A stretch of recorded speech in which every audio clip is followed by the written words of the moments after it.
In just about 40 minutes from now, President Vladimir Putin of Russia will be touching down in India's national capital in what is all said to be the biggest ever summit between India and Russia, between President Putin and Prime Minister Narendra Modi of India. It's the 23rd India-Russia summit.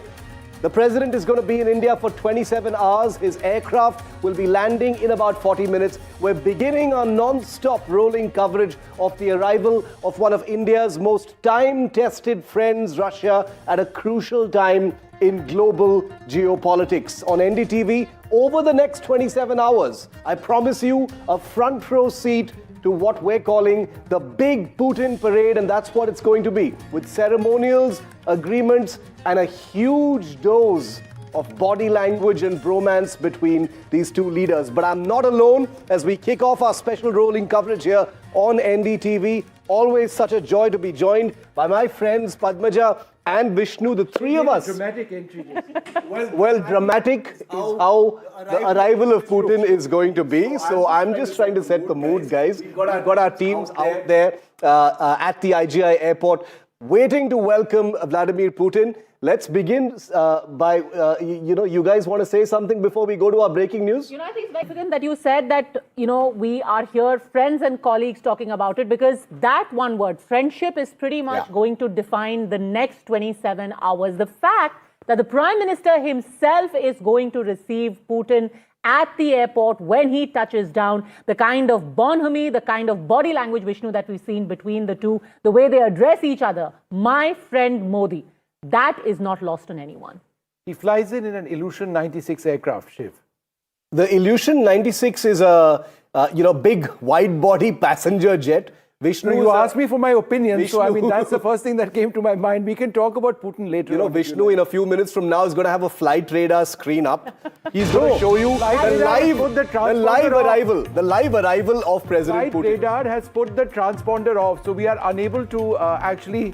Which means you tried. I tried. You sneakily did try. I did. It was the most, Padmaja, the most tracked flight in the entire world on flight radar. Vishnu is already on the radar of the Russians. Let's make no mistake about that. But the big story right now, of course, is that VIP protocol is in place at the Delhi's Palam airport. The Palam terminal is where all visiting dignitaries land. It's controlled by the Indian Air Force. Putin will be landing in his, like Vishnu said, his Ilyushin 96 aircraft in about 35 minutes from now. And the Prime Minister of India is likely to receive Putin. Vishnu, but there's a story here, Shiv. This is befitting as well. No, but the story is a couple of hours back when I reached out to our sources to inquire whether or not it would be the Prime Minister, they were rather cagey about the information and suggested, oh no, but we never heard of anything like this. And I'm thinking to myself, it would probably, Padmaja, have been the befitting thing. But there was a little bit of, we don't know anything. And I realized that they knew exactly what was likely to take place. So there is a strong expectation of the Prime Minister being there, certainly the External Affairs Minister being there as well. But that's not surprising at all. The Prime Minister has an incredible relationship with Vladimir Putin. And I wonder if they're going to ride in the same car. Remember the last picture of the two of them together was that amazing car ride, the two of them. And in fact, all of us were on air at that time as well. And the messaging, the fact that this is his first visit after the beginning of the war, he is going to be in India. The message is going to be sent out to the West. It is going to be sent out to our neighbor in the North as well. What happens at the airport, the hug, the ride, all of that is going to be on everyone's radar, no pun intended. Let's go straight across, in fact, to Aishwarya, who joins us from the Palam technical area. The protocol has already been put in place. Over to you, Aishwarya. Well, that's right. And Prime Minister has done it in the past, be it Barack Obama, be it Sheikh Hasina, be it the Prince of Saudi Arabia. It is Prime Minister Narendra Modi who had breaking that protocol, receiving them and coming down to Palam Technical Airport. But what I can confirm to you is that the Prime Minister's protocol is in place. The SPG has arrived over here at the Palam Technical Airport, and where media personnel usually cover these dignitaries while they arrive on their state visits, we have been pushed 100 meters back just because the entire area had been converted into a fortress, and Prime Minister Narendra Modi, along with senior MEA officials, the ministers from the Indian government, to receive Russian President Vladimir Putin, who is coming with a large delegation, would be receiving them personally. And let me show you this quick visual before I tell you the other story around it as well. As the complete area has been barricaded, it's been sealed completely for the traffic as well, and there has been SPG in place, Indian and Russian flags all over the entire passage on display. There has been huge posters of welcoming Vladimir Putin that has been on display as well. Cultural shows and India's heritage would be on display inside the Palam Technical Airport as soon as Vladimir Putin would be landing. And we will have those live pictures once the president's aircraft lands at the Palam Technical Area in Delhi. But Vishnu and Padmaja, I'm going to go ahead and say that it's very likely that the Prime Minister is going to receive his friend Vladimir Putin in Delhi in a few minutes from now. I don't know whether they're going to ride in the same vehicle, but let's remember and tell our viewers that these are two leaders who do their own thing. Of course, they follow protocol, but it is very much up to them whether they want to travel in the car together. I'm going to wager and say that sometime during this trip, they're going to sit in the same car. So I think what the Russian president is likely to do is he's going to be going off to his hotel, that's the Moria, not too far from the airport. And then he has dinner with the Prime Minister tonight. Yeah. So whether or not they exit the airport in the Beast, the Russian heavily armored vehicle, which President Putin sort of uses across the world or not, that remains to be seen. But just for the benefit of our viewers, tomorrow is going to be the really big day when it all starts. There will be that very warm reception dinner that the Prime Minister has with President Putin today. But then tomorrow, 9:15 a.m. is the ceremonial welcome at Rashtrapati Bhavan.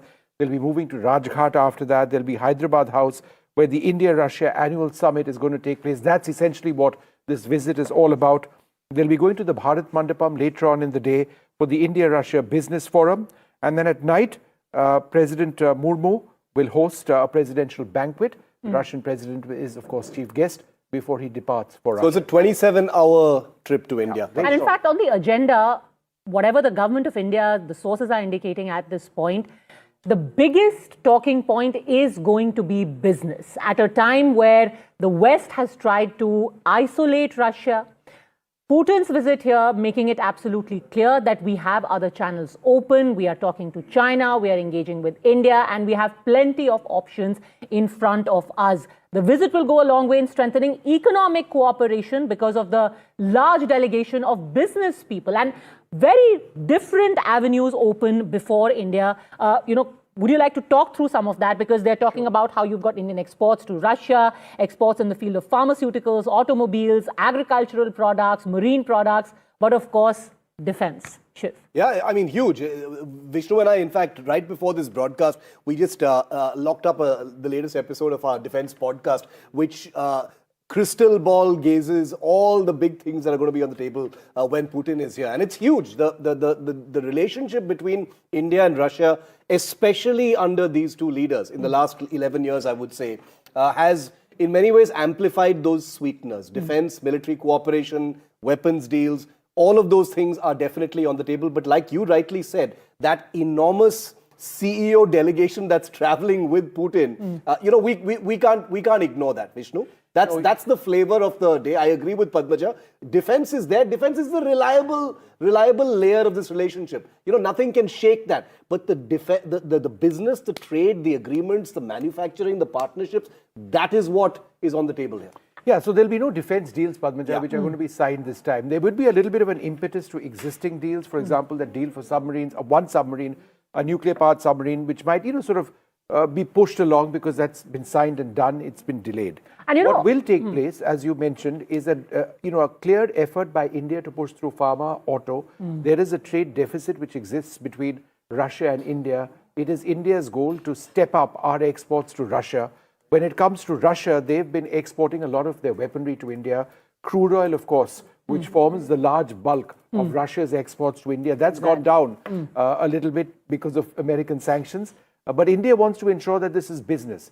But defense, it's a great talking point because I think even now it's approximately 60% of our armed forces rely on Russian weaponry.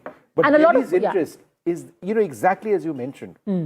It's pharma, auto, it's setting up the agricultural products, economic corridor between Chennai and Vladivostok. You know, it's all of that which we're looking at. And of course, a lot of spotlight remains on the defense imports that India has, but there is a lot happening, you know. Behind the scenes, all the talks have happened for Russia at a time, and let me also get in our guests at this point. We've got Jayant Krishna, Senior Fellow, Strategic and International Studies at CSIS, is joining us, along with former Ambassador Ashok Sajjanhar, Air Marshal Anil Chopra, Defense Analyst with us, Lisa Curtis, Director for Indo-Pacific Security at the Center for a New American Security and former Deputy Assistant to the President and NSC Senior Director for South and Central Asia in the first Trump administration, and Dr. Brahmachalani, geostrategist and columnist, joining us now. Dr. Brahmachalani, I would like to start with you first. Business. For Russia, this is an important trip. Why? And why is business at the center of it all? It's a good question. And that has very much to do with Russia's growing dependence on China. China has become Russia's critical economic lifeline thanks to Western policies. The West has pushed Russia closer to China through unprecedented sanctions and by isolating Russia from the Western markets. Now, President Putin, by coming to New Delhi, is both signaling that Russia has options beyond China, that Russia will not become a junior partner of Beijing, but more importantly, he's trying to show, by bringing in 75 CEOs from Russia, that Russia is very serious about reducing its economic dependence on China by building stronger economic ties with India. The bilateral relationship between Moscow and New Delhi has largely been concentrated on two sectors, defense and energy. But if what Putin is seeking to do, and this is very much in India's own interest, that this relationship broaden to greater economic depth and actually become a partnership, not just dependent on defense deals or energy deals, but actually the trade and economics become the drivers of the Russia-India relationship. If that were to happen, it would really make Russia more independent of China. Also, it will help India to reduce the trade surplus with Russia. And overall, it'll be good for India's strategic autonomy and also for Russia's own strategic autonomy. So in that sense, I think this emphasis on economic and trade issues is very important. But I think it's also very important for Russia and India to operationalize what I would call a sanctions-proof partnership. That is a partnership that cannot be derailed by Western sanctions. And at the heart of this challenge is to develop payment mechanisms that bypass Western financial controls. It's very important for the two countries to settle their trade more and more in national currencies, but also to institutionalize payment mechanisms that bypass the SWIFT system and the US dollar, because ultimately, if this relationship is to progress and pick up momentum, it's very important that they have payment mechanisms that are sanctions-proof. All right, let me cut across now to Vishnu and Shiv as well, because S-400 has been the buzzword ever since Operation Sindoor. Now S-500 also on the table. Why? They'll tell you.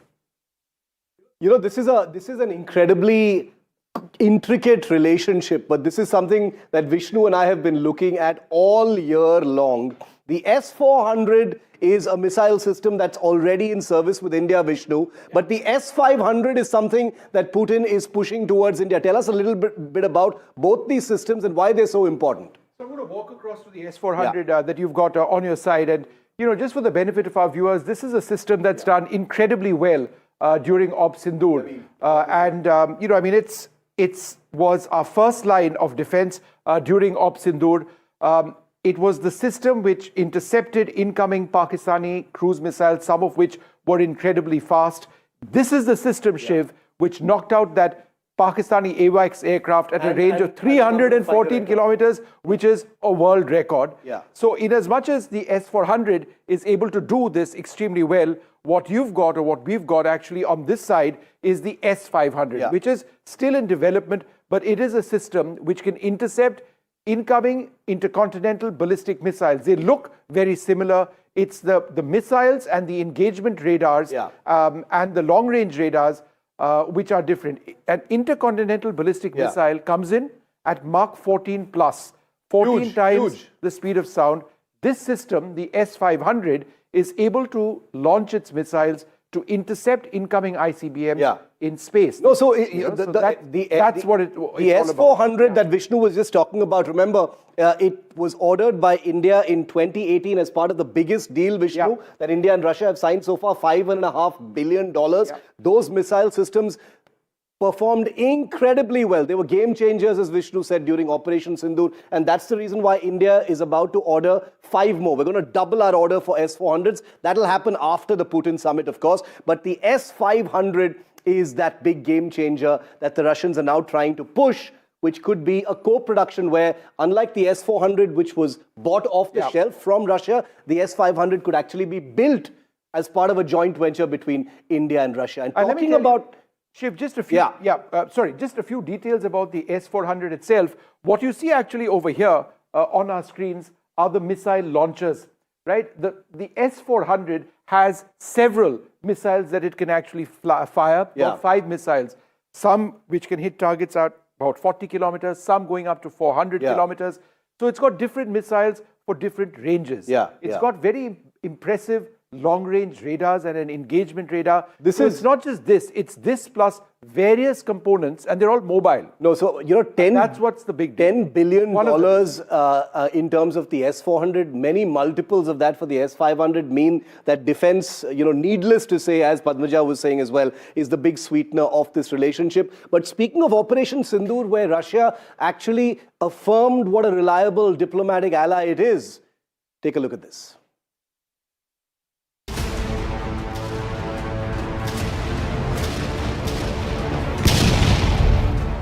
When the storm hit Delhi, Moscow didn't blink. Because some friendships never fade. They forged themselves in fire, and in Operation Sindoor, that iron bond showed its strength again. Russia, India's all-weather friend, a partnership older than most of the systems it built. The results were crystal clear on the front line. There were pinpoint strikes as silent shields defended Indian territory. All this while jets roared with intent above. At the tip of the spear was the BrahMos, and during Operation Sindoor, it spoke with devastating accuracy. Targets deep behind enemy lines hit with surgical precision, fast, fearless, and totally unmatched.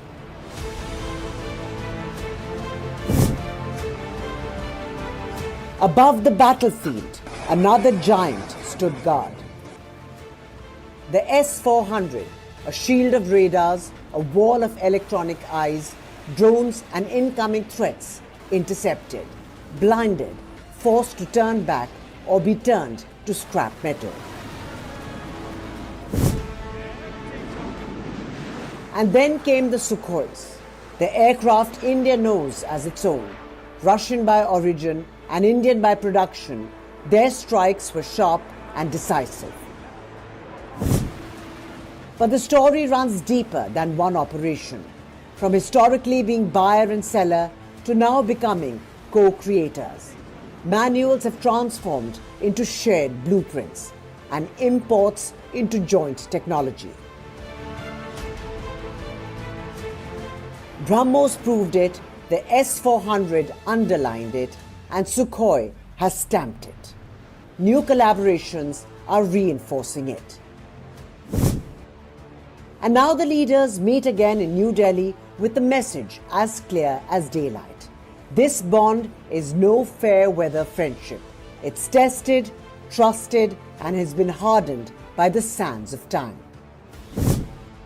While Operation Sindoor will be remembered for its precision, it will also be remembered for a partnership that has held strong for decades together.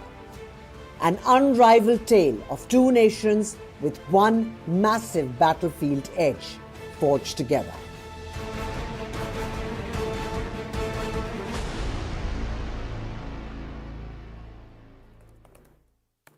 And what we can tell you is that Vladimir Putin's aircraft is about to enter Indian airspace. It's over Pakistani airspace. I'm tracking it on Flight Radar 24. It just flew over Rahim Yar Khan Air Base. A base that India hit during Operation Sindoor. Vishnu I wanted to say it. that. He wants to say it. Did you hear that? He just wouldn't let me say it. Anyhow. Go ahead. Joining us now, Lisa Curtis. Lisa, thanks very much for being with us. How would you respond, or how would anybody respond to the argument that given the changes in the relationship between India and the United States, the fact that we've had sanctions, that there have been tensions, there have been rather open disagreements, not least of all about Op Sindoor and how it went, that many in New Delhi would likely feel that, look, at the end of the day, it's Russia which is the most reliable diplomatic ally that we have? Well, I think that's clearly the message that is being sent by this major visit by President Putin to India. I think India is sending a message that, no matter the kind of pressure that President Trump wants to put on India, the tariffs and other, pressure points, that India will value its strategic autonomy, and it will continue to pursue relationships with countries that it trusts and relies on. Unfortunately, I think that this visit will boost Putin at a time that he deserves international isolation. Yep. He's escalating the war in Ukraine. He's threatening Europe with drone incursions and cyber attacks. So it's the timing is very unfortunate because it is going to give a boost to Putin when he shouldn't be receiving that boost. But I think, for India, they have felt pressured by the Trump administration, the tariffs, the high tariffs. And then also, I think there's a sense of betrayal might be too strong of a word, but they're disappointed in President Trump's response to the 4-day conflict between India and Pakistan in May. Whereas the Russian S-400 came through for India, India relied on it during that conflict. On the other hand, President Trump has tried to emphasize his role in the ceasefire between India and Pakistan. So there's been a strong disagreement on the version of events between India and the United States. So I think, all of these factors make this visit very significant. And the real question is, how will President Trump respond to the visit? We don't know. He's fairly unpredictable, but will he notice this visit and will it anger him? Or is there too much going on in the rest of the world that this won't come across his radar? I have a feeling he'll say something. It may not be immediate, may not be during the visit, but it'll come out in some form, manifest either as a Truth Social post or in some kind of action that he might actually take, or even a soundbite. But, this is a special broadcast that we're bringing to you here on NDTV that is split between Delhi and Moscow, from where the president's aircraft took off a few hours ago. It's about to land. It's going to be landing in a few minutes from now, and we'll be live at the Palam Airport in Delhi for that arrival. But I want to very quickly take you across to Dasha Chernyshova, who joins us live from Moscow. Dasha, welcome to our coverage. Thanks for being with us. The big summit begins tomorrow, Dasha, but tonight, just after your president arrives, there's a big private dinner with Prime Minister Modi.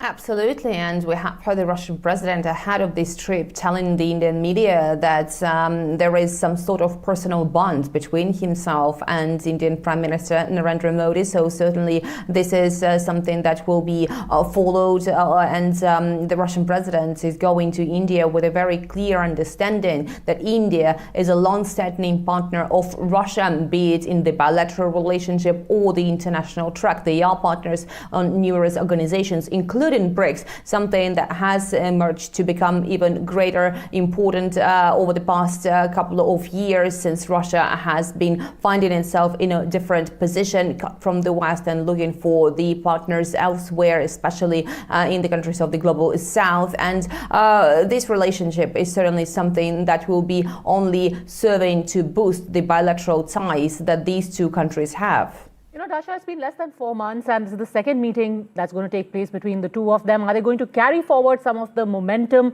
from their earlier 45-minute chat that they'd had? And we're going to see that not just in the engagements tomorrow, but also the talks that take place privately today. Yeah, precisely. But we have to keep in mind that this is a very long-standing relationship, and the expectation is that it will only be getting deeper. Now, the Russian president is going to India with a very clear agenda. They want to extend the portfolio of their trade relationship, because so far many have been saying that it is sort of unbalanced. They want to balance it out. From the Russian side, we also understand that there is appetite to make sure that the Indian imports of Russian energy exports keep flowing, although there have been also very many statements coming from the Russian side that Moscow understands in what position India is finding itself under the pressure from the West, especially the Western sanctions, and most recently US sanctions over Russia's Rosneft and Lukoil companies. And the Russian president is certainly traveling to make sure that it can offer something in return. And obviously that dinner diplomacy is something that will be serving those goals as well. And keep in mind, the Russian delegation is huge. The Kremlin foreign policy aide Yuri Shakov, ahead of this trip, has been saying that it was very difficult to cut that delegation members because there were so many members of the Russian representatives who were willing to go to the trip as well. All right, Dara, we'll come back to you in just a moment from now. I wanted to go back to Ambassador Sajjanar. Before I come to him, President Putin's flight is now over Indian airspace. He's over Rajasthan on the stage. He should be in Delhi, landing in the next couple of minutes. Ambassador Sajjanar, on the oil front, we were among the largest importers of Russian crude till just a few weeks back. Then, of course, America sanctioned Russia, as a result of which it became unviable for our oil importers to continue with any large-scale import of Russian oil. Is there a sense that India will return to importing Russian oil, assuming the war in Ukraine comes to an end? Yeah, thank you very much, Vishnu, for having me. The offtakes till November, that's still last month, have been, in November, it was the highest ever. What we are expecting is that from this month onwards, the decline is going to take place. So energy, both as far as fossil fuels are concerned, also as far as nuclear energy, because we put it under one rubric, both of them are very, very important. In fact, Russia is the only country which has supplied nuclear reactors to India, notwithstanding the fact that we got the unique one-time waiver, from the IAEA in 2008. There is no other country that has supplied this. It's only from Russia that we've got in Kudankulam and now, 6 more in Andhra Pradesh. But as far as oil and fossil fuels, the oil imports are concerned, it is quite likely because, as we have said, that, we tell our people not to go out and buy, Russian oil, but we tell them to go out and buy the most competitive, oil that you are able to procure on the global markets. Mm-hmm. So I think this is what they are going to see with Rosneft and Lukoil are down. Yeah. They account for about 55 to 60% of all the oil generation and exports from Russia. There are other companies which are not under sanction. Definitely from those, we will continue to buy that. Okay. But I think there's the determination on both sides. You just had a discussion about increasing trade between the two countries, bringing it to $100 billion by 2030. I have done 2 tenures in Moscow. And around both those tenures, one in the early 90s when it was a part of the Soviet Union, late 80s, part of the Soviet Union, and late 90s when it was Russian Federation. Trade for a two countries which are special and privileged strategic partner has been quite dismal, if I can use that expression. It's been just in the range of $10-12 billion. You compare it to what we have with China, more than 100. You compare it what we have with United States, about 200, and so on and so forth. So right now, the impetus, the boost that has been given is due to the import of oil and fertilizer and vegetable oil that we are getting from the United States. Out of the 69 billion, only about 4.5 billion are exports from India. So I think the Ambassador, focus... you make a really important point that it's essentially one-way traffic. I'll come back to you in just a moment. Air Marshal Chopra. Just wanted to tell our viewers, Vishnu, that those are live pictures that you see on your screen Palam right now from the Palam airport. So if you watch your screen in about 10 minutes from now is when... No, it's going to take a bit more time than that. Okay. So 10 minutes, the Prime Minister is going to be there. Within the next 10 minutes, the Prime Minister is going to be at the Prime Minister's cavalcade is leaving towards the airport. President Putin's flight is still at 34,950 feet. Okay, so it's going to take about maybe 15-20 minutes to land. But I just wanted to show you those pictures because NDTV's cameras are out there. Hopefully, we'll catch a glimpse of that Illusion 96 actually landing. But I wanted to bring Air Marshal Chopra in as we get those live pictures back on our screens. Air Marshal Chopra has spent many months, if not years, in Russia. I know that for a fact. Overseeing one of the crucial upgrade programs of the Indian Air Force, the MiG-21 BIS upgrade, if I'm not mistaken. It became the Bison. He knows a thing or two about Russian defense. And Air Marshal Chopra, it's an interesting time that Putin is here because you've had Donald Trump literally tell India, you better not buy any more Russian weapons. And here he comes with a bag full of offers. We've got many things on our list that we need to order from the Russians, like the S-400. Minutes before Putin arrives, what's your take? Yeah, Shiv, I must say that the greatest media hype has been on defense equipment, mainly because, some of it makes great visuals. You've seen the Su-57, mother of all these. You're calling out the TV walas.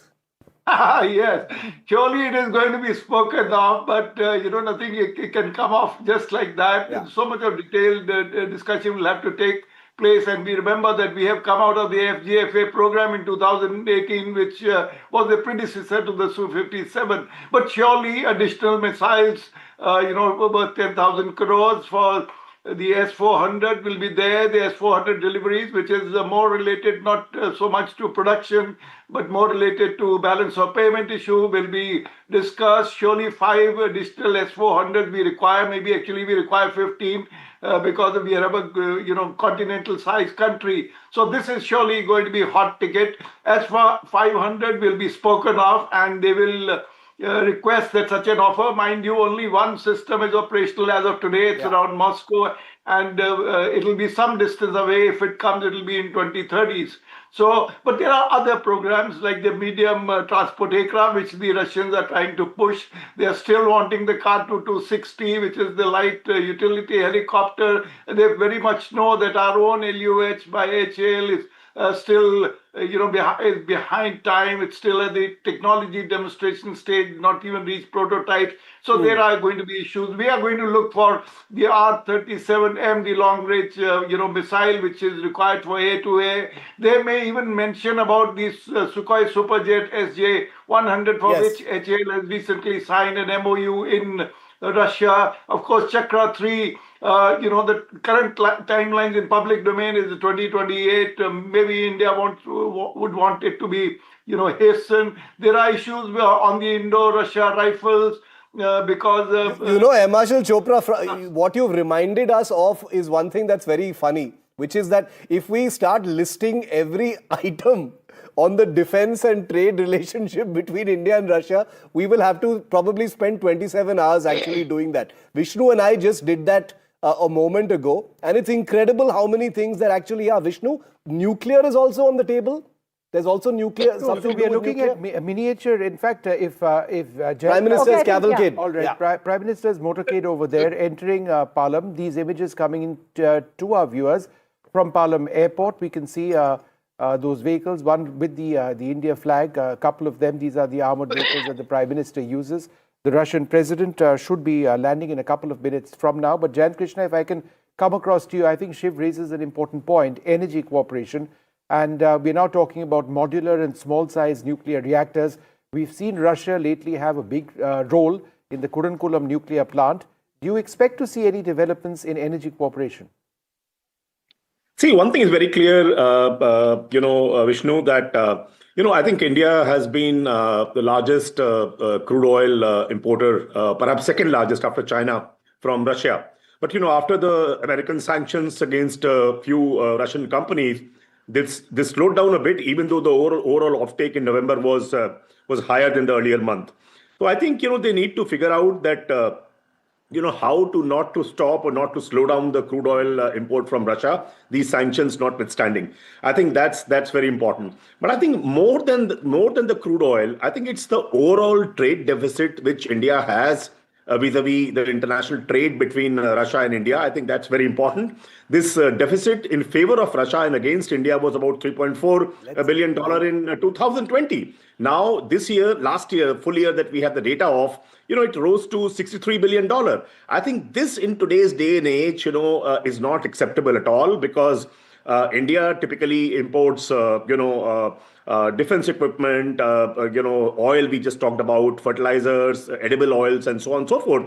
But there's hardly any critical mass in any of the products that we export to Russia. I think that is something which, and fortunately with Russia, we do not have as many tariff barriers, but there are more of non-tariff barriers, which are troubling India. Otherwise, products like pharmaceuticals, garments, textiles, shrimps, and other marine products, I think there is even farm products, there's no reason why India should not be exporting it big time. And while it may not be on the agenda, but I think somewhere it will also be discussed that shouldn't India have a free trade agreement also with Russia, the way we have just concluded with UK, with UAE, with Australia, and also discussing with European Union.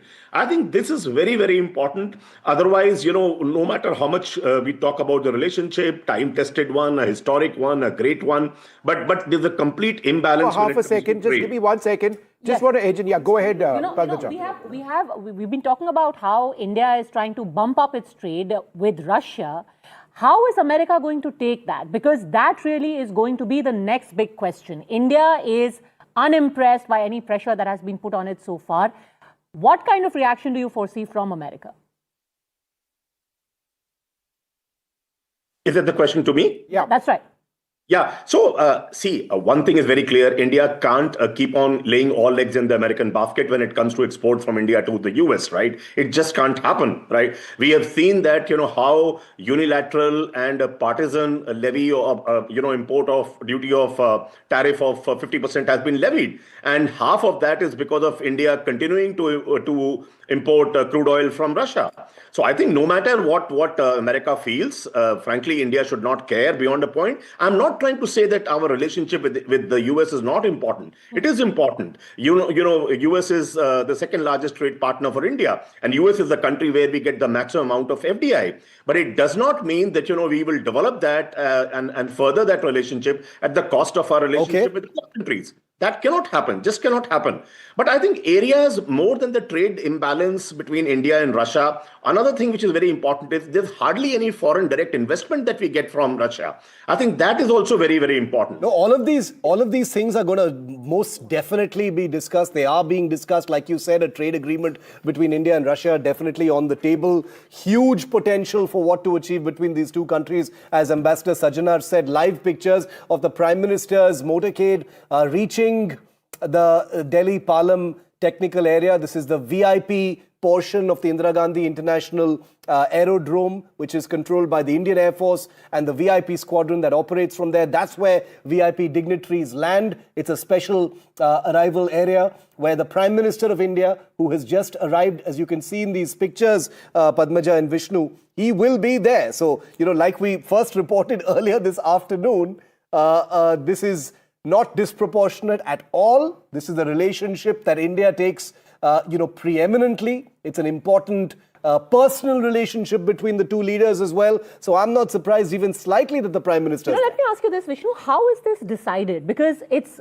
the kind of protocol that is accorded to which visiting dignitary. How is it decided that, so-and-so will be received by the MOS External Affairs or the External Affairs Minister or the Prime Minister himself? So in the case of most leaders, Padmaja, there's a minister in waiting, and that doesn't have to be the Minister of State for External Affairs or the External Affairs Minister. It's a designated minister who comes and greets the visiting leader. But in the case of important relationships and ones where there is a personal equation, you do see the Prime Minister very occasionally making this gesture. It's actually a gesture of friendship. And I can tell you that this is something that's not necessarily planned out well in advance. It happens reasonably spontaneously. The Prime Minister chances are Mr. Putin won't know that he'll be received by the Prime Minister. When I reached out to my sources about 4 hours back, and I said that, is there a possibility of the Prime Minister sort of being there? Their answer was very simple. Vishnu, we don't really know at this stage. Why do you ask? And I said, well, it does seem to be likely, don't you think, given the relationship? And then, they said they'd get back and they never did. And now we've got these pictures. We've got Maxim Oreshkin. He's Deputy Chief of Staff of the Russian Presidential Executive Office. Maxim, welcome. Your president's going to be landing in just a few minutes from now. The Indian Prime Minister has arrived at the airport. Anything on your mind? Anything you want to say about this big visit right before the President of Russia lands? Hello. We have a really interesting business forum which happened already today. We started in the middle of the day, and we discussed opportunities for India's business to come to Russia to export goods and services, because we believe that this is the key element of discussions that will be happening tomorrow, how to increase India's exports of goods and services towards Russia. And we believe that there is a lot of opportunities on that, because India is already a third largest economy globally. Russia is the fourth largest economy globally. But the volume of non-energy trade is not in line with the sizes of those economies. So we need to solve system problems. We need to increase communication between our businesses in order to get to much higher volumes of India's export to Russia. Mr. Oreshkin, in the past, we've seen a couple of problems when it's come to trade between Russia and India because of currency and the transfer of funds. Has that been resolved? Already now we see that the most of the trade is being done in rupees and rubles, so it's done in local currencies, and there is not that huge problems like it was in the past. But as we will see more businesses, more contracts and more exports from India to Russia, we will see even less problems with all these systemic issues. It's not only about payments, it's logistics that need to be solved, insurance and so on and so forth. So we will be gradually working on each of that issue to make the trade between two countries more comfortable. Just showing our viewers images from the area where your president is going to be landing any moment now. Our Prime Minister has reached the Palam Technical Area, the airport area, to receive him in person. What do you make of this kind of personal relationship, these gestures that both of them, both the leaders, make for each other? The fact that today the Russian president is going to be welcomed by the Indian Prime Minister at the tarmac itself. Definitely the relations between the President Putin and Prime Minister Modi are at a very high level. This is true friendship between them, and this of course helps us to solve a lot of issues that raise and pushes the relations between the two countries forward. This definitely helps. Mr. Oreshkin, just in terms of, in your opinion, the big takeaways from this visit, what do you expect?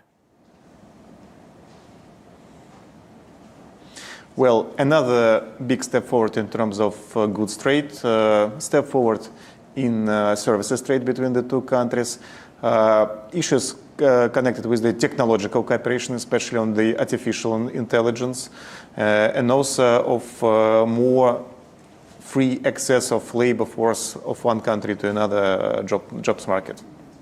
Okay. This visit also comes immediately after you had Steve Witkoff and Jared Kushner in Moscow.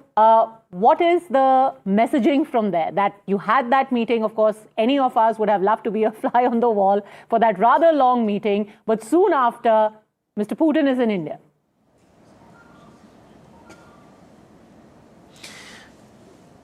I believe that there will be a lot of teams to discuss between the President Putin and Prime Minister Modi. Definitely, they will have extensive discussion, I believe, of all global issues.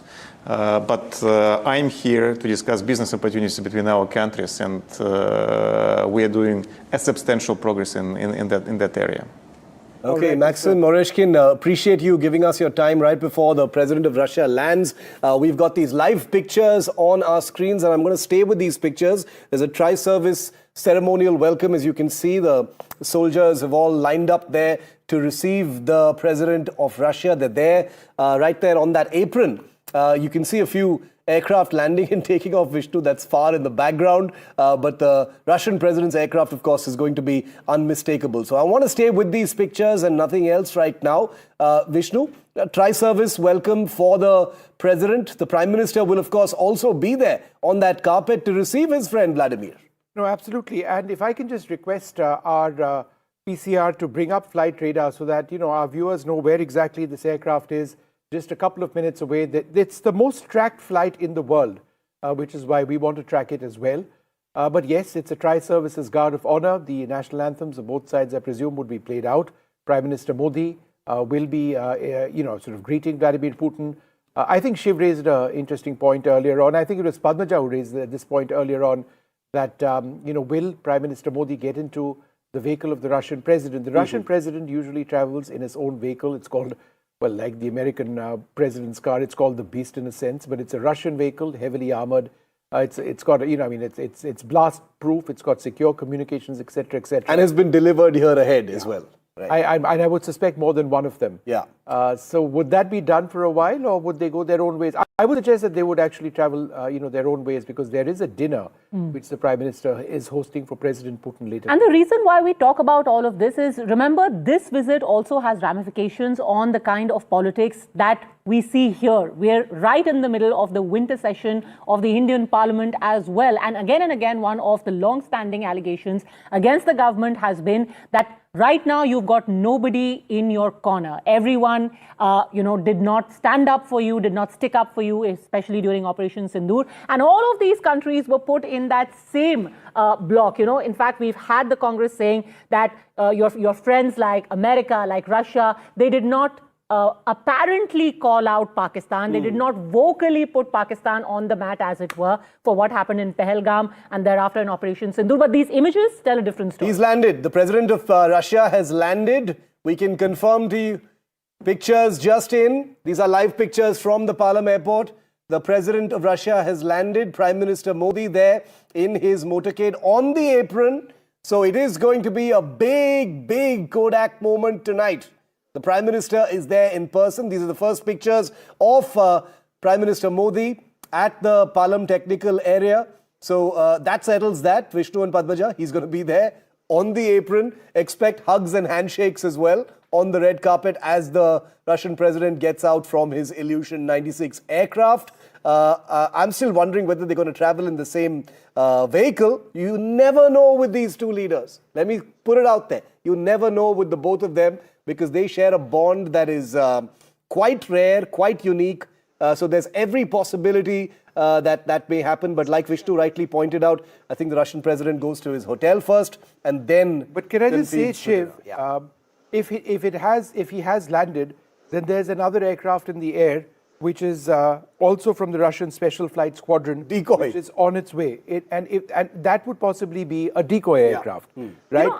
Or Padmaja, that might be the aircraft that he is landing in. Yeah. And the one which has just come in earlier on, if indeed that is the case, is the decoy. Well, this is a special gesture. The Prime Minister has broken protocol. He is there in person to receive President Putin.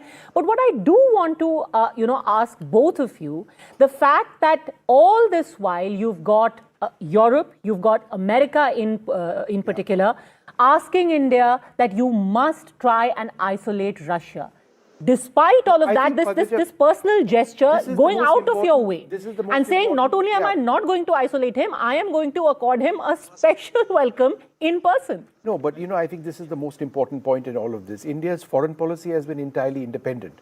The word non-aligned is an unfashionable. We call it an independent foreign policy. Which is funny because again and again we hear the word surrender in the discourse we hear in our country. The fact of the matter is India has chosen to do exactly what we feel works for our interests. So we have a great relationship with the United States, but we've got a great relationship with Russia as well. It's not one or the other. This is the path which has worked well historically. It's certainly something that this government actually takes. And as far as the entire narrative is concerned about countries not being on India's side, the facts or that are India there. is kowtowing to one country or the other. The facts are on the ground on what India achieved. And we've got differences on Donald Trump's sort of interpretation of the sequence of events. But if you actually look at the support that Pakistan has gotten, it's just from a very small handful of nations who protested against India during Op Sindoor, Turkey being one of those countries. And therefore, I'm not sure that we have necessarily lost the diplomatic narrative post-Op Sindoor. We acted decisively. Far from it. And I think some of the points mentioned by the opposition,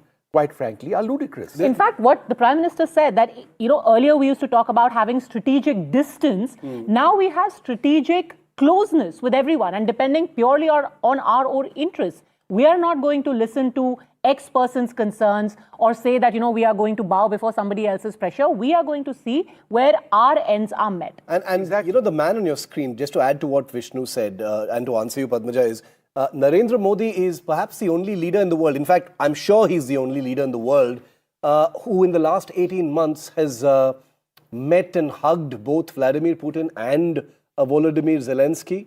He's a person who has met both President Trump as well as spoken to President Trump as well as President Xi Jinping. A person who has not stumbled off that path of having a completely independent foreign policy. So I agree with Vishnu when he says that while it is tempting to look at every action as a reaction to a temperamental leader like Trump, and sometimes it is, because remember, even diplomacy ultimately is a delicate dance. But the fact is, India's independent foreign policy predates many of these leaders. And that's the reason why we're able to stand strong. And has told both Russia and Ukraine that this is not the time for war, while being friendly with both of them. Again, saying, listen, it's better you come to the table, you talk about peace, this is not the time of war. So India's foreign policy, Padmaja, has always been, we will be everybody's friend if you're friendly with us, but it's India first. Which is our primary goal. And so this is something that works.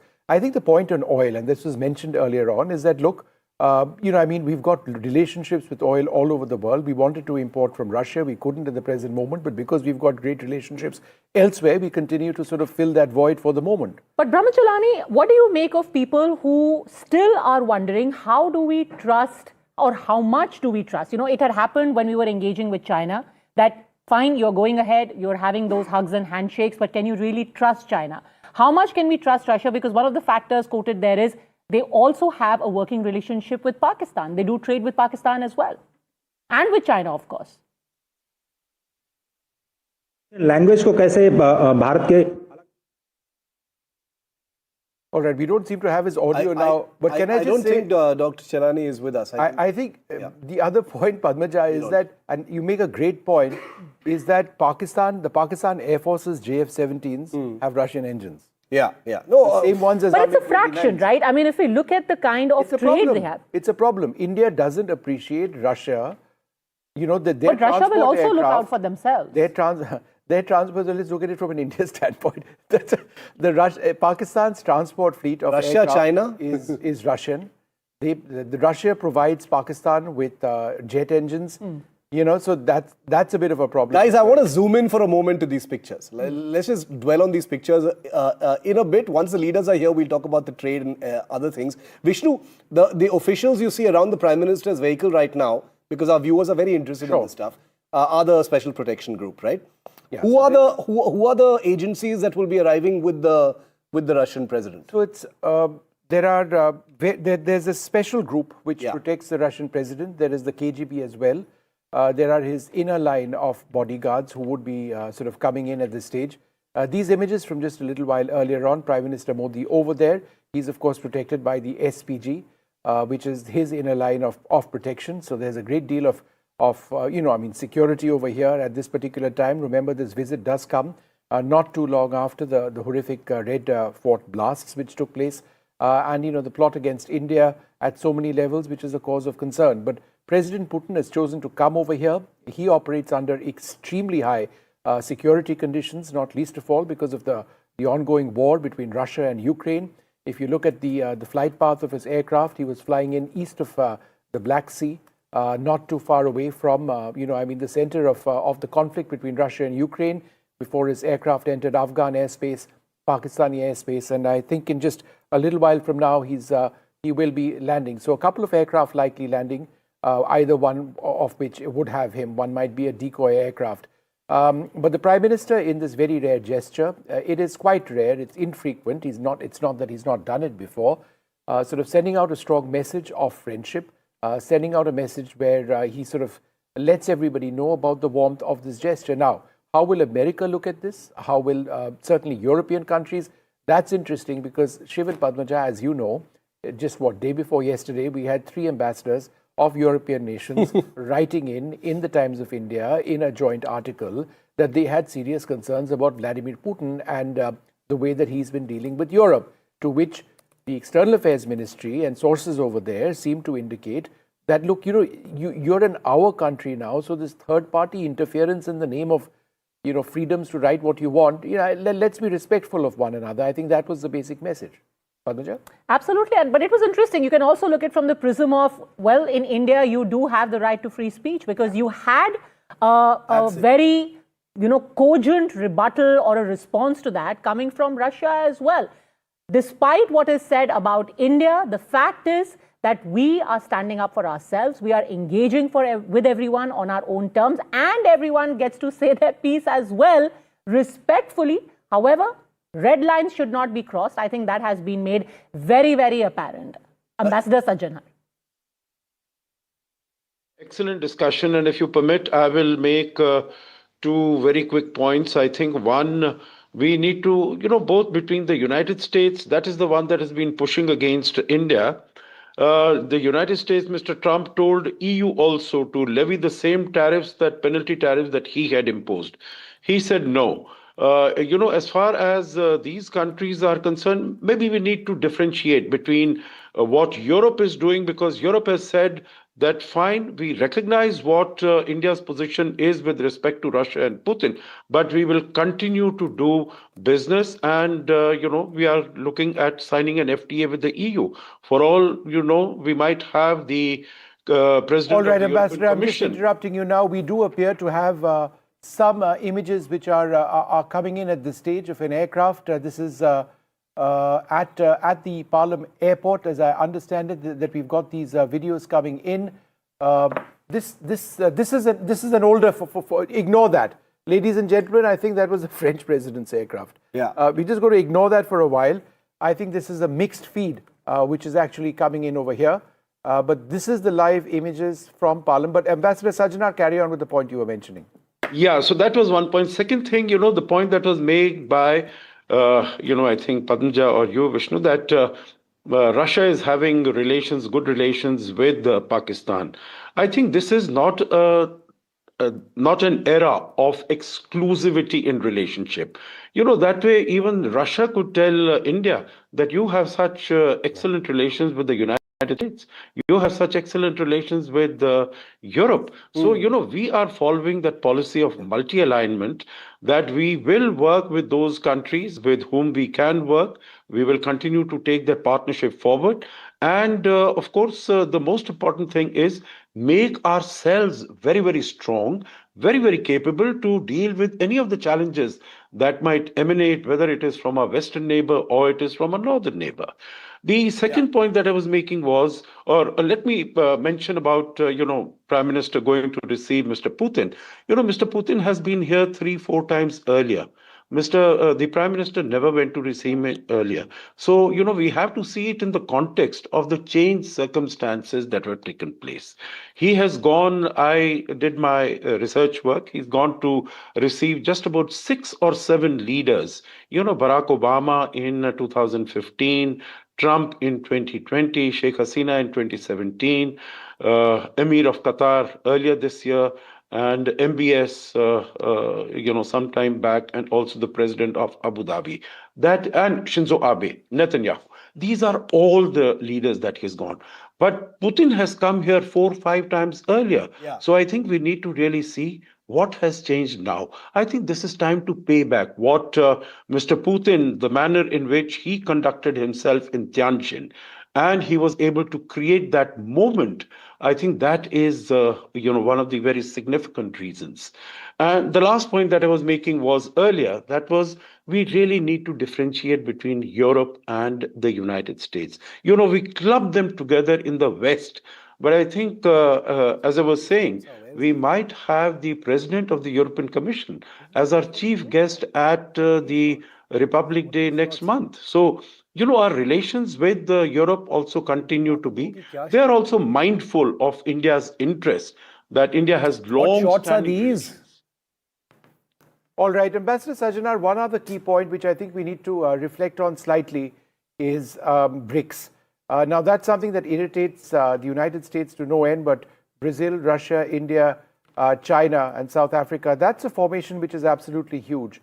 The fact that we've had President Xi, Prime Minister Modi, and President Putin meet in Tianjin in Russia recently, and the fact that Donald Trump is wary of BRICS, could you tell us about the dynamics there between the 3 nations, in as much as India has problems with China?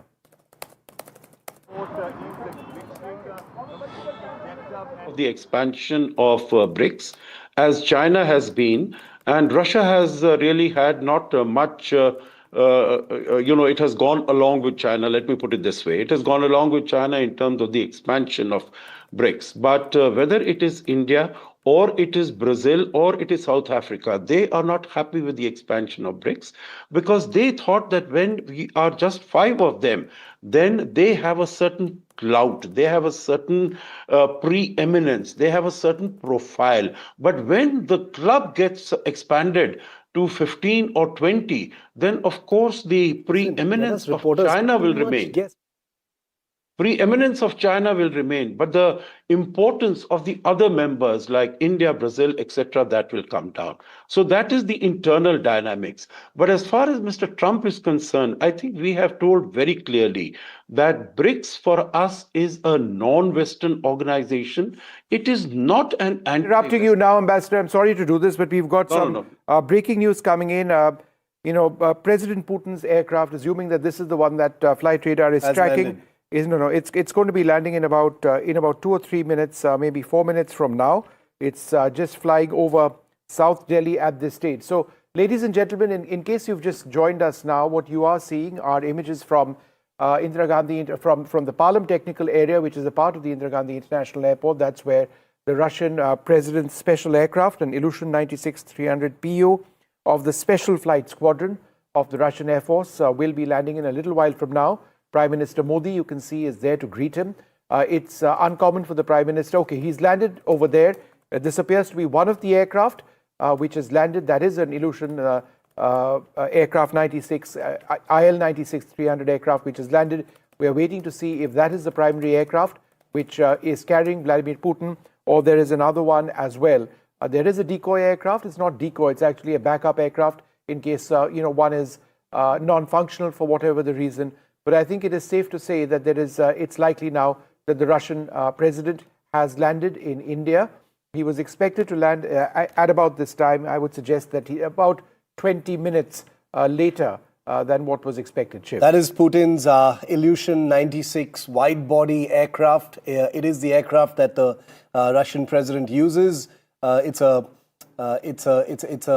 cold night here in Delhi as the president of Russia arrives. He was here in India the last time 4 years ago, but Prime Minister Modi and Putin met only a few months ago in Tianjin in China for the Shanghai Cooperation Organization Summit. So this is the second time that they're meeting this year, Padmaja.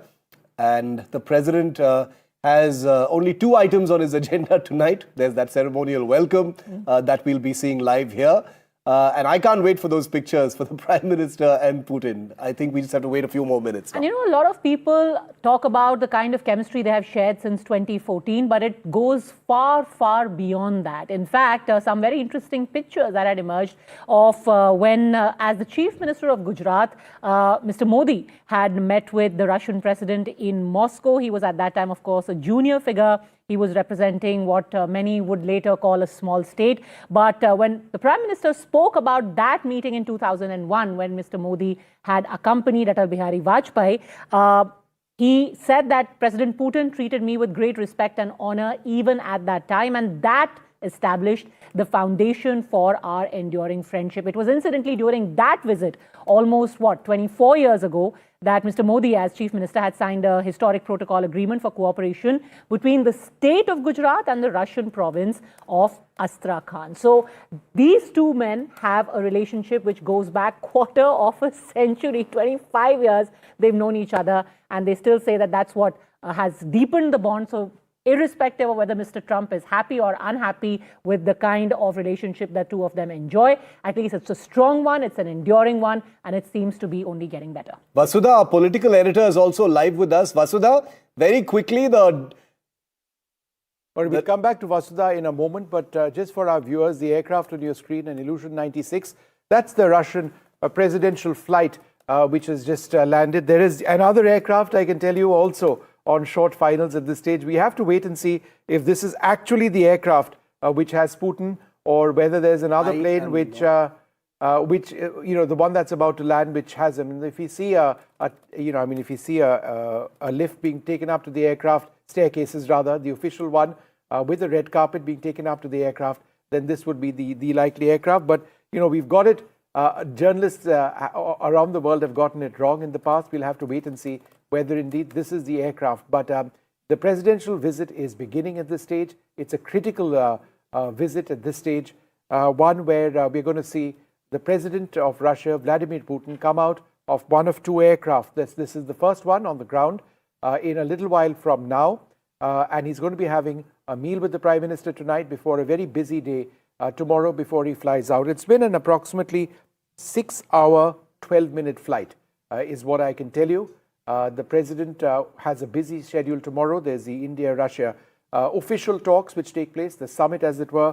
We have a special privileged strategic partnership. There's a business delegation which is already in the midst of talks. And after that, we've got many more items coming up.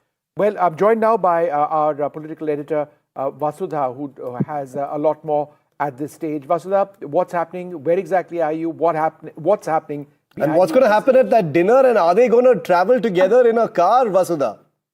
Well, Ashil, I had covered the Prime Minister's visit to Moscow last year, and I remember it was a private dinner that Vladimir Putin had hosted for the Prime Minister that made all the news, because the Prime Minister made a very strong pitch for multi-alignment. At the same time, he said it very clearly that ye yudh ka yug nahi hai, and that also showed that while India can be friends with Russia, it's also very clear that it will send across the right message, that it believes that there are no solutions that can be found in the battlefield. So there's a lot that's expected from the private dinner today. There's been a lot of secrecy over what the menu is, but I'm told that there's been a lot of excitement. We were not there was also a lot of secrecy as to who is going to receive him. But I remember covering the UAE King's visit to Gujarat for the Vibrant Gujarat Summit, and the Prime Minister himself went to receive him.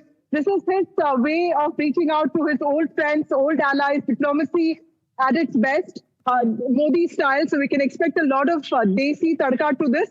At the same time, this is one of India's tried, tested allies, one of our most faithful friends. So, of course, there's going to be a lot of loyalty. There's going to be a lot of warmth in the dinner is what I'm expecting. It's interesting you talk about this long-standing relationship. A lot of people have tried to make it seem as if this is in reaction to, that this closeness is in reaction to the seeming hostility, or at least the occasional barbs from America, from Donald Trump in his second term. But the fact is, and we were just discussing it a while ago, and you've actually covered so many of these visits, Vasudha, that it stretches back from the time when Mr. Modi was the Chief Minister of Gujarat, cut to when in 2014 he met for the first time as Prime Minister. He met Mr. Putin again. And even at that time, he said that you are a great friend of our country, and this relationship, India and Russia, is incomparable. So between the two countries and between these two men, this relationship goes back more than 2.5 decades. Well, Padmaja, I was in the parliament today and I happened to speak to certain sources, and they're telling me that there is more at stake for Russia also, because remember the last time the president came to Delhi, it was a different world, it was a different India. The war hadn't begun, COVID was on, and Trump wasn't there in his second term. So, this is also a great opportunity for Russia to send out a message that things are getting normalized for the isolationist policy that the West has towards Russia, and more importantly for India. We have been told by government sources there's going to be a lot of focus on MOUs, there's going to be a lot of signing on shipping and defense-related pacts, more importantly on pharmaceuticals. So a lot is expected, but most importantly, like Shiv mentioned, the carpooling, the softer highlights of this visit are also something that people are looking forward to, because Mr. Putin has always said that Modi is a great friend, and more importantly, India also wants to send out a message that it can very well talk about multi-alignment, at the same time have warmth and diplomatic relations with one of its most important tried and tested allies. There's an amazing level of anticipation now before that door opens and the Russian president emerges there. All of this is going to play out live, of course, here. Vishnu, I want to bring you in for a moment, because Vishnu actually interviewed a much younger Vladimir Putin and a much younger Vishnu, 24 years ago, Vishnu? 2002. So I think you must have been the first Indian journalist to interview him. I've been trying to see. Probably. I'm not, it's quite possible. No, so incredible. So but certainly the first by an Indian news network. I think that's it's incredible. And at some point later and tomorrow as well, I'll play out some excerpts for you to see. It's fabulous. It's like going back in a time machine. But your thoughts, Vishnu, now as the door's about to open, quarter century ago is when you interviewed the man who's going to be coming out of that door now. You know what struck me, Padmaja and Shiv, is that when I went through bits of that interview, is three points. And, the more the world changes, the more things remain the same. Number one, Pakistan and terrorism. President Putin kept speaking about that. And he kept saying that, look, Pakistan, I asked him about Pakistan being a state sponsor of terrorism. He spoke about his concerns on Osama bin Laden. He spoke, and this was really, really important, about the proliferation of Pakistani nuclear technology. And Padmaja, guess what happened 2 years later? Yep. The Abdul Qadir Khan network was outed. Abdul Qadir Khan, the father of Pakistan's nuclear program, was caught red-handed, and he confessed to proliferating Pakistani nuclear technology. And didn't he also speak about Osama bin Laden in that interview? Osama bin Laden as well, and he spoke about terrorism. Right, that's the other point. And terrorism coming out of Pakistan. So terrorism, nuclear proliferation, and the other point I asked him, and Shiv, this is interesting. I said that how is it that India is buying Sukhoi 30s from Russia, and how is it that Russia is giving Sukhoi 30s to China? The Sukhoi 30s that Russia has provided China are now called the J-15 and J-16. Yeah. They are the bedrock of the Chinese Air Force. So all of those items, they remain questions I would possibly ask. They are literally rolling out the red carpet for the Russian president. You've heard that being said. That's where the phrase comes from. Yeah, they're literally rolling it out. Tell me, why does it take? Does it usually take this long? It's been about 5 to 7 minutes now. No, it's going to take a while. Why? I would suggest it'll take maybe even 15 minutes or so before it's all. What's happening behind this shut door right now? Even as we speak, what's going on? Nothing. It's just informal. President Putin is just possibly shutting. It's not like he has to collect his luggage or anything. He's closing his folders, and he's being briefed. He's probably been told that Prime Minister Modi is there. He would have known by now. There you have it. You've got his presidential staff coming out. They will examine. They'll take a look out. They will ensure that the path is all right. There may or may not be a carpet, but the carpet, I think, is just up till that one point. Checking even the staircase. And at some stage, we'll see Prime Minister Modi emerge at this stage. And then once they're right and they're completely ready is when they will invite President Putin to step out. So he walks out fast of his aircraft. He sort of bounds down. He practically skips down the stairs, He sort of does that. Who all will be on his staff right now? Who all will be accompanying him? Aside of the delegation, everything, who will be in his immediate vicinity? His chief of staff will be present along with several key officials. I'd like to see if the Russian ambassador was on this flight or he's over here. But, I mean, it's incredibly tight security, particularly after the war with Ukraine, which is why a large number of people over there will be part of his security delegation.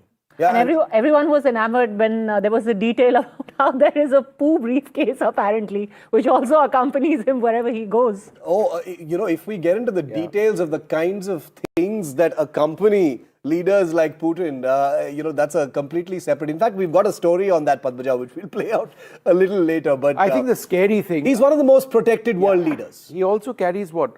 Is it called a soccer ball? Because the American president carries a briefcase with the nuclear launch the nuclear codes, right. He's got, the nuclear launch codes in another configuration. This is a man who commands the largest nuclear arsenal, the largest arsenal of nuclear weapons on earth. That is the power of Russia and Vladimir Putin. Let's be very clear about this. And a man who in the last 24 months has, on more than one occasion through his foreign minister and others, threatened to use those weapons, even if done so subtly. But live pictures from the Palam airport. These are live, I can assure you. And the president of Russia will be emerging from that door in just a moment. Dinner's on the agenda for tonight. The president, of course, will get a restful sleep because he's got a long day tomorrow, a total of 27 hours on Indian soil before he leaves tomorrow night at about 9. Many, many things on the agenda with the Prime Minister. There's a big business conference with CEOs from both countries that takes place during midday tomorrow. A big joint press conference and joint statement between Modi and Putin. All eyes are, of course, going to be on that on the back of the 23rd India-Russia summit.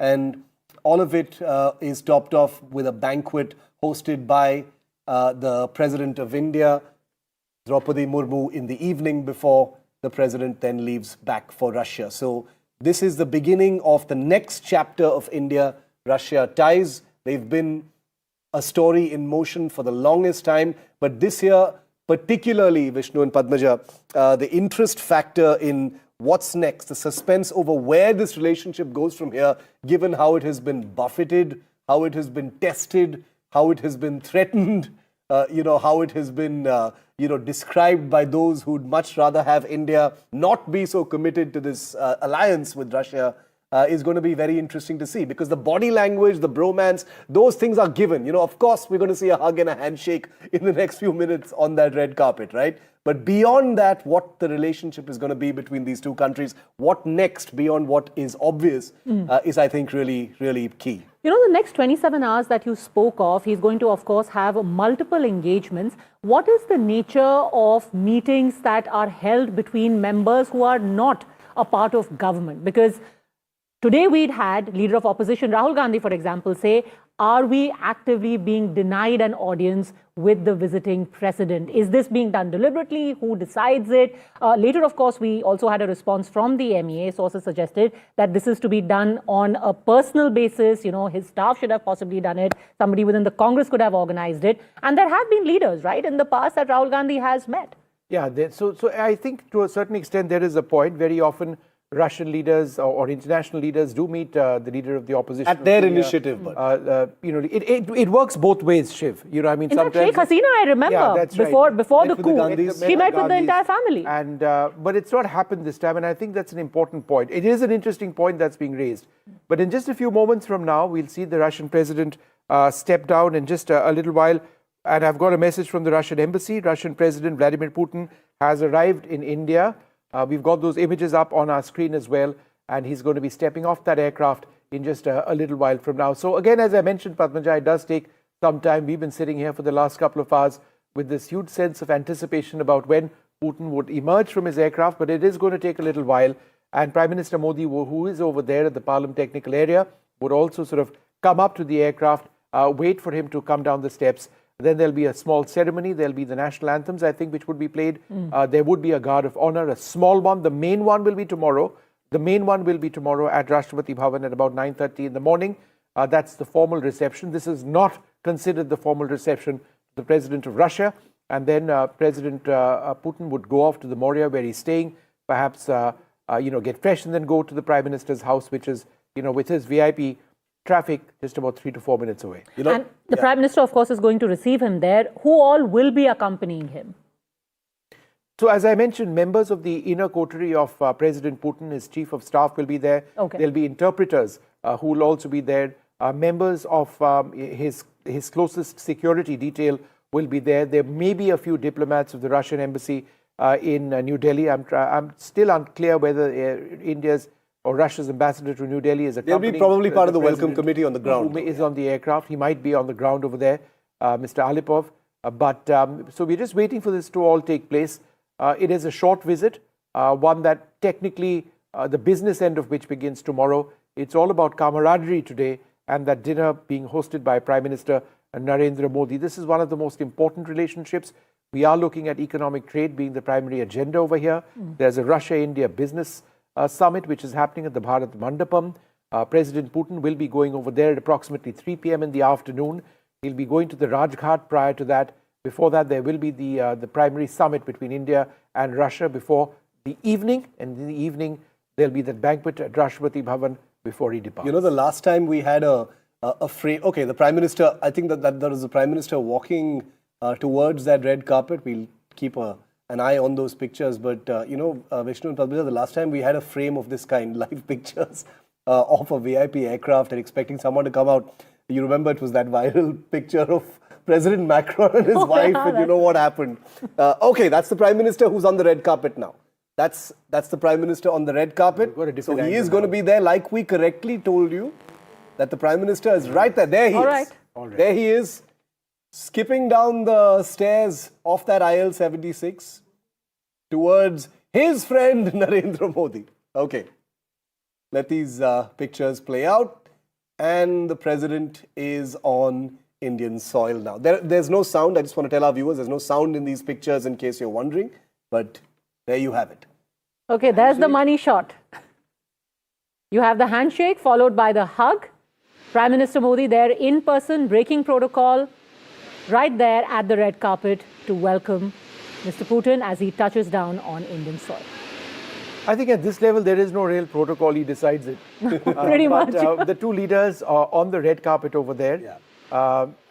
You know, I mean, it's the delegation, receiving the Russian president over there, diplomats. I can see India's ambassador, Vinay Kumar, India's ambassador to Moscow over there, shaking the hand of the Russian president over there. You can see the Russian ambassador as well. You can see members of the Russian embassy, their defense staff who are posted over here in New Delhi, greeting President Putin. And then Prime Minister Narendra Modi, along with the Russian president. Let's see what takes place. There's sometimes a small cultural event which also takes place. I think that's something that they are witnessing now.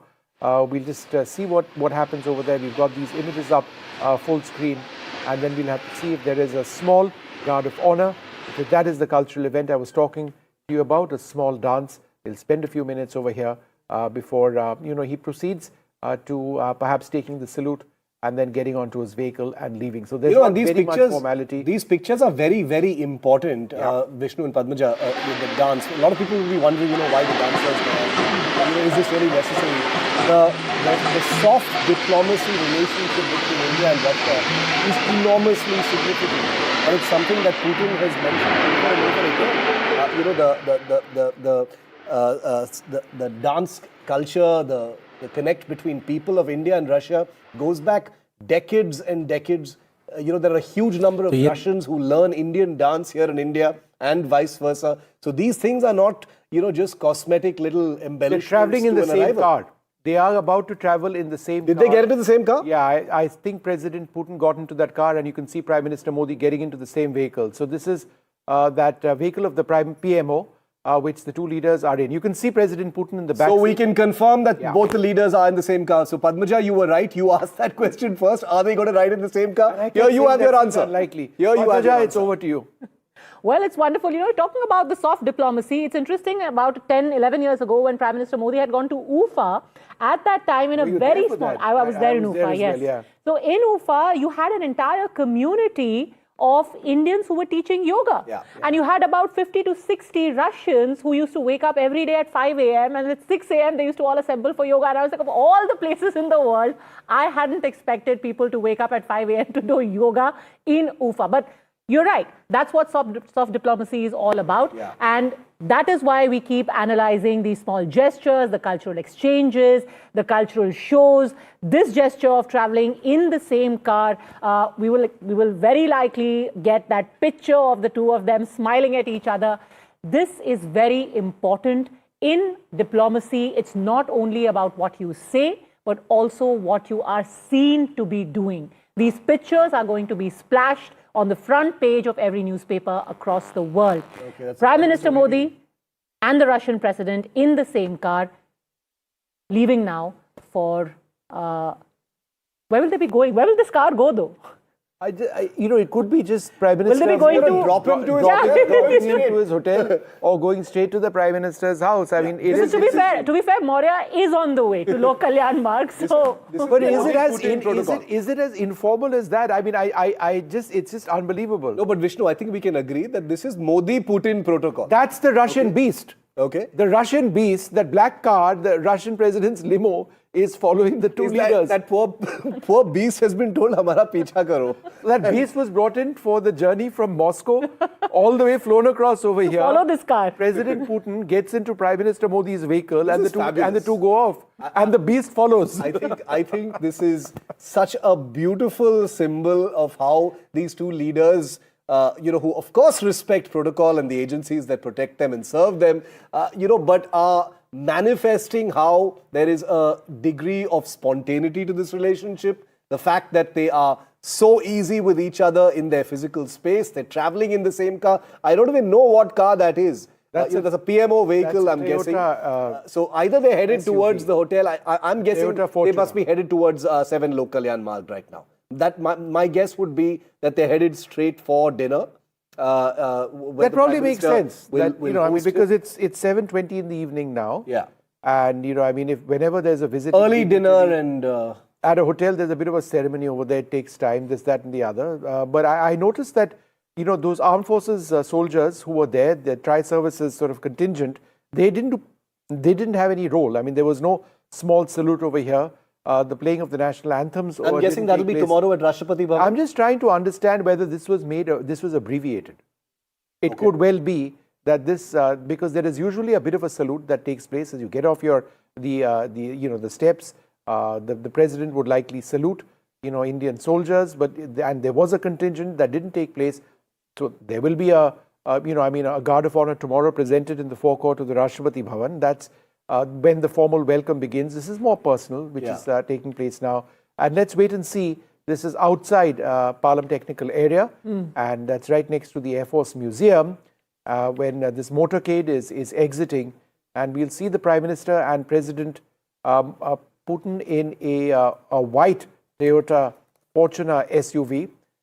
That's the vehicle the two leaders hopped onto. Also important to note that in Tianjin, it was Prime Minister Modi who traveled in the Russian president's beast, but today it is Mr. Putin who is in Mr. Modi's car. So a sort of a reciprocal gesture there. It's he who's hopped onto his car with his beast tailing all of them. The beast has gone off. They were ahead of that. But it's interesting, isn't it? I mean, I think that point on reciprocity is important, that, both leaders sort of doing that. You come into my car, I'll come into your car. It shows the trust between the two leaders, the friendship. What I find interesting is, when one is traveling in the other's car, does the security also accompany them in the same vehicle? Padmaja, there were only 4 people in that car. So where is the translator? Because there would be a bodyguard up front, unless there was no bodyguard up front and there was a translator up front, because this is really, really informal. But President Putin speaks English. I've spoken to him in English. Both of them speak English. Yeah. The Prime Minister speaks English too. It's not something that President Putin dwells on for a great period of time. But I mean, it's evidently enough for the two of them to communicate. I don't think there was a translator in that. No, I have to also underscore that level of trust. If you're leaving your security behind, or at least you're paring down your security, you'll have to. If you're traveling in each other's car, at best you can take one bodyguard along. I think we also got Aishwarya, Vasudha, all of our colleagues from the ground joining us. The convoy, of course, has already left the Palam Technical Area. Where they are headed, let's try and get a fix on that. Aishwarya? Where is the cavalcade headed? Where is the convoy headed?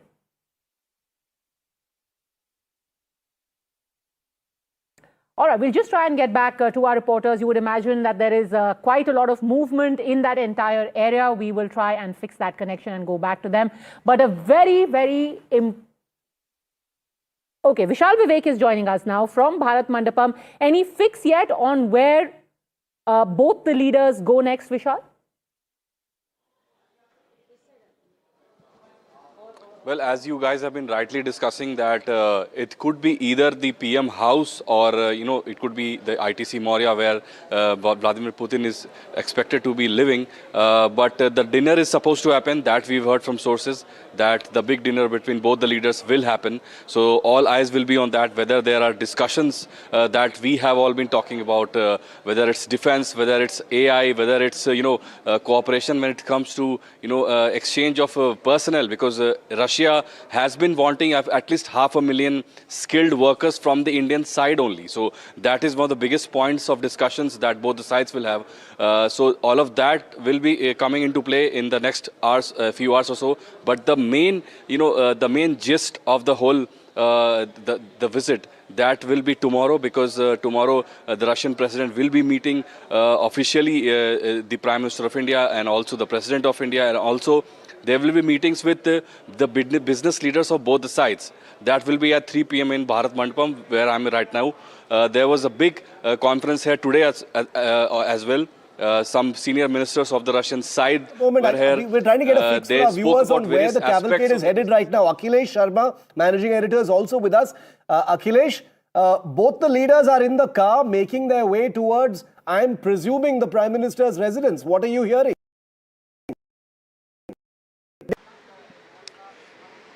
Yes, this is what we have also heard, Shiv, that immediately after departure from the airport, they will arrive at 7 Lok Kalyan Marg, which is the official residence of Prime Minister Narendra Modi. And PM Modi has actually arranged a private dinner for President Putin.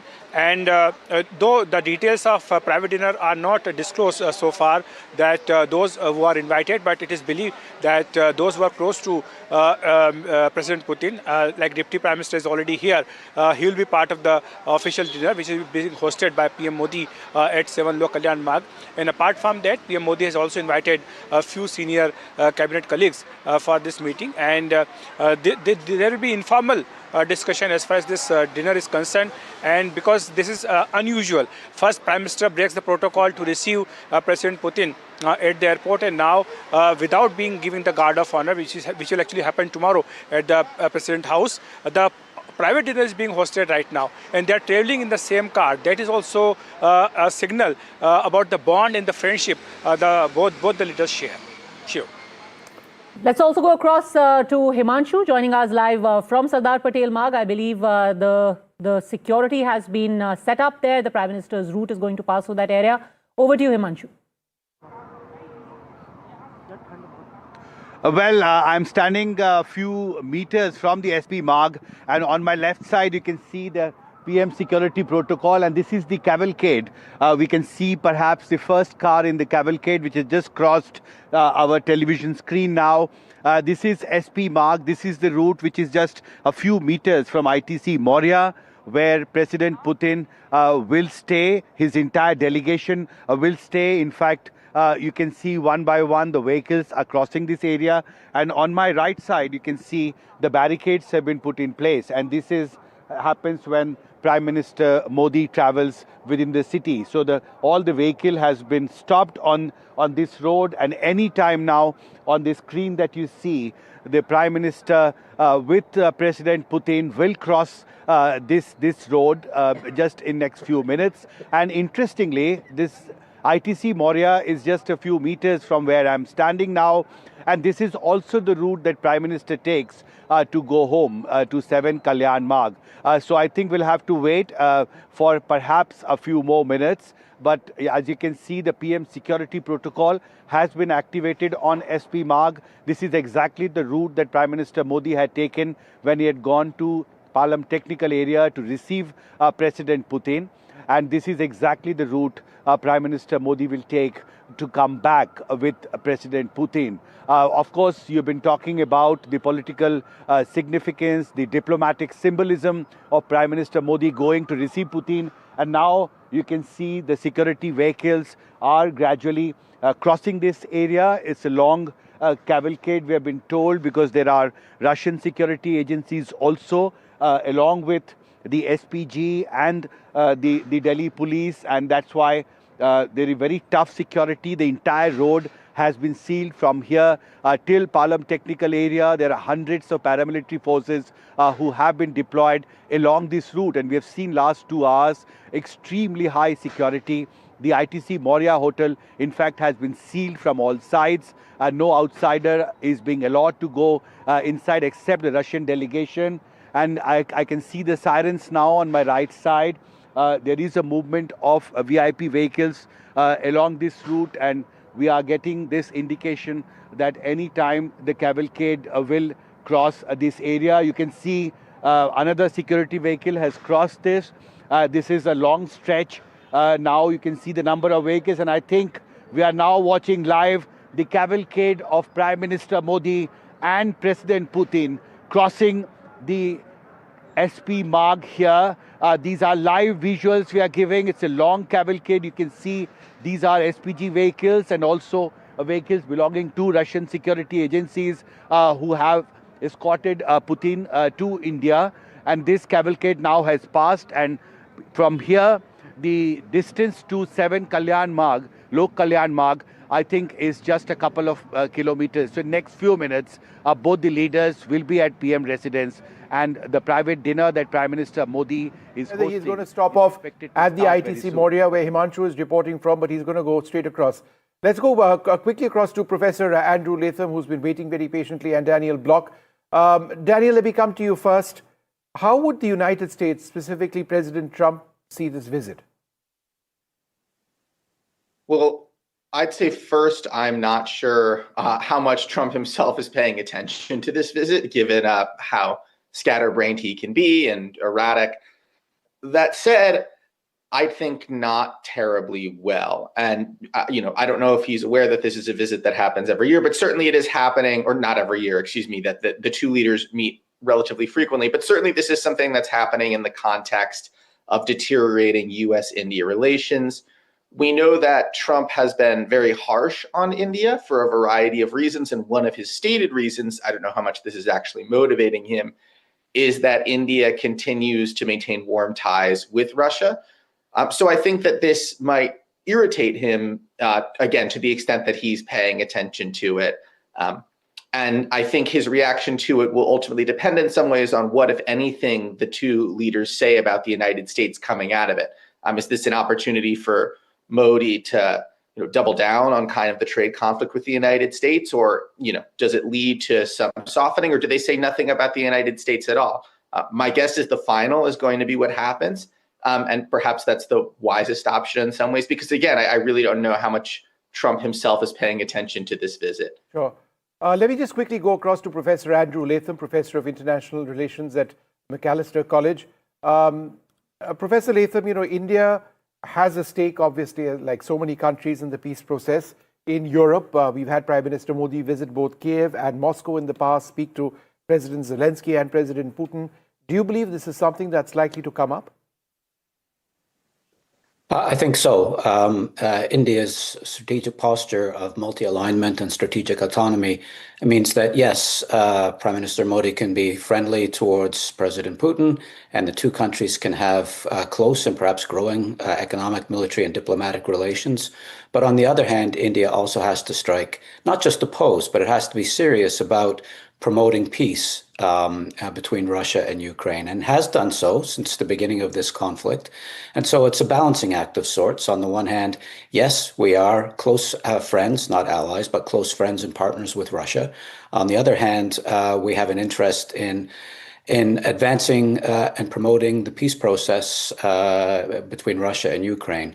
So I cannot imagine that this will not come up over dinner, even in polite company. Tarak Artha, this isn't just about playing the balancing act. The Prime Minister of India has gone out of his way in order to receive President Putin at Palam. What do you think America is thinking right now, or Mr. Trump is thinking right now, looking at these pictures, the two of them in the Indian Prime Minister's car, that hug and handshake? Well, he did the same thing. First of all, I think it's important. Right? He went and, he personally went and brought him from the airport. So I don't see why he should complain. He could say, perhaps, flattery, the imitation is the best form of flattery. But, what astonished me actually was that joint article by these three ambassadors.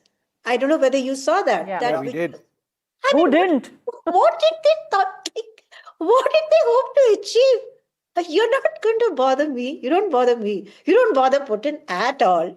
So was this some kind of clarion call to Trump saying, we are behind you, we are doing the things that we can. You sit in Delhi and write about that. That's not diplomacy. I don't know what it is. No, it is. In fact, Ambassador Yash Sinha, would you like to come in on this? That message by those three leaders. They're obviously pursuing their agenda, but they're on our soil and they know our sensitivities. Was it a bit insensitive of those leaders to be, writing in the way that they did? Vishnu, the three ambassadors wrote boilerplate stuff which is reflecting the positions of their respective governments. Yeah. But could they have used more temperate language? Certainly. Could they have avoided writing an article just on the eve of the visit of President Putin?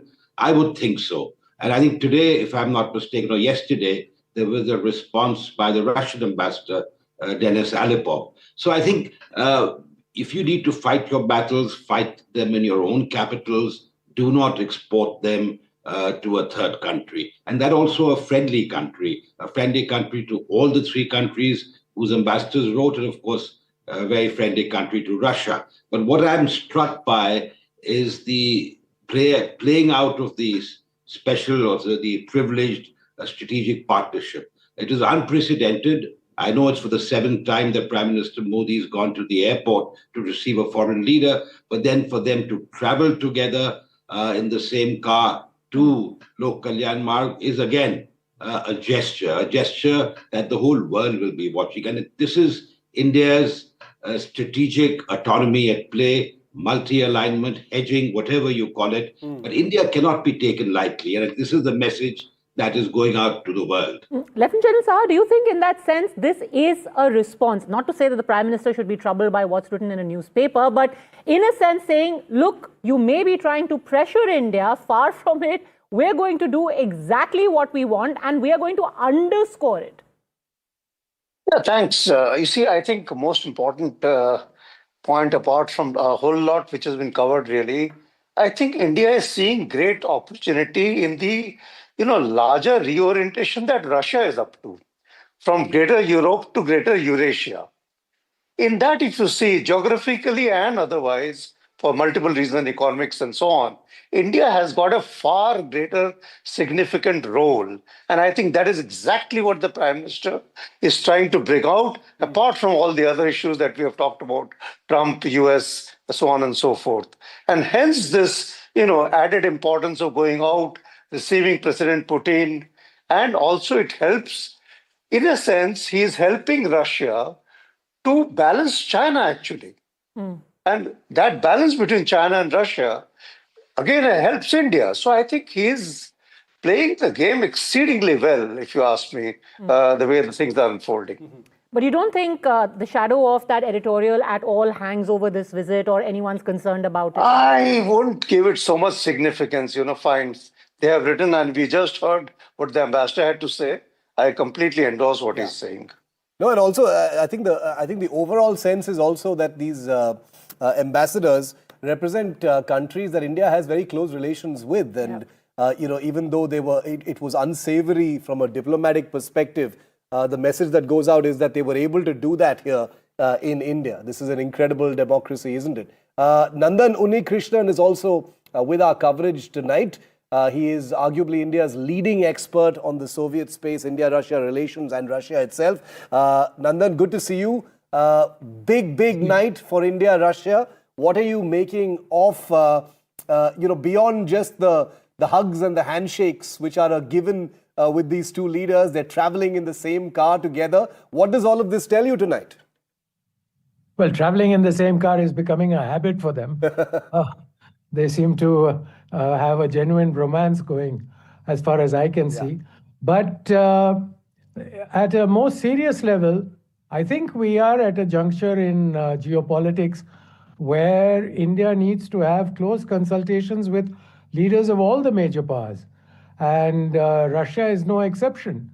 And given our long history of as Putin said, unique relationship, if you take it from the time of independence, there is much that Russia and India have to discuss because the geopolitical waters are not undisturbed, as it were. But Mr. Unnikrishnan, let me ask you this quick question. Is it also not true that India is looking for Russian engines for our rockets, one that is more powerful than the Vikas engines, and therefore for putting satellites in geostationary orbit, we may have a more effective engine available? I believe that's something that we may be collaborating on now. Could you share some details? Vishnu, I am not privy to what is being discussed at that level. But yes, India would be interested in acquiring any technologies, any equipment that would advance the programs in space or nuclear energy that we pursue domestically. So undoubtedly, we will be looking for equipment and technologies. What we end up with is something that I am not expecting to be announced at the summit. The summit usually doesn't have these huge declarations. This comes either sometimes before the summit or after. In this particular case, I expect it to happen sometime in January, February. General Saha, again, this is not the time and the place for defense deals to be announced. But I suppose that when the leaders meet, the defense minister of Russia here as well, there is more momentum which is added to existing processes. How do you see the overall defense relationship in the context of, let's say, systems like the S-400, India's acquisition of a nuclear submarine, and other areas where both sides are, have collaborated for an extended period of time? Very quickly, the Sukhoi 57 with transfer of technology, but with a caveat of licensed production, is going to be on offer. And it will be put out as a stopgap until the AMCA gets developed. Then likewise, the Sukhoi 35, that will also be on offer, with, of course, all the latest ISA and all that. And S-400, since you specifically asked, I think we are still to receive 2 which are pending. And I would imagine post-Sindoor, the Air Force certainly would want more. S-500, of course, is fantastic. I think it will be discussed. And submarine lease, as you're talking about, rather than procurement, I think the lease would be on offer. These would be the major ones. But having said that, I think Sukhoi 30, the upgrade package must come. And you see, that is the areas, little bit of this older generation equipment. I think we should insist on the transfer of technology there as well. Mr. Unnikrishnan, in fact, even before Mr. Putin touched down, we had, our defense minister and Russia's defense minister co-chairing the 22nd India-Russia Intergovernmental Commission. And what the Russian Minister for Defense said over there, the fact that our bilateral relations have a strategic character and the partnership with India is a key factor for the balance in South Asian region and global security in general. So the grounds have already been laid of what this relationship in the field of defense is going to be from here on. Yes, absolutely. I mean, as far as Russia is concerned, India is a critical partner in not only on the economic front, but even on issues of global security. It's not only the defense relationship in terms of equipment. You can see us exchanging information, cooperating with each other in Afghanistan, for example.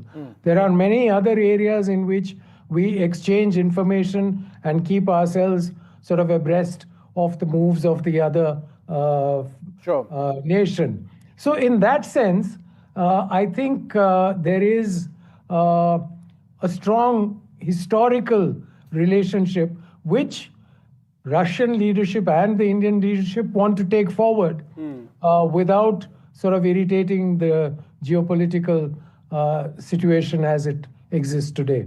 Yeah, because even what we've seen so far in the first hour, less than an hour since Putin has landed, there's so much messaging, there's so much breakage of protocol, no shortage of subject matter to analyze what the reactions from other countries are going to be like, most of all from Trump. But General Saha, you had something to add to that? Yeah, sure. You see, the thing is, from the point of view of Russia, and talking about this point which Mr. Undi brings out, they see, I think, India as a bridge between Gulf and Indo-Pacific. Whereas the Americans see us from an Indo-Pacific perspective. And I think that's a significant difference, you see. And that is where I say, I think Prime Minister Modi is seeing opportunity for India. You know, where is that cavalcade? I mean, probably the motorcade would have reached. They've reached. They should have reached Lok Kalyan Marg by now. They were at SP Marg about 15 minutes ago. So, there are no traffic signals, I assure you. It's not like they're stuck in a jam or something. Nandan and General Sinha, you know, before the cavalcade left from there, we were arguing about whether Prime Minister Modi is going to drop President Putin at the hotel and then go home, or they're going to go straight to 7 Lok Kalyan Marg. It's actually a great example. This is the way to reduce your carbon footprint. You say, you know, let's all travel in like the same vehicle. Next thing you know, they're going to be getting a bus at the summits, and everyone traveling together. Yeah, I don't think they've met traffic at Shantipat or Satya Marg or anything. I've always wondered, without traffic, how much time it takes to travel from the airport to, let's say, that Moria. It would probably take just 2 or 3 minutes at the speed at which, you know, these vehicles travel. But I can't tell you how I know this, but it's about 6 minutes. Oh, really? No. That's impressive. Yeah. Ambassador Yash Sinha, you know, we keep talking about weapon system, and that's perhaps visually the most interesting part, you know, of the Indo-Russia equation at one level. But, you know, hard commerce and hard trade, the fact that there is a trade imbalance between the two countries, we sort of import a lot from Russia, we export very little. What can be done to realistically fix that? I think that's going to be a key point on the agenda for the talks tomorrow, because, as you said, the trade is very imbalanced. I think it's the tune of $68 odd billion, of which we export only $4.9 billion. So I think we can export much more. There have been areas that have been identified, agricultural products, fishery, etc. And there are other areas which Russia can sort of gain from in terms of buying from India at a cheaper price. So I think till now, I think Russia has been fixated as far as trade is concerned with the West. But the circumstances it finds itself now, or China for that matter, they're looking elsewhere. And who better than India, their time-tested partner. So I think there's going to be talk on trade, energy, and defense. I think General Saha has covered the defense aspect quite well. Just to pick up on what Nandan had said about Afghanistan, because, you know, we've been cooperating on Afghanistan for many, many years. I've personally been involved in that. But be that as it may, I think with the Bagram very much in the news now, I'm sure our experts and our foreign officers, etc., would be exchanging notes on how the situation is developing in the region. And I think because we have this special privilege strategic partnership, I think all these issues will come under discussion. Energy, certainly, because energy is another area where we are under pressure, but we haven't bowed to pressure. Yes, in October, our intake of Russian oil was reduced, but don't forget that Rosneft and Lukoil were sanctioned. And in December, we might see a further drop. But India will buy oil from the available sources in terms of price, in terms of availability. And I think that is in our strategic national interest. And I think this is a message that everyone should understand, because I find this completely unaccepted and double standards where countries preach to us that you shouldn't buy, and yet they buy themselves, they buy energy in huge quantities from Russia. So I think all these issues are going to come up for discussion. And I'm hopeful and I'm sanguine that the outcome of this visit will be something that will be of mutual benefit, but will also be a message to the rest of the world. You know, I just want to tell our viewers that Sputnik is quoting the Kremlin to say that Prime Minister Modi's decision to meet the Russian president at the aircraft ramp was unexpected and the Russian side had not been informed in advance. So what did I tell you? My sources said they had no idea. My sources were pretty well placed. Sometime, and I would suggest 5 p.m., the Prime Minister said, "Chalo chalte wahan airport." And, I mean, that's what happened. And then Putin got into President Modi's vehicle and they went off to his house. It's as simple as that. I mean, this is what friends do. Really? He told his driver, "Chalo chalte hain," and he just hopped into his car. No, but Ambassador Sinha, what does that mean, though? Sputnik reporting that the Russians had no idea about this, and it was presumably a pleasant surprise at the Palam terminal. What does it mean, though? I would take it with more than a pinch of salt. Yeah, exactly. That's what I was going to say. Yeah. So it's all planned, is what you're trying to say. How could they not know? I mean, one of the most protected world leaders. You boffins at the External Affairs Ministry could have told us earlier, but chose not to. I think that's what he's trying. No, I mean, look at those pictures. It's not like, he looks startled or he's like, "Oh my God, what is this person doing here?" It's very apparent that it was planned. However, that is what Sputnik is reporting for the time being. We, of course, are going to talk about what happens in the next few hours, what will be discussed over that dinner, what happens in the next 24 plus hours tomorrow. We have to stop for a very, very quick break at this moment. The biggest story here on NDTV.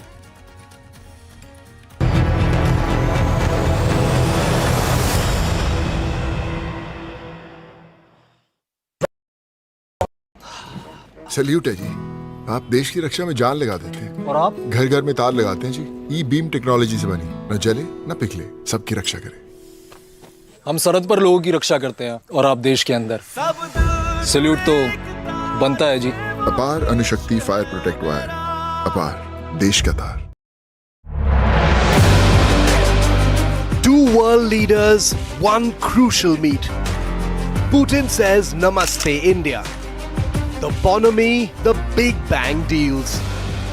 Bharat और रूस हमेशा कंधे से कंधा मिलाकर चले.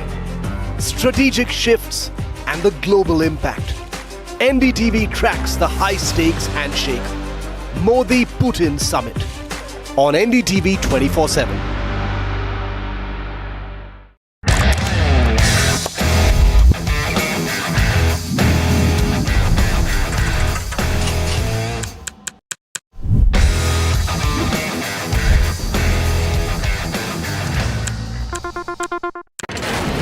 Front lines of Kargil, the fury of Operation Sindhu, so many attacks, the chaos and cries of disaster zones, to fighter jet cockpits, and the world's most defining interviews. It's incredible. He has seen history break, live, unfiltered. 20,000 hours of live broadcasting. Welcome to Left, Right and Centre. Hard facts. War-struck country. Hard questions. In the Ukraine. 30 years of trust. In the Kargil area. North Ukraine. In France. In Italy. At Srinagar. Vishnu Shom for NDTV. Vishnu Shom. Only on NDTV. Across the country. He has tracked the pulse of power from Washington to Korea. Witnessed history being made in global capitals and conflict zones. Brought clarity to complex issues of national security and international affairs. Aditya Raj Kaul, covering international affairs like no one else. Only on NDTV network. The best app to use is the NDTV app.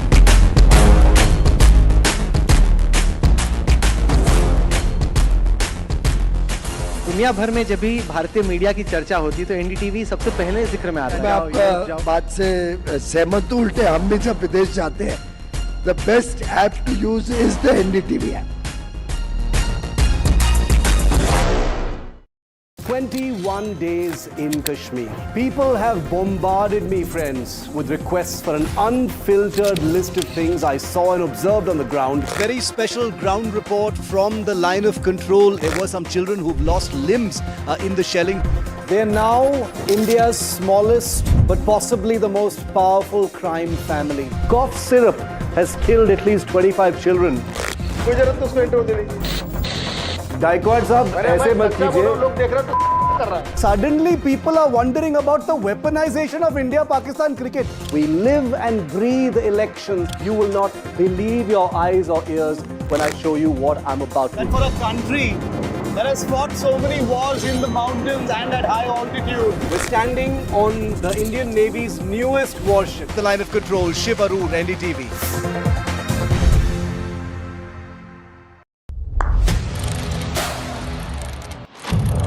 What seems settled for me is unfinished business. So I rewind, I pause, I reflect, I dig until what's buried stands up to be counted. Breaking ground, not just headlines, the meaning behind them. This is Breaking Ground with me, Vedika Sood. Namaste, India. As you all know, I've been traveling around the world with my music. But this one is truly special. Something that's India. You all must have seen the magic that was created in Kun Fayakun. Now it's your chance to experience it with me. So book your tickets from District app and together let's create harmony of hearts. See you, Delhi. Pulling us Other opposition parties. They argue, I conclude. They deflect, I drill down.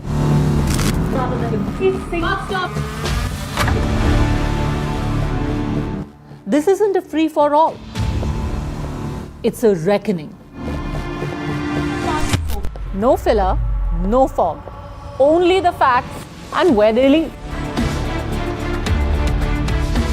Every night at 9, the case closes because the buck stops here.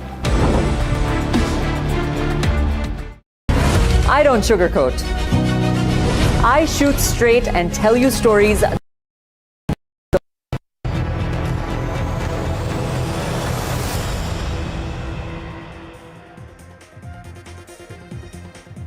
Well, good evening, everybody, and it is a wonderful evening over here. We've got the Russian President Vladimir Putin here in India, Prime Minister Modi lending a personal touch by greeting him at the Air Force Station in Palam in New Delhi.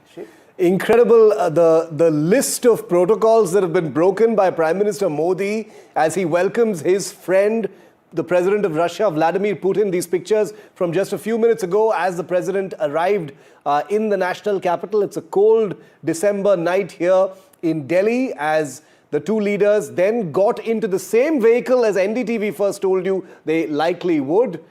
Not the Prime Minister's traditional vehicle, not the beast that Vladimir Putin travels in, but a separate PMO vehicle designated for the two leaders to sit in the back seat and head towards the Prime Minister's residence at 7 Lok Kalyan Marg, where they are currently, Vishnu, presumably having that private dinner.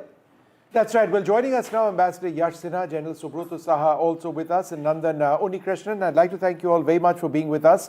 Ambassador Sinha, to you first. Sputnik has just put out a tweet saying that there was no expectation on the Russian side that Prime Minister Modi would be there. Assuming that that's correct for a moment, is this rare? What does it symbolize? I wouldn't expect that the Russian side didn't know because the security is involved. Yeah. And I think the Russians are very particular, and most countries are, but Russia in particular, given the circumstances that exist today. So I'm even if the MEA or if the protocol didn't convey this, the message would have been conveyed at least to the Russian security. But I think perhaps they sort of had already been in touch. I can't say it's pre-planned necessarily, in the sense that it may not have been decided a day or two ago. It may have been a decision taken today. But I feel that the Russian side would have known. But then again, I'm not privy to what exactly happened. Normally, I've handled a few visits, so I know. Normally, these things are always decided in advance to the details, to the minute actually, about how things proceed. No, I completely agree, and especially in the wake of the Ukraine conflict, President Putin's security detail is even more intricate and on tenterhooks, and therefore I would very much agree with Ambassador Sinha on that count that Sputnik probably pushing it a little too far. But and I want to bring all of the other guests back on our screen because Nandan Unnikrishnan, let me bring this to you because the India-Russia relationship has a large degree of continuity and even predictability. We know for a fact that there's going to be a lot of business. There will, of course, be a lot of defense. Let's put Nandan on our screen quickly, please.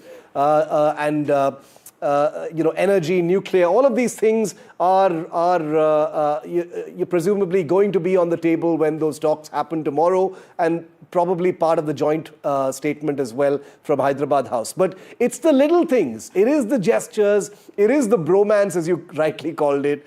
It is the breakage of protocol. That is where perhaps the story in some ways will also unfold. Do you agree with that? And what do you think the two leaders will be talking about over dinner as we speak?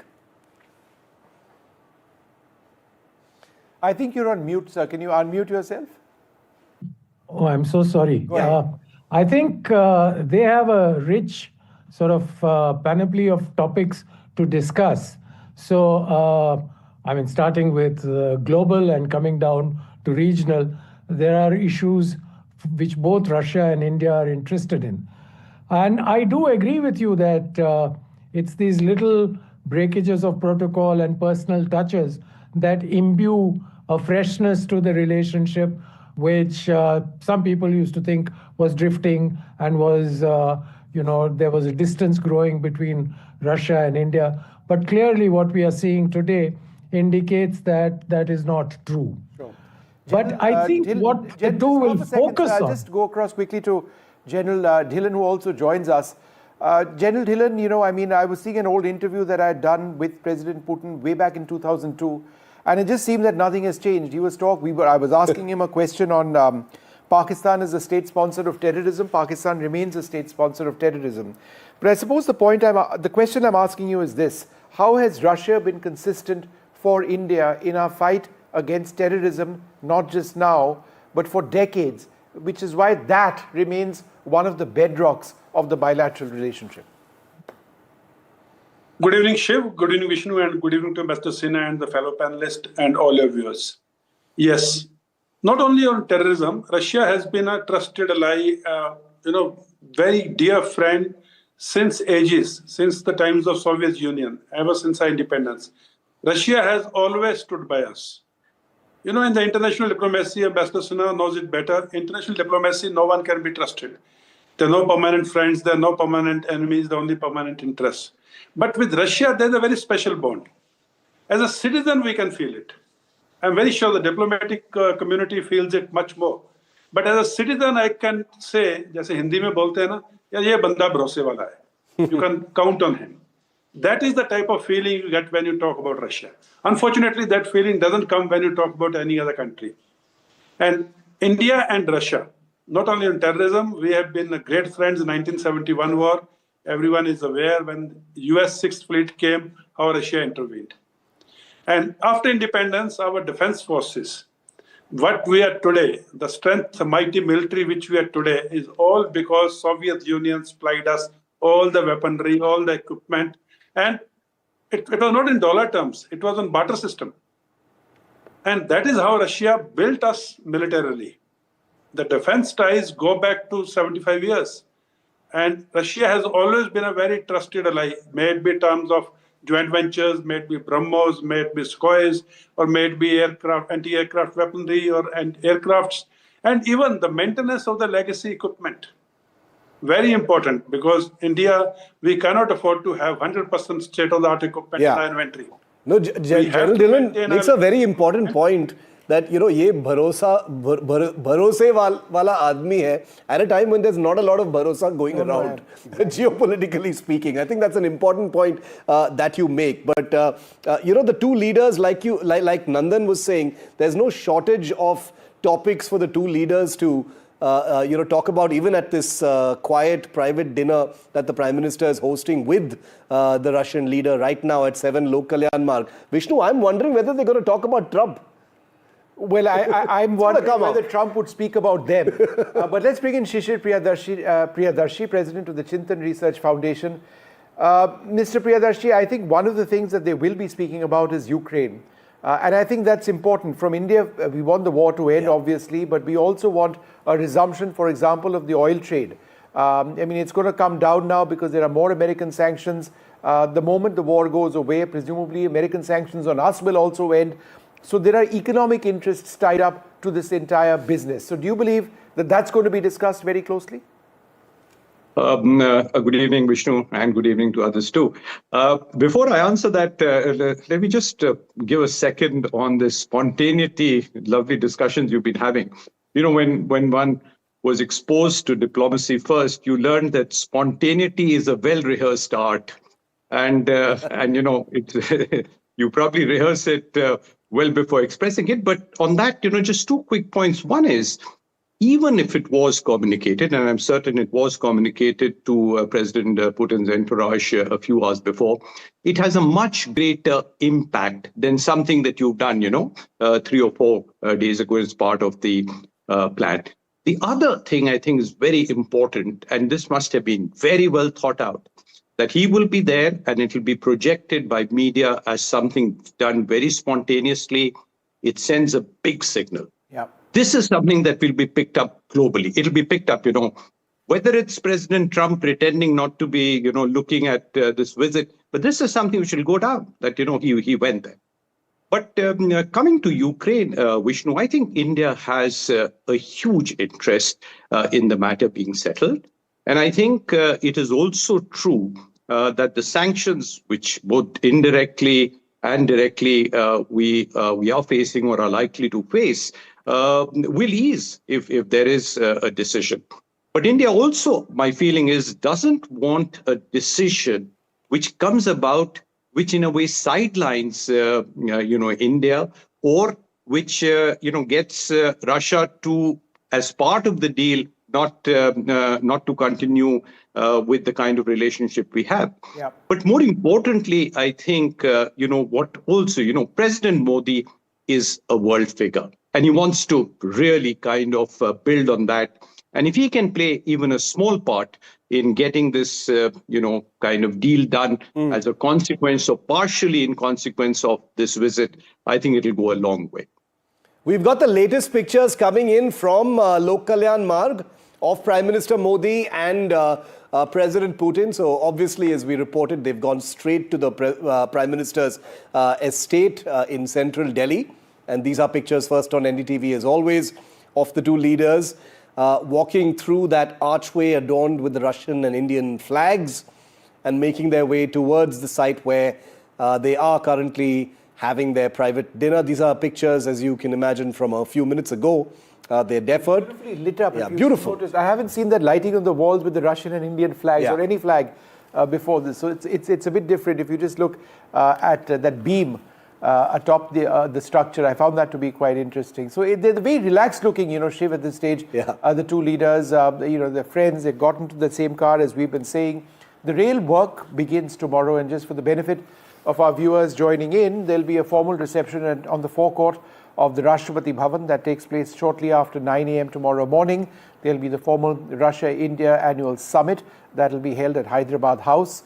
There is a Russia-India business summit which is taking place at the Bharat Mandapam.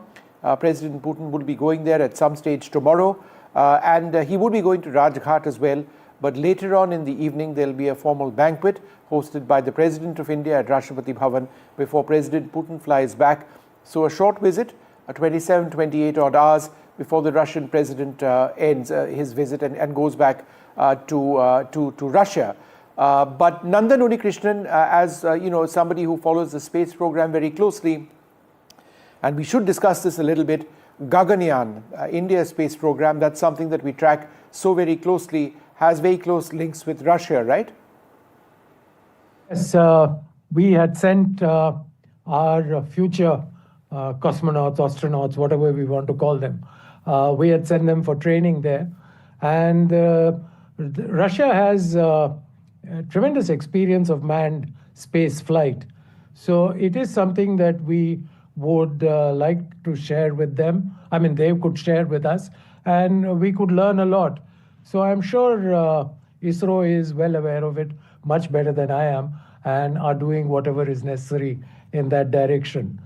The Russians are particularly keen these days to maintain a close relationship with India, and are quite prepared today to be far more open in the sharing of technologies, information, than they were, let's say, even 5 years ago.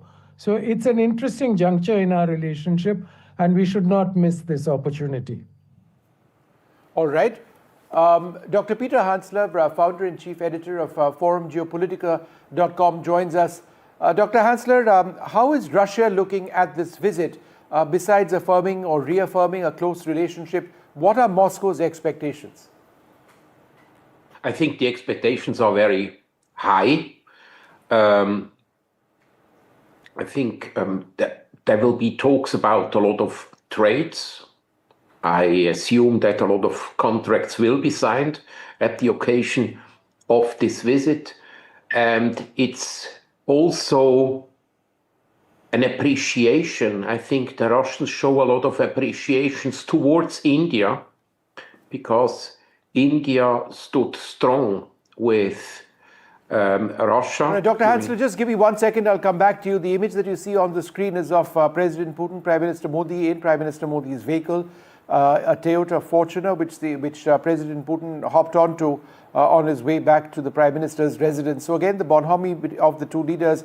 We saw this in Tianjin a couple of months back when the two leaders had gone there, and we're seeing this now as well. I mean, it's interesting because the Russian president had his special vehicle, his armored vehicle flown in from Russia, but he chose to get onto Prime Minister Modi's vehicle instead. So that sort of gives you an idea of the informality that exists between the two leaders.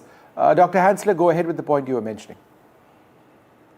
Yes, I think Russia does appreciate the level of loyalty which India showed towards Russia, because from the very beginning, that means since March 2022, the Western countries, whether it was the United States or the European Union, everybody was putting a lot of pressure on India in order to, that they don't work any longer with Russia together, and India stood strong. And loyalty is a concept which is extremely important. Dr. Hansler, just give us half a second. We're going to quickly move on now to another important part of this relationship, a look at the defense relationship between the two sides. Shiv and I were looking at the S-400 surface-to-air missile system, the S-500 system, which India might be interested in the future. Let's just play out this report and give our viewers an idea of something that interests both sides very closely.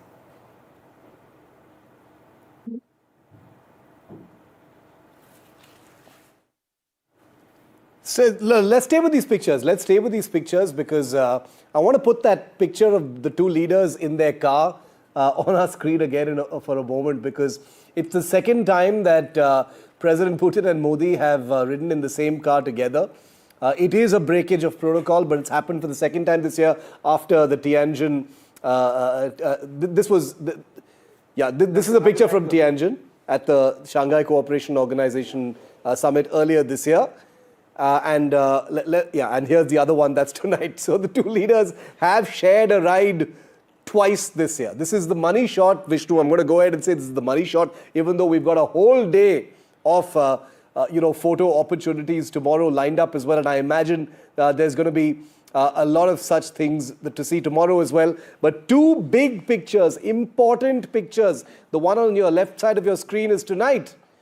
Prime Minister Modi and President Putin riding in a PMO vehicle together, breaking protocol, riding together to the Prime Minister's estate. On the right-hand side of your screen, pictures from a couple of months ago in China. So the two leaders sending out a message just a few weeks apart that that messaging matters, symbols matter, this friendship definitely matters, and riding in the same vehicle is only one in a small list of protocols that the Prime Minister has broken, including being there personally to receive President Putin tonight at the Delhi Palam airport. So as we speak, as you look at these pictures, let's go full frame on tonight's picture for a moment, because the two leaders are now at the Prime Minister's estate where they are having dinner. This is the picture that I wager you're going to see on the front pages of most newspapers tomorrow, in addition to those magnificent pictures that are coming in from the Lok Kalyan Marg estate, which is where the Prime Minister resides in the national capital. It's a cold winter night, and the two leaders are now in there having dinner. Let's show our viewers those pictures from 7 Lok Kalyan Marg, Vishnu, where the two leaders, I imagine a very small group will be with them as they have that conversation. It's a private dinner, very quick one that's being hosted by the Prime Minister before tomorrow kicks in. Remember, President Putin is staying at Delhi's ITC Maurya Hotel. The entire hotel, of course, has been taken over. It's a high security zone already. Tomorrow, the day begins at 11 a.m. There are protocol items on the agenda early in the morning from about 9:40, which is when the ceremonial guard of honor at the Rashtrapati Bhavan takes place. Yep. And then you've got President Putin and Prime Minister who will begin the India-Russia summit. You know, Shiv, I got a message from a very senior Indian diplomat, somebody who served very, very closely in Russia in the past as well. And he says that, and it's interesting, it would have been extraordinary and newsworthy if Putin had not been received at the airport by the Prime Minister, as has been the norm for all Russian presidents and CPSU general secretaries, without exception, as with all US presidents. So perhaps this was something that President Putin would have expected, and but I do believe it is interesting that they hopped onto the same vehicle and drove down to Prime Minister Modi's house in the manner that they did. But this does reflect, the importance that India attaches with the relationship with Russia, and there's a great deal of that's going to be looked at over the next few days. Now, over the next 24 hours. So what exactly are we looking at? We're looking at an enhancement of the trade relationship between the two sides. Agriculture is one area that India would be looking at, and Russia, pharma as well. Energy, in terms of potential future Russian continued collaboration in the nuclear field. Defense, though don't expect any defense deals to be signed. This is a bilateral relationship where there is a distinct trade imbalance.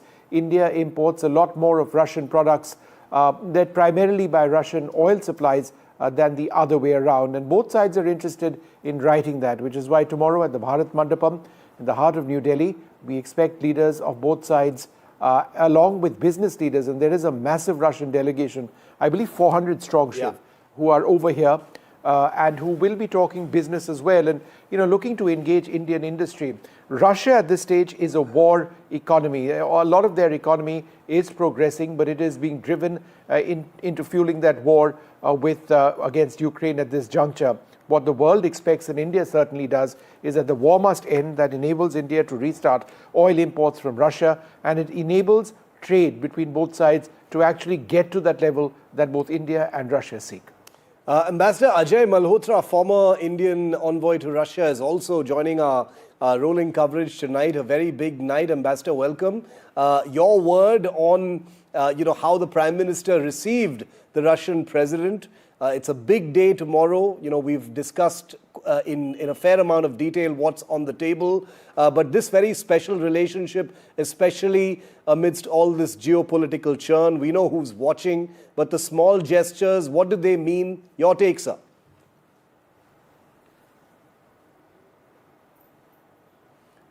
Ambassador, you'll need to unmute yourself, please. Go ahead, sir. Apologies. Yeah, well, this was to be expected. They are friends of long standing. The first time they met was in 2001 when the then Chief Minister of Gujarat, Mr. Narendra Modi, had gone to Moscow, and when they had signed the agreement on sister city relations between Astrakhan and Ahmedabad. And from that occasion on, even as Chief Minister, he met him 3 times, again in 2006, 2009, and then repeatedly thereafter, when he became Prime Minister from 2014. So this is a friendship that has deep roots, not only for India, but also for the two top interlocutors. They get on very well, which is clear to anyone who is looking at the visuals. And being at the airport was absolutely expected. Sputnik might be telling you anything. I heard the previous portion where they might be saying that protocol, etc. But these things are never outside protocol. They always take place as per requirements. And if you look, even when Putin went to Anchorage in Alaska, President Trump was there to receive him on the red carpet at the airport. So it would have been very strange if our Prime Minister were not there. Yeah. But the lovely thing is that he got into the car. This would have also been agreed in advance and proceeded in our Prime Minister's car back to his home for the private dinner that they would be having together. Where, if you ask me, I think most of the actual kind of broad understandings and policy kind of guidance that needs to be agreed upon would probably be reached. So that's where we are. It's an important movement. What's happening now is, for our country, is hugely important. Yeah. I only see positivities in it, but we would know more as they come out and brief us later on at some stage tomorrow. Yeah. General Dhillon, America has concerns about India's continued import of Russian weaponry. That's not going away. I mean, we've just invested massively in the most basic things. AK-203 rifles, that's a Russian design, made in India for sure. But that Indo-Russian defense collaboration, that's primary to our military policy. And that's not going away, right? Absolutely, Vishnu, and that's not going away. It has reasons. It has reasons. No defense system, like I said earlier, we can just throw it away and bring in the new weapon systems. Now, Operation Sindoor. Operation Sindoor proved it beyond doubt that air defense is the new sword arm of the defense forces. Now, in Indian air defense, which comprises of all three services, the Army, Navy, and Air Force, like I said earlier, they're legacy weapon systems, they're newer weapon systems, and the state-of-art, like S-400. Now, all these have to be clubbed together. They have to be integrated together. And that is how the Suraksha Sudarshan Chakra comes into being.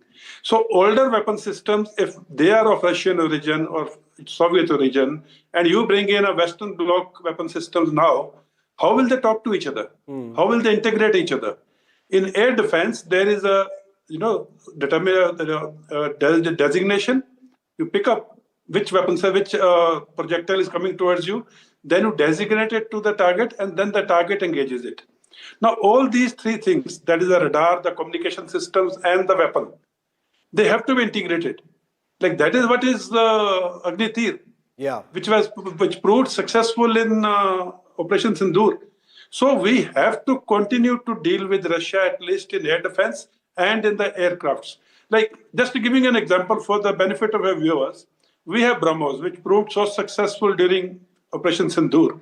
Now, BrahMos in the air transported model can only be carried by Su-30.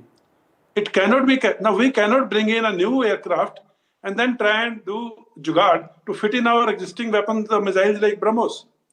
So it stands to logic, it stands to military logic, it stands to economic logic to continue with the block of the weapon systems, which we are already dependent on and which is the main inventory. Notwithstanding that, there are certain weapons and communication systems and the intelligence systems which other bloc has. And as standalone, they can be brought in. Whereas Russia, for one, is a country which will deal with us for co-production, maybe of S-500, like joint venture. BrahMos is already there. Square is already big manufacturer here. We are talking of S-500 also. Yes. So it makes sense, and also to give impetus to Make in India or Atmanirbhar Bharat. We have joint ventures and co-production with Russian, like you talked about AK series. Now they are being jointly produced. So with dealing with Russia on defense matters makes a lot of military sense. Sure. And we should continue to do that. And I'm not even talking about the lease of nuclear submarines and aircraft carriers and all which we have of Russian origin. So there is a lot we have in common. And more than anything else, the trust which we have the Russians is beyond. And that's very crucial, and we saw that during Operation Sindoor as well, General Dillon. And you've written a book on it, so you know what you're talking about when it comes to what India did and that relationship and how it played out. I'm glad Ambassador Malhotra clarified for us and brought us that perspective that there is no breakage of protocol. These things are all well within protocol, but here it is. Here's how the protocol's been bent, if I may use that phrase then, of the Prime Minister being there, welcoming Putin and then riding with him in that car. And I agree with the perspective that it would be surprising if the Prime Minister wasn't there. That's something that Vishnu and I have been saying from the start as well. Given everything that we've seen for the last 12 months, it would be unthinkable for the Prime Minister not to be there for his friend Vladimir Putin. Vishnu. No, absolutely. Shishir Priyadarshi, let me just come back to you. For you, what would the big takeaways of this visit be? Because, to expect a massive change economically would take time. There is nothing wrong with the strategic relationship. It's a very privileged strategic partnership. For you, what can realistically be achieved? Vishnu, two things. One, certainly, look, there is a huge trade imbalance. You talked of it. Let me also give the figures. Our trade is about 70 billion, but, we import 65 billion, close to it, and we are only exporting 5 billion. So Russia obviously has a huge rupee surplus. Now, we've got to find ways to provide an impetus to Indian exports to Russia. And I think this will have to be done in a very targeted way. I don't think it can be done by simply talking about the need and, with ministerial delegations saying, oh, we must increase this and that. We should pick 3 areas. And I've done a bit of research on this. And if you ask me, I think pharma, textiles, and machinery.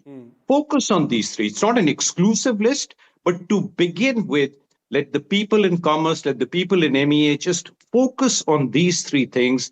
Because look, there has to be some kind of a balancing to this skewed relationship. So that's certainly one thing that I would hope to see come out of this. The second, since you were just speaking about defense, but the same goes elsewhere too, we are dependent. But I think I'm hoping, and we've done a bit of work on this, that the relationship moves from a pure buyer-seller relationship to a much bigger co-production and co-development relationship. General Saab is absolutely right. If you're deploying, a certain missile and a certain aircraft, it will remain. But then can we not start producing, or at least, as much as possible of whatever is required rather than just purely importing it? A third point, Vishnu, not really related to this. I don't know whether it will get reported at all or not. My feeling is India's presidency of the BRICS is going to be talked about. Yeah, absolutely. It's a very, very tough year to take on.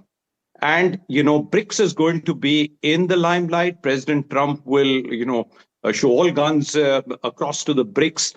And I think it will be India and Russia working in close tandem behind the scenes largely to ensure that India's tenure as presidency of the BRICS is as successful as our presidency of the G20 was, especially given the fact that on the other side, it's the US holding the presidency of the G20. So I have this feeling that this issue would certainly be talked about, and I'd be looking for little details on what comes out. The BRICS point is a very important one, and I actually wanted to get into that next.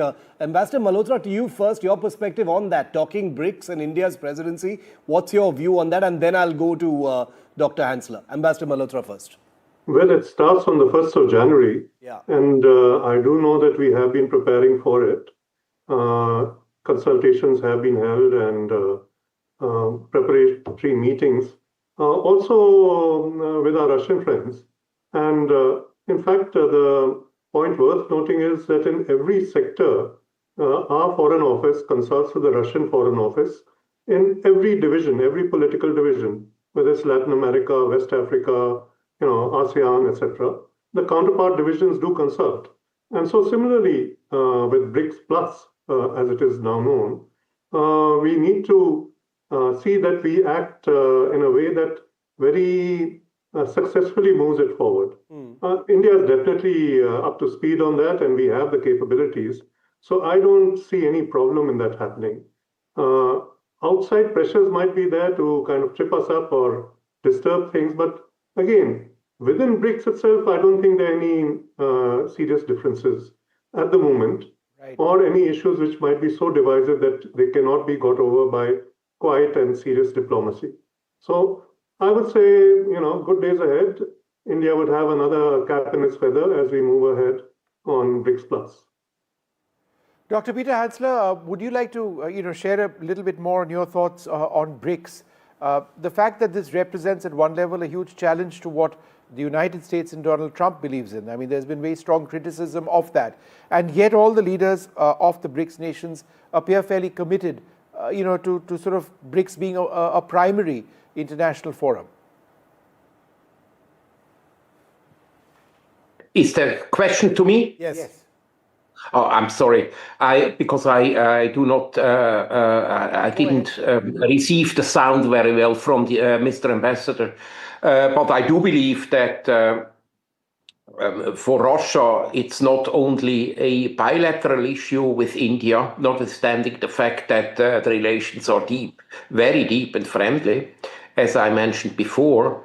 And people, especially from the West, do not understand the term loyalty, the importance of loyalty in the Russian soul, not only in the geopolitical matter.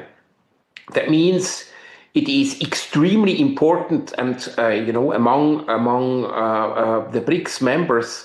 The two largest, with regard to population nations, is China and India and Russia. I think this is basically a triumvirate of the leaders.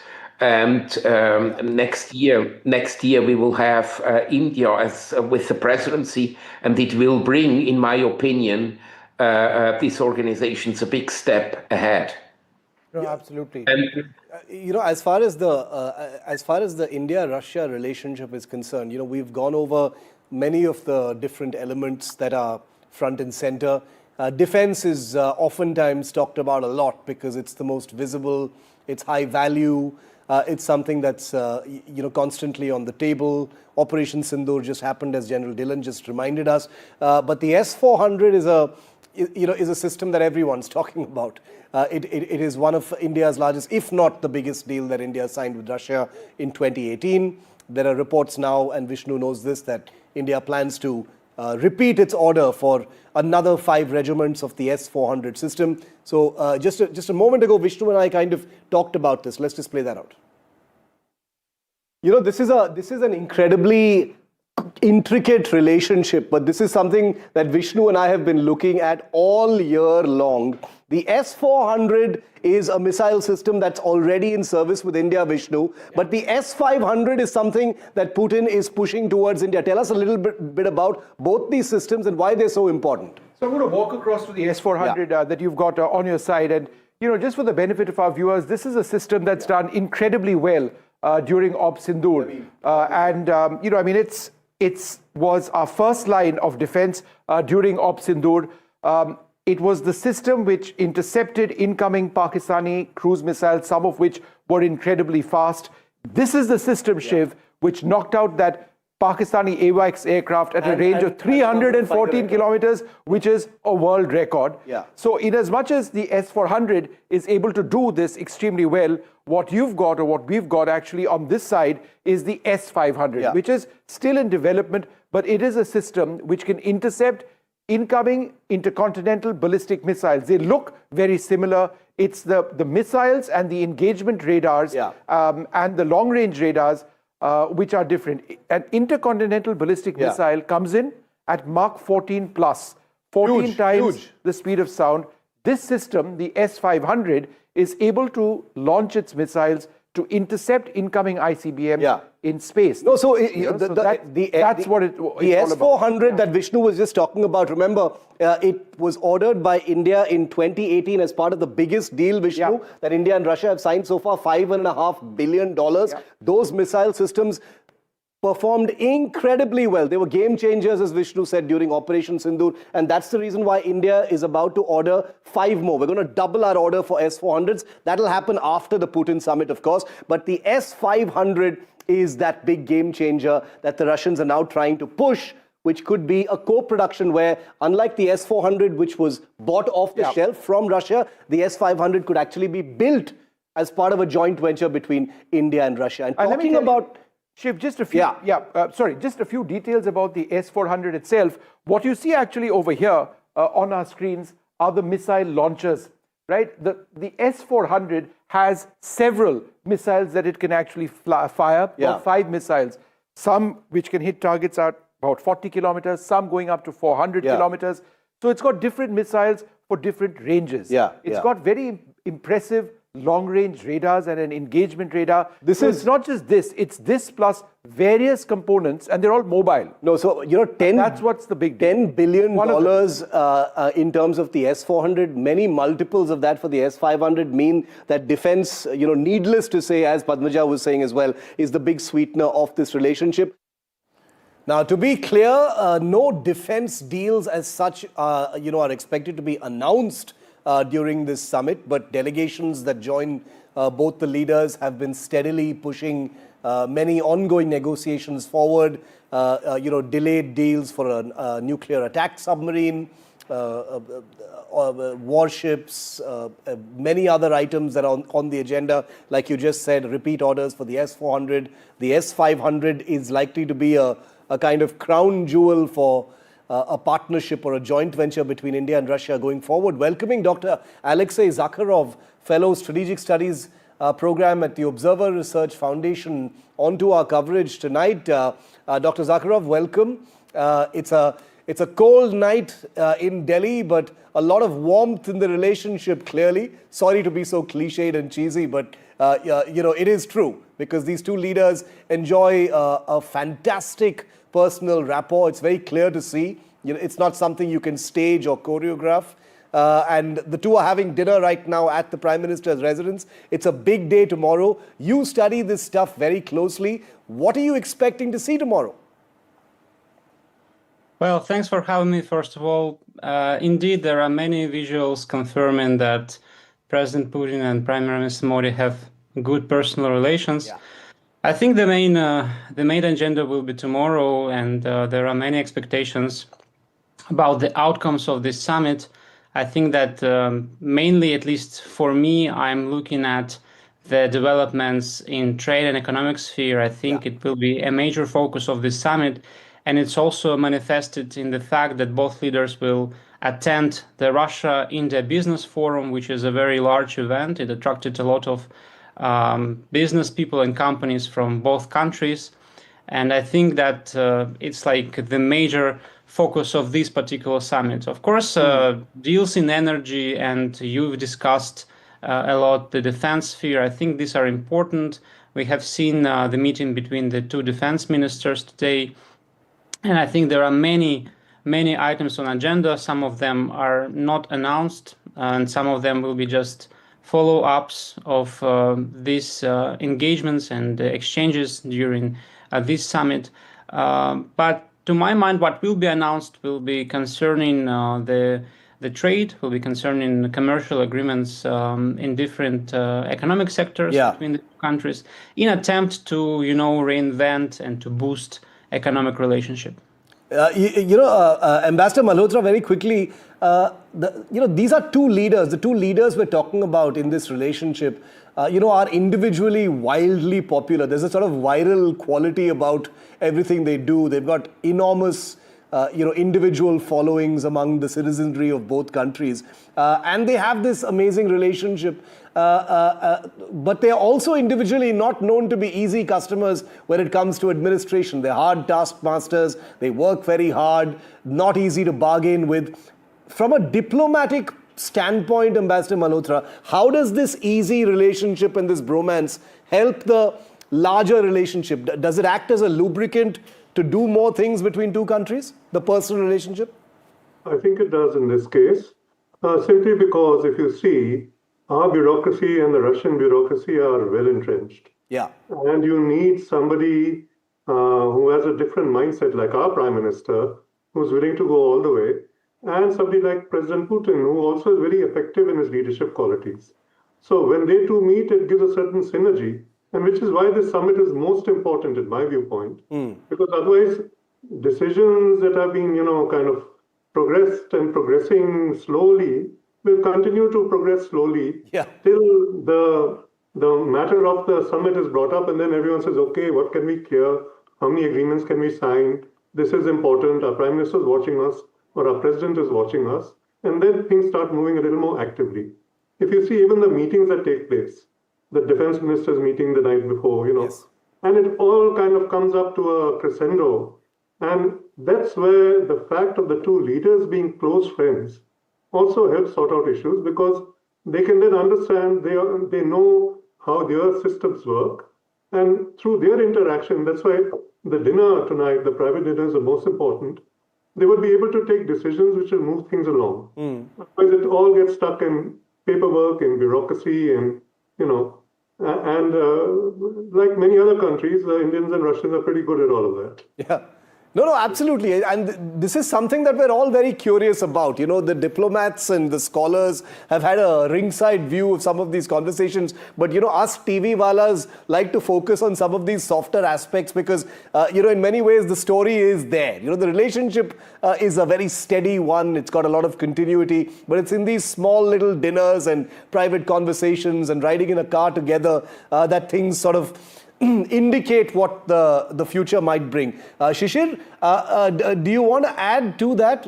We know that tomorrow's delegation level talks and the summit level talks have a very structured kind of agenda. What would be your guess, Shishir, that the two leaders will be discussing over this private dinner, for instance? Look, you've used the right word, yes. But if you give me a long leash, or I'm taking a long leash, absolutely, my feeling is China will figure in this conversation. We haven't talked about it much. We don't seem to. It's always, US and this. My feeling is China will figure in this. Look, Russia has an amazing relationship with China.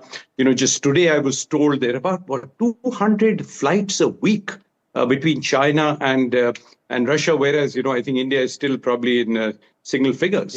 So, and obviously, while there was a lot of talk of India-China relationships, both prior and during the SCO summit, but the fact is that still we are very, very skeptical about that relationship. Now, can Russia play a role? Can a troika emerge? Maybe, as I said, maybe I'm on a long leash on this. But my feeling is China would certainly be one of the issues which will be talked about but not reported. No, important, and I'm glad you brought China up. General Dillon, there's no conversation without China. The three leaders, Xi Jinping, Vladimir Putin, and Narendra Modi, met just a couple of months ago in Tianjin in China. So there's a lot of subject matter there as well. And I agree with Shishir when he says China is definitely going to come up. General Dillon? Yeah, I agree with Mr. Shishir too, but I will answer your question in two parts. Firstly, India bonhomie has to happen, or they have to come together. Now is the time. Three leaders in all three countries, very strong on their home constituency, and very, very strong and visibly tough leaders who can take decisions in the interest of their respective nations. So that's why I say if Russia, China, India, bonhomie or future collaboration has to happen, it has to happen now. Now coming to the second aspect. China is never in a hurry to mend relationships. China always believes that future generations will be more intelligent and more informed. So they will always bend the issues if it is not in their absolute interest to do it now.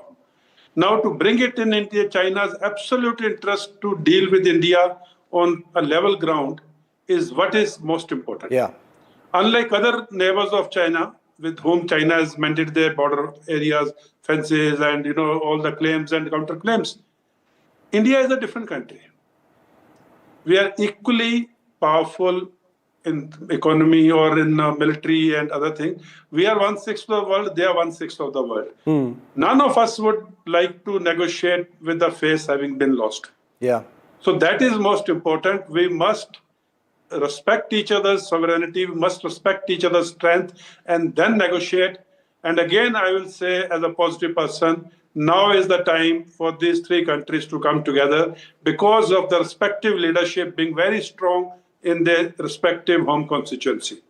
If a leader is not strong at home, he cannot take strong decisions at international level. Well said. And I think that pretty much sets the flavor for the conversation between these two leaders and the countries they lead. Gentlemen, thank you very much for joining me on our rolling coverage for tonight. We continue at 10. But I just want to tell all our viewers that this is Vladimir Putin's first visit to India since the beginning of the Ukraine war. It's a key bilateral that has been set between the two leaders that takes place tomorrow. The day kicks off early in the morning. Here's a look at the man who shaped his own destiny.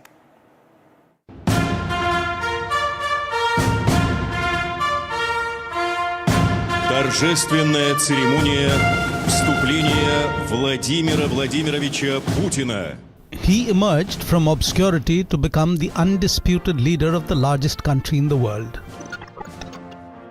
From humble beginnings to having his writ hold sway in domed city Moscow, capital of modern-day Russia.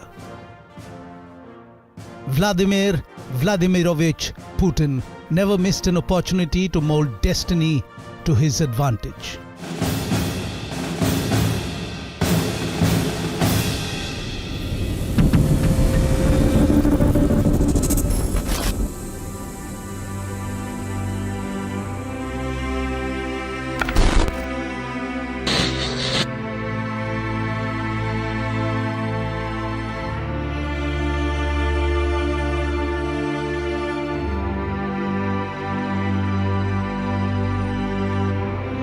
Vladimir Putin was born in 1952 in the Soviet city of Leningrad, still recovering from the shock and deprivations of World War II.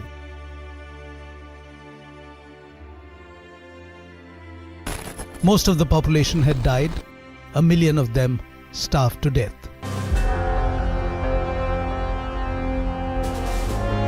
Putin's father had been badly injured in the war. His mother had nearly died of starvation. Living in a rat-infested apartment with 2 other families, Putin's family had no hot water, a broken-down toilet, and little or no heat.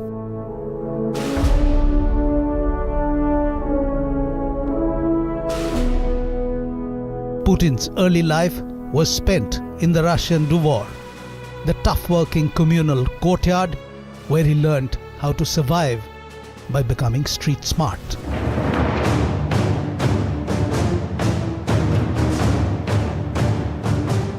Early in life, he was attracted to Sambo, a martial art developed by the Soviet Red Army that combined judo with wrestling. Later, he shifted to pure judo and became a master.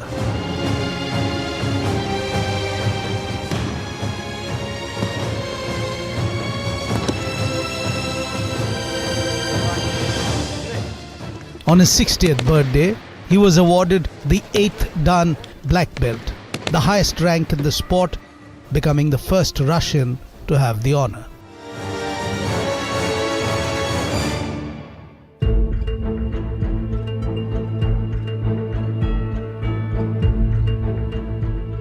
Vladimir Putin studied law at Leningrad State University, graduated in 1975, and immediately joined the Soviet intelligence service, the KGB.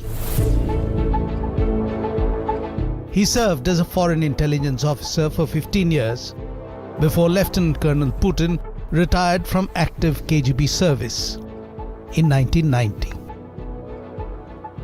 He returned to Russia to become Pro-Rector of Leningrad State University with responsibility for the institution's external relations. In June 1991, Putin became a deputy mayor of St. Petersburg and was put in charge of the city's Committee for External Relations. He officially resigned from the KGB in August. And then onwards, his growth in the world of politics gained true momentum.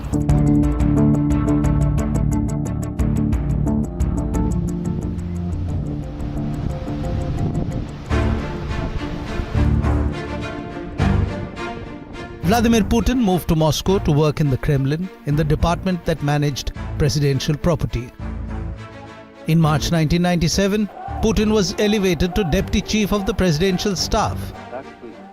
In July 1998, President Boris Yeltsin first made Putin the director of the FSB, the KGB's domestic successor, and soon after, Secretary of the influential Security Council.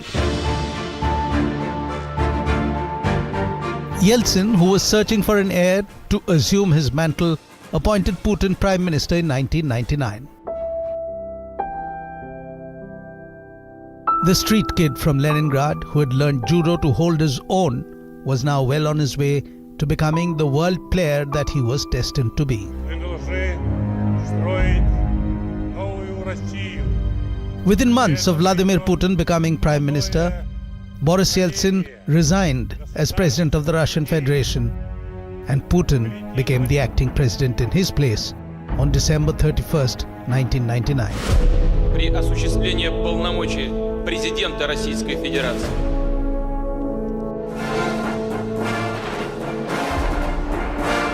Putin served 2 terms as Russia's president before stepping down to assume the position of Prime Minister. Russia's constitution then prohibited anyone from serving 3 consecutive terms as president. During his first 2 terms itself, President Vladimir Putin worked on restoring a sense of national pride and perception of Russia as a global power. At the same time, his policies and economic reforms saw Russian economy experience significant growth.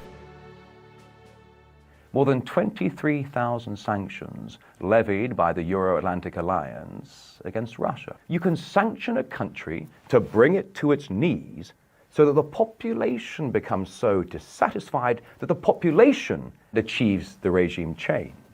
But it hasn't worked in Russia. In March 2012, Putin was re-elected as Russia's president once again. A constitutional amendment extended the presidential term from 4 to 6 years. Since then, Putin has won 2 other consecutive elections by impressive margins each time to remain President of Russia, a post that he still holds.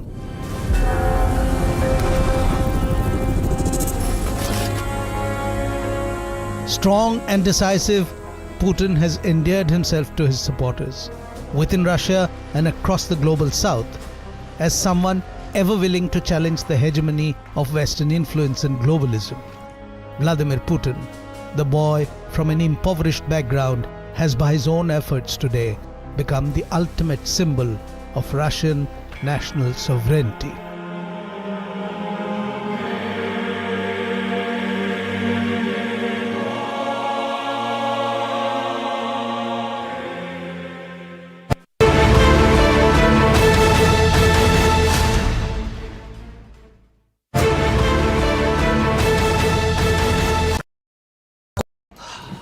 Salute है जी। आप देश की रक्षा में जान लगा देते हैं और आप घर घर में तार लगाते हैं जी। ई बीम टेक्नोलॉजी से बनी, न जले न पिघले, सबकी रक्षा करे। हम सरहद पर लोगों की रक्षा करते हैं और आप देश के अंदर। सैल्यूट तो बनता है जी। अपार अणुशक्ति फायर प्रोटेक्ट वायर, अपार देश का तार।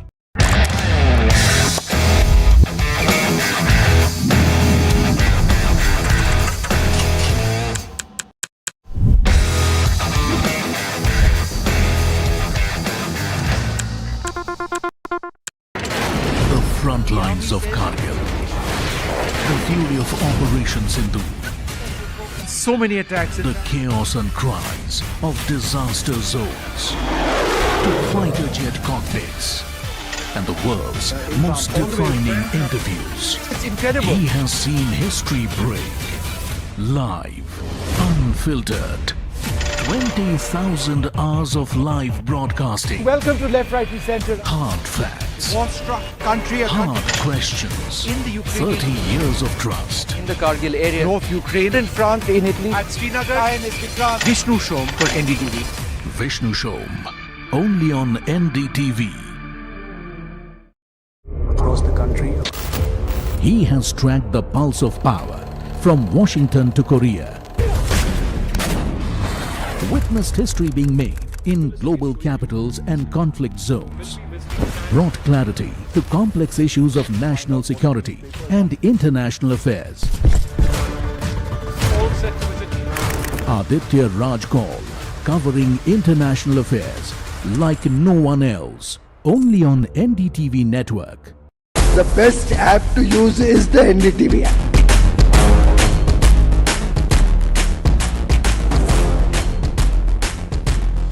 दुनिया भर में जब भी भारतीय मीडिया की चर्चा होती है तो एनडीटीवी सबसे पहले जिक्र में आता है। मैं आपका बात से सहमत हूं। उल्टे हम भी जब विदेश जाते हैं, the best app to use is the NDTV app.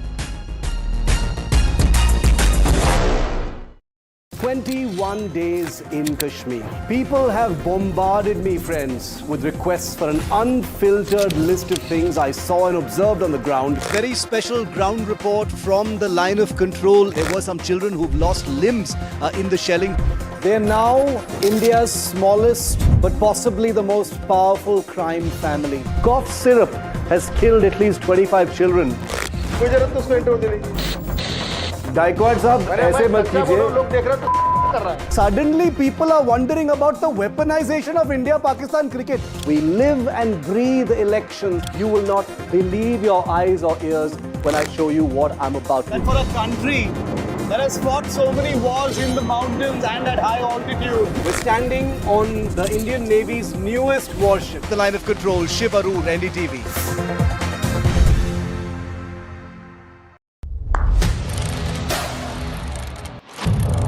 What seems settled for me is unfinished business. So I rewind, I pause, I reflect, I dig until what's buried stands.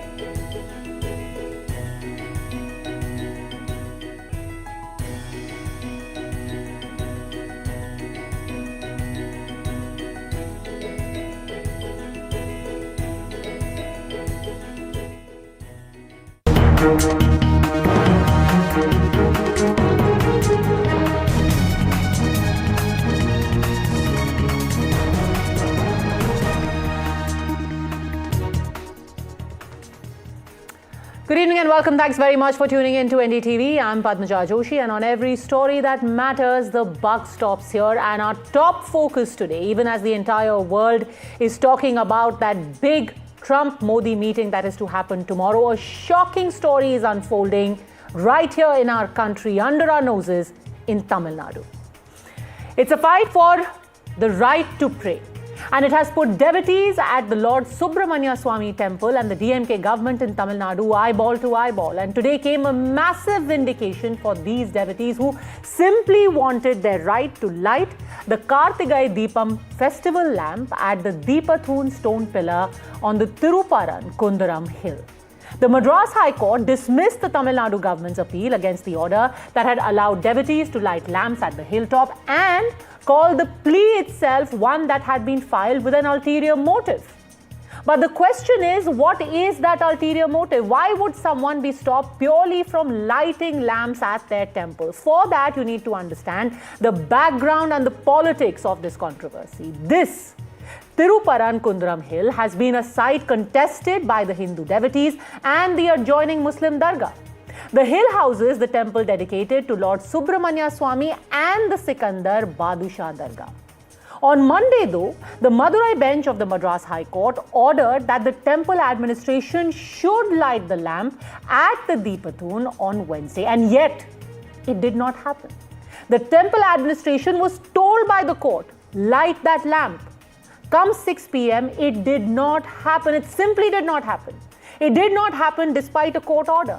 It did not happen despite CISF cover being given to those who won their right to light the lamp, and they won that right from court. It was a court order. It did not happen in brazen contempt of that very court order. Today as well, the Madras High Court gave the state a second round of tongue lashing. To the argument that the lamp lighting would have created communal disturbance, the court reminded the state that communal harmony cannot be achieved by preventing one party from doing their religious function, and in fact, harmony is possible only by coexistence. Think about it.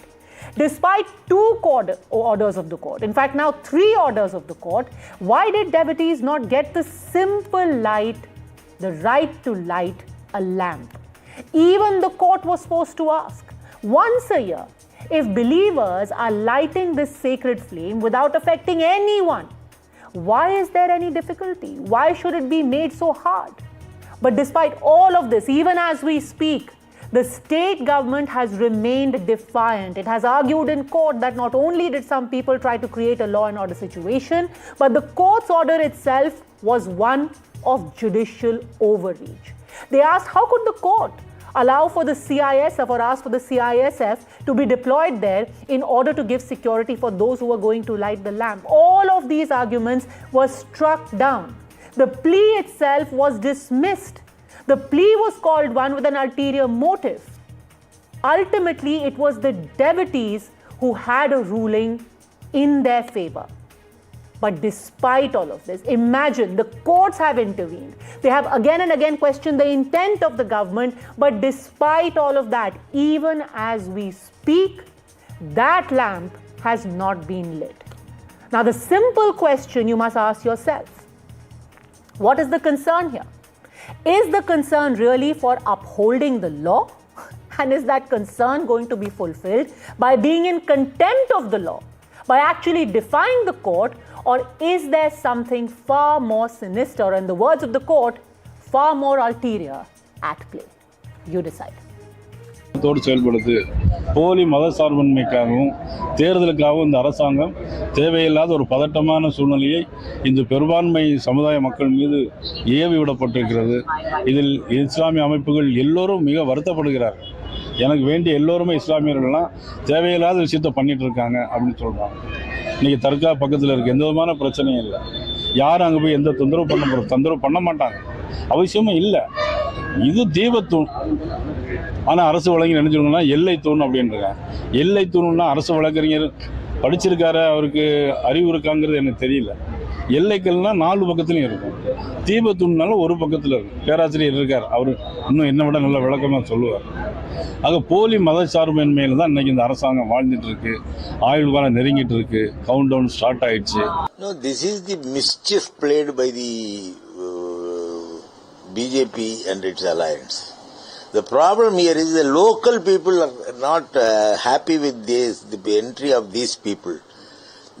They want to create trouble in the hill. Local people welcome. When they were chased away by the police, local people happily received it. They were with the police. Why should they trouble the local people? As if they are the saviors of Hinduism. They are not the saviors of Hindus. Joining us on the show today, we have Pradeep Bhandari, national spokesperson of the BJP, M.R. Venkatesh, advocate who's handling this matter. He, in fact, is the advocate for the devotees, Dushyant Sridhar, Vedic scholar, Dr. Kalanidhi Veeraswamy, member of parliament of the DMK and political analyst, Dr. Pulla Rao. Dr. Kalanidhi Veeraswamy, the first question naturally is to you. How can the court's orders be ignored in this fashion? Why aren't the devotees being allowed to light the lamp? Vanakkam to everybody. Let me start by saying that this court order is being questioned mainly because there was a case which was filed in 2014 and for a similar problem, and there was a judgment by a single judge saying that the present practice of lighting the lamp at the Uchipillayar Koil should be continued. And then this was challenged again, and in 2017 a 2-judge bench has given an order stating that the same practice should be continued, and the case was dismissed. So subsequently, now they have come again to another court where a single judge gives an order which violates what the 2-judge bench have ordered in 2017. So this has actually become a legal conundrum, because when you have two-judge bench giving an order. It is something similar to saying like a 7-judge bench of the Supreme Court, that order is being violated by a single-judge order by the Supreme Court. So See, this cannot happen. So we have asked for right clarifications. Now, on the 4th of December 2025, the court, a two-judge bench, has asked for the lamp to be lit. And in fact, I want to read out some of the observations made today. In fact, some of the things said in the order today. The learned single judge, having found that the state machinery willfully decided not to implement the direction, citing pendency of unnumbered appeal, called upon the assistance of CISF for enforcing the directions. The situation has arisen in which the state police unable to carry out the constitution mandate. Here you've got the court saying that the government is willfully ignoring what the court has said, and your police is unable to carry out the constitutional mandate. The question is why? Even as we speak, and that's the big breaking news right now, even as we speak, the prohibitory orders have not been removed from that area. The people who were there to light the lamp, they are not being allowed. And the local officials there are saying, we are going in appeal, so we are not going to allow you to carry out the lighting of a lamp which has been allowed to you by the court. The law of the land allows these devotees to light the lamp, Dr. Kalanidhi Veeraswamy, and your police is stopping them. Why? Okay, I will answer that. See, the lighting of the lamp has been happening in this Uchipilliyar Koil for the last several decades, if not a century. And this new order is stating that it should be lit in a new place, which has not been in vogue for several decades. So now when there is a controversy like this and there is local tensions over there, the local authorities are best suited to understand how the sentiments are playing over there. And the court order also, if you just read Justice G.R. Swaminathan's order, he has said that the petitioner and 10 other people can go to the temple and to the hill and they can light the lamp. But if you see, there were hundreds of people who have gone there carrying several So you're saying that the local administration knows better than the court? Because you made the same argument yesterday. Today that argument was shot down. In fact, when it comes to the whole idea of communal harmony, you have made that argument. And the court has very specifically said communal harmony can't be achieved by restricting religious acts. It has to be done with both sides acting together. See, this is the same attitude with which the Ram Temple issue was approached, where everybody, the thousands of people who went there desecrated the mosque over there. This is the same kind of a judgment which caused the problem which is happening in Manipur, where a judge had given a verdict about a reservation policy which changed the things over there. Where with the greatest of respect, sir, are you saying that the court doesn't know this? What has been happening for 2 years? Are you questioning the wisdom of the court that has not once, not twice, but thrice said that this deep should be lit? Are you questioning the wisdom of the court? No, no, it is not about the question of questioning the wisdom of the court. We are basically saying that this particular judge, he has given this order where there have been several allegations, accusations about him by retired chief justices. But are you questioning the integrity of the judge? Are you now questioning the integrity of the judge? No, it is not me questioning. There is one Justice K. Chandru who has made this observation. I am only telling you what. Sir, it was a two-judge bench. Spoken about him. It's a two-judge bench. Are you questioning the integrity of both the judges? No, two-judge bench has dismissed the appeal of the state government. Exactly. The state government has decided you appealed saying that the deep should not be lit, and they dismissed your petition. And the state government feels that. Let me finish, madam. The problem which is happening over there is something which can lead to a law and order problem. And if you look at this, even the Sabarimala case, there was a Supreme Court direction for women to be permitted. But the Kerala government could not do that because of the problems which were being faced by them. Okay, let me open this up. Let me quickly get in MR Venkatesh. MR Venkatesh, ultimately it is the discretion of the government. And I'll come to you, Pradeep Bhandari, on the political aspect of this as well. It is the discretion of the government. They know better what is happening on the ground and they fear a law and order situation. Padmaja, I am before Justice Swaminathan and technically I am on my legs before him. So I will be very brief and to the point. This case is over 102 years. First thing, let me correct you. or my learned friend, Mr. Veerasamy, a civil court in 1923 gave a judgment in favor of the Hindus. It went up to the Privy Council and it was affirmed. Then in 1996, Justice Kanakaraj, a single judge of Madras High Court, said, barring the dargah, you can light the Kartikai Deepam anywhere 15 meters away from the dargah. He said just keep a 15-meter buffer zone and light the lamp anywhere. Now this Deepatun on inspection by Justice Swaminathan, who went there personally, estimates it's more than 50 to 60 meters. This is the first thing. Second thing, the hill itself is revered as Lord Shiva. The hill itself is Lord Shiva. People don't know this. This is a hillock like Tiruvannamalai. This is a hillock which is revered as Lord Shiva.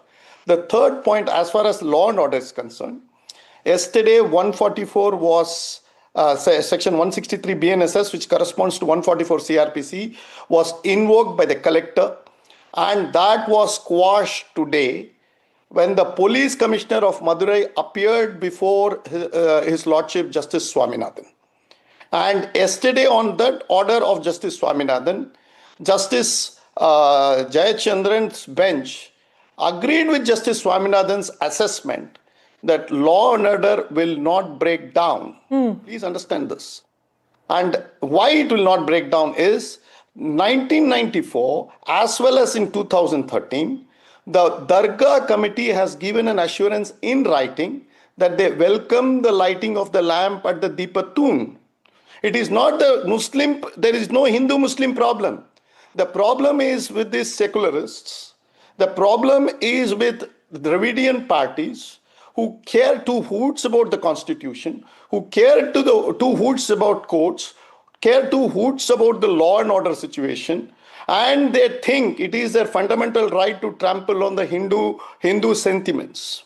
Dr. Veerasamy, how are you saying that? How are you saying that, sir? Dr. Veerasamy is very clear that right now the situation on ground is volatile, which is why these precautions have been taken. Am I right? No, that is his assessment. Please understand, he is a politician. He can speak whatever he wants, and I am not here to buy his diarrhea. I am here to tell you very clearly that Veerasamy is not the authority. The authority is the courts. And if you want, if the constitution... I am not. I have never claimed myself to be the authority.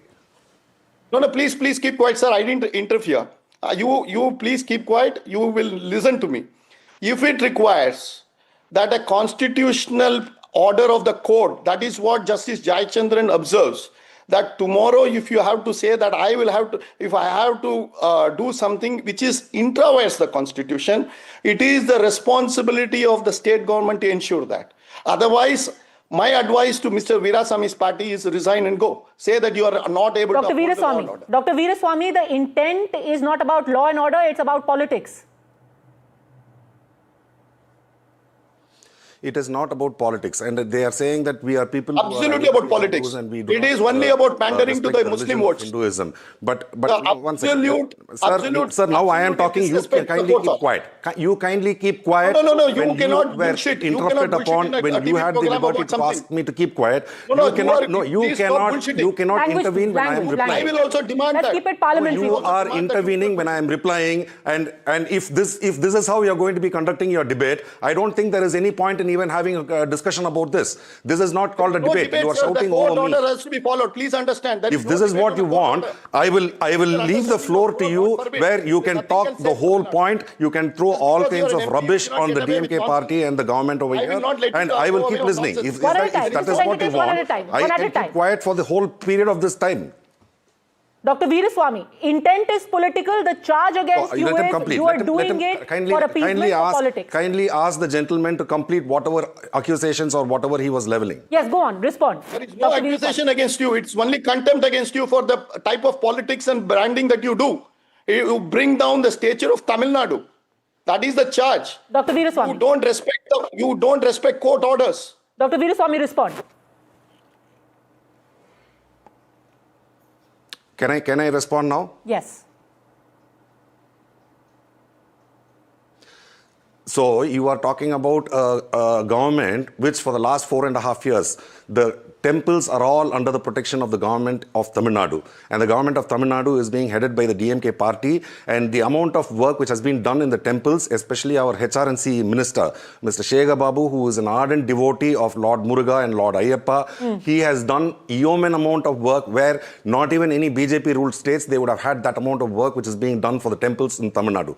And the extent of work which has been done is being belittled just for political reasons. The earlier speaker, Mr. Venkatesh, was accusing this government, and every time there is an election coming up, that is how the BJP party and the right-wing people, they start throwing accusations and trying to create some kind of ruckus. Why would repeatedly the court shoot down your arguments? That is the basic question. Had it just been about the BJP going to court, and are you, Pradeep Bhandari, trying to create another Babri-like situation, like Dr. Veeraswamy is saying? You are trying to yoke your wagon to another religious cause.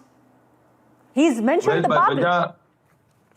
Padmaja, on your show, the DMK panelist openly criticized the Supreme Court's order for saying that Ayodhya Prabhu Shri Ram's Janbhoomi is Prabhu Shri Ram's Janbhoomi, a grand temple should be made. So till date, the pseudo-secularist and the appeasing DMK, which called Sanatan as dengue, malaria, AIDS, is not able to digest the fact that Hindus have a grand Ram temple following the constitutional process at Ayodhya Ram Mandir. And this is the exact mindset that they are applying by not allowing the Deepam to be lit at the Deepotsam. That's exactly what they're saying, that you're trying to turn Madurai into the Ayodhya of the South.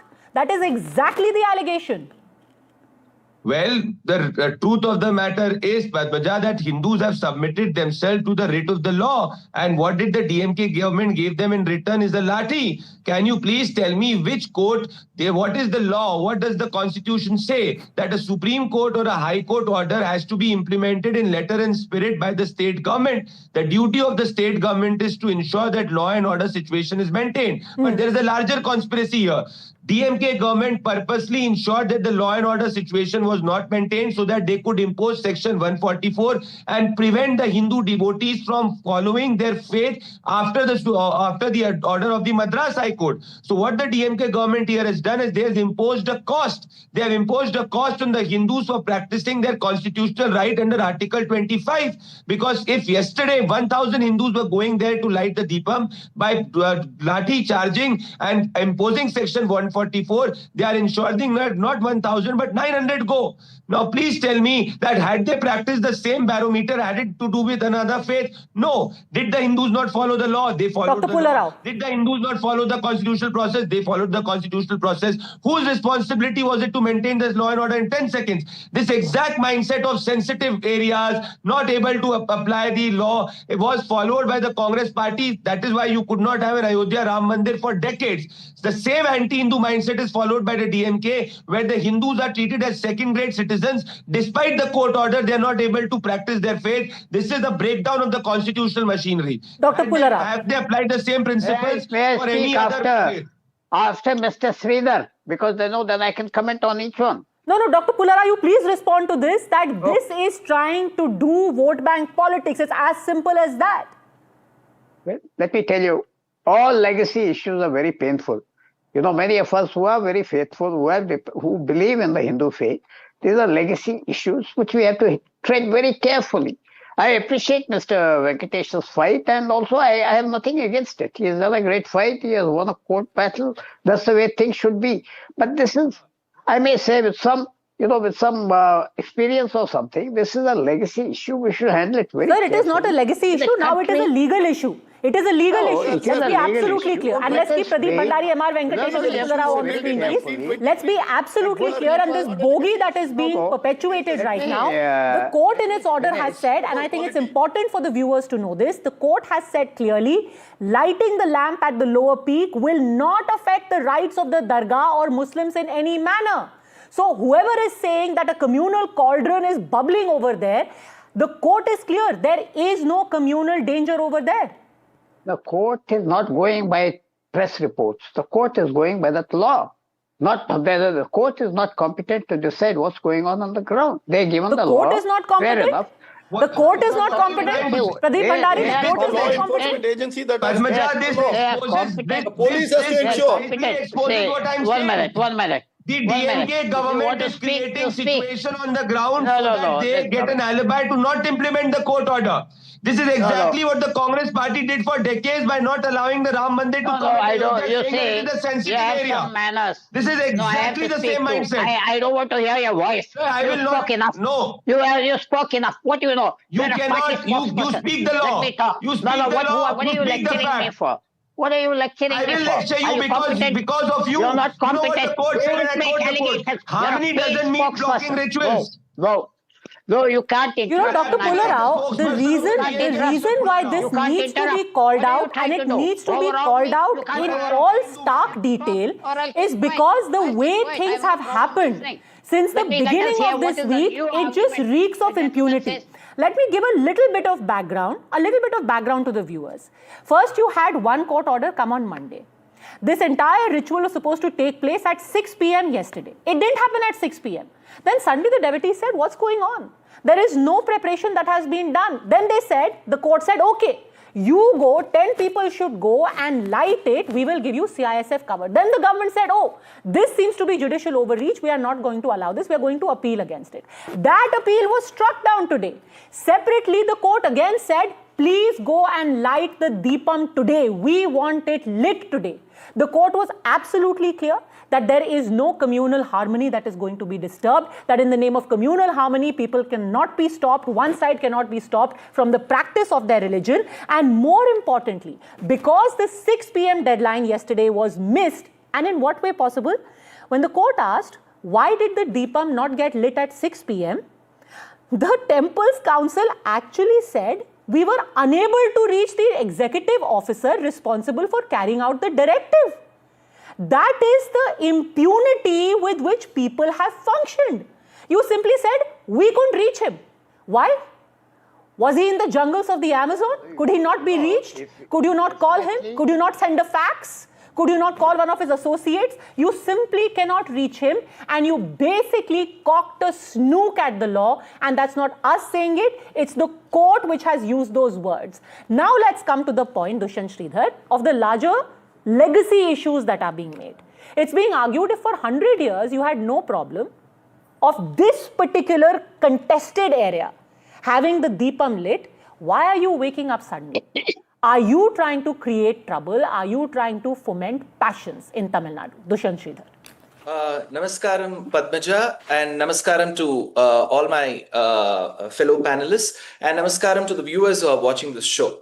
First of all, you don't expect anything remarkable from a government where a sitting minister on stage with the HRNC minister on stage calls Sanatana Dharma as AIDS and cholera. You don't expect much. And when their own family members speak and recite verses in Sanskrit, the son calls the language dead. Is absolutely an oxymoron, and that is visible on stage. And coming to the point, this is a temple which has been venerated for over 2,000 years, Padmaja. We have the Tamil, the language, the Tamil, which was formed in Madurai and which was nourished by Shiva, who is the principal deity. Skanda, Muruga is the deity who developed the Tamil language, and for all that facade that we are protectors of the Tamil language doesn't find any mention here, because you're taking away the rights of a beautiful festival, of the Tamil festival, for a Tamil god on a day when devotees are happy. So they don't have respect for the language Tamil. They don't have respect for the culture and the festivals that we all celebrate as Tamilians.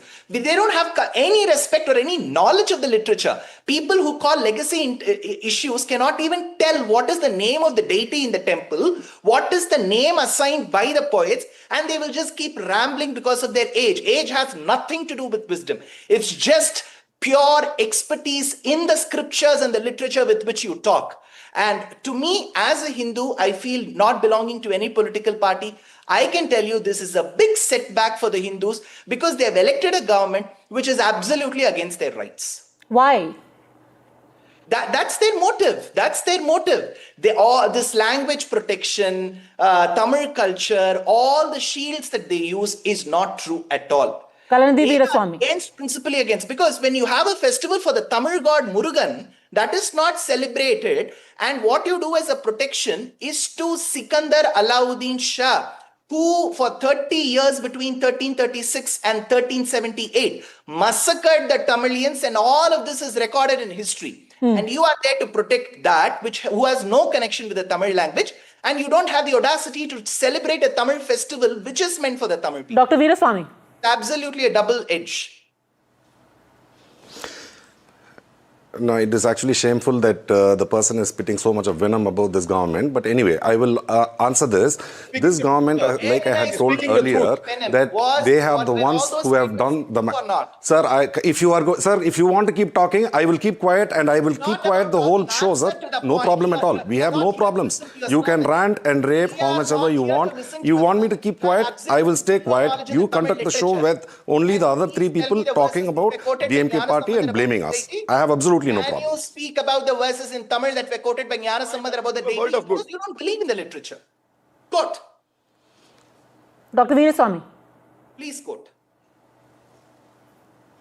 No, he's talking about some Jnana Sambandar, what he quoted. I am not here for a religious contest about who is a bigger Hindu or whatever. You mean to say that everybody who knows about Jnana Sambandar, what he quoted is... To the panel, you should have that knowledge, not everybody. Sir, you can kindly go ahead and talk. I mean, like, you finish talking and then I will speak. Sir, Mr. Veeraswamy, it is better for your own dignity. You keep your mouth shut. That is better for you. Okay. Let's please treat each other with respect, but very humbly, Dr. Veeraswamy. You want me to keep my mouth shut? I'm perfectly fine with that. I will be perfect. It will be perfectly fine for me. No, because Dr. Veeraswamy, it is your government which is in the dock. Let's be absolutely clear. There are people who are livid today because there is a sense of disbelief that you go to court, you fight the legal fight, and despite that, a government holds you back even as we speak. And that's the other big news coming in right now. People who were gathered there to light the Deepam, they thought that finally, after 3 separate court orders, they are finally going to be given right of way. They have been detained. Let's fire that breaking news. They have all been detained. They have been picked up by the police because the prohibitory orders, the order was that the lighting of the Deepam should be allowed, but that permission has not been given by the state. Amid that entire court drama, the government remains adamant. There is a sense of what is going on. People are messaging right now. People are calling and saying, we are at our wit's end. Let's quickly listen in to what happened at that moment. Dramatic scene just outside the Tirupparankunram hill top. They are, even after Madurai bench of Madras High Court ordered revoking of 144 and asked the police commissioner to give protection to the petitioner to light the Deepam in top of the hill. Police officials here say they won't allow, they are going to appeal against the order of revoking of 144. So they strictly say they won't allow anyone to go to the top of the hill, and they say they have to wait still as police on behalf of police officials, they are going to appeal against the revoking of 144 order. You know, there was a legal arguments between the temple administration, between the state government and between the state government and the petitioner side. There was a argument where the temple administration told that here it would create a chaotic situation, law and order situation if we allow to yesterday there was a scenes in Tirupparankunram where the barricades were broken, scuffle was happened. How you see the overall developments in Tamil Nadu? Overall Tamil Nadu, there is no problem. Because of only the Chief Minister of Tamil Nadu creating the problem. Yesterday it will be allowed, but it will be very smoothly. But this situation is created by the Tamil Nadu government. But DMK say... Dr. Veeraswamy, people picked up, people detained. Why? Yeah. Okay, if I were to understand this, the G.R. Swaminathan's judgment was very clear, saying that petitioner and 10 other people could go and light the lamp. But here we are talking about hundreds, if not thousands of people who were there, and there was a fear that there may be a law and order problem, and you already know that 2 police have been beaten up and they have been injured. So when this kind of a tense situation is existing over there, the ground situation is something where the local administration, even if there is a court order, they know pretty well that they are going to be facing contempt of the court and they probably are going to be even penalized for this. So they are the ones who will have the best judgment to decide about how to handle a crowd of thousands of people. Weapons in their hand and it's a law and Sir, order if you want to keep talking, I told you earlier, if you want to keep talking, you please go ahead and keep talking. I will keep quiet the whole show. I will. You should keep quiet because you are a Hindu-hating man and your party is a Hindu-hating party which is not implementing the court order for its Hindu hate and minority vote bank politics. Were they carrying weapons in their hand that it's a law and order problem? What were they doing that it's a law and order problem? Can you please tell me? Devotees going to light a diya is a law and order problem? Dr. Will you Veeraswamy, apply the same principle? How is it a law and order problem? No, he is the one who said you have to keep quiet. So I don't know what he wants me to do. Whether he wants me to answer him or he just wants to keep shouting and creating a ruckus over here. I want your government to allow Hindus and implement the court order. What is the need? That is what I want. Follow the letter and spirit of the Indian Constitution. Like I said, that the local administration are the best judges. So you talk so much about the court order. There was a Supreme Court order about the Sabarimala case where they said that women should be permitted to go and visit the temple there. But from 2018 to date, it has not been implemented. Why are you not fighting against it and going against the government over there? You know pretty well that the sentiments of the local people over there will create a law and order problem. That is exactly what will happen over here as well. See, the BJP is only looking at opportunity where you will create a law and order problem. Come elections, you immediately take the religion card and you will make a big ruckus of this, and you talk about Sanatan Dharma, saying that Sanatana Dharma is something which the DMK is against. You call Sanatan Dharma as dengue malaria aid, Mr. Veeraswamy. Your party wants to consolidate a vote bank. It failed nationally. Keep quiet and just shut up and listen to what I am saying when I am speaking. If not, you tell me. I will keep quiet. You decide what you need. Do you want answers or you just want to keep ranting? No, I want you to implement the court order and keep. I want you. Quiet. No, you need to tell. You need to tell. Were they carrying weapons? Were they carrying swords?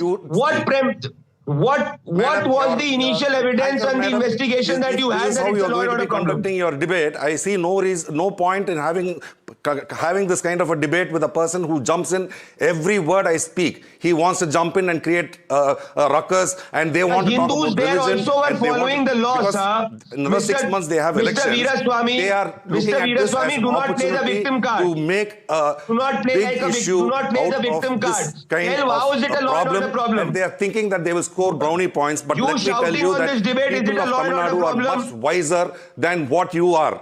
They will understand, and you are talking about a government where in a population of about 87% of the people are Hindus. You think that we are trying to appease Muslims. What kind of a stupid logic is that? You think that if we are against the Hindus, 87% of the people, yes, you are. You think that the people over there would be voting this party again into power?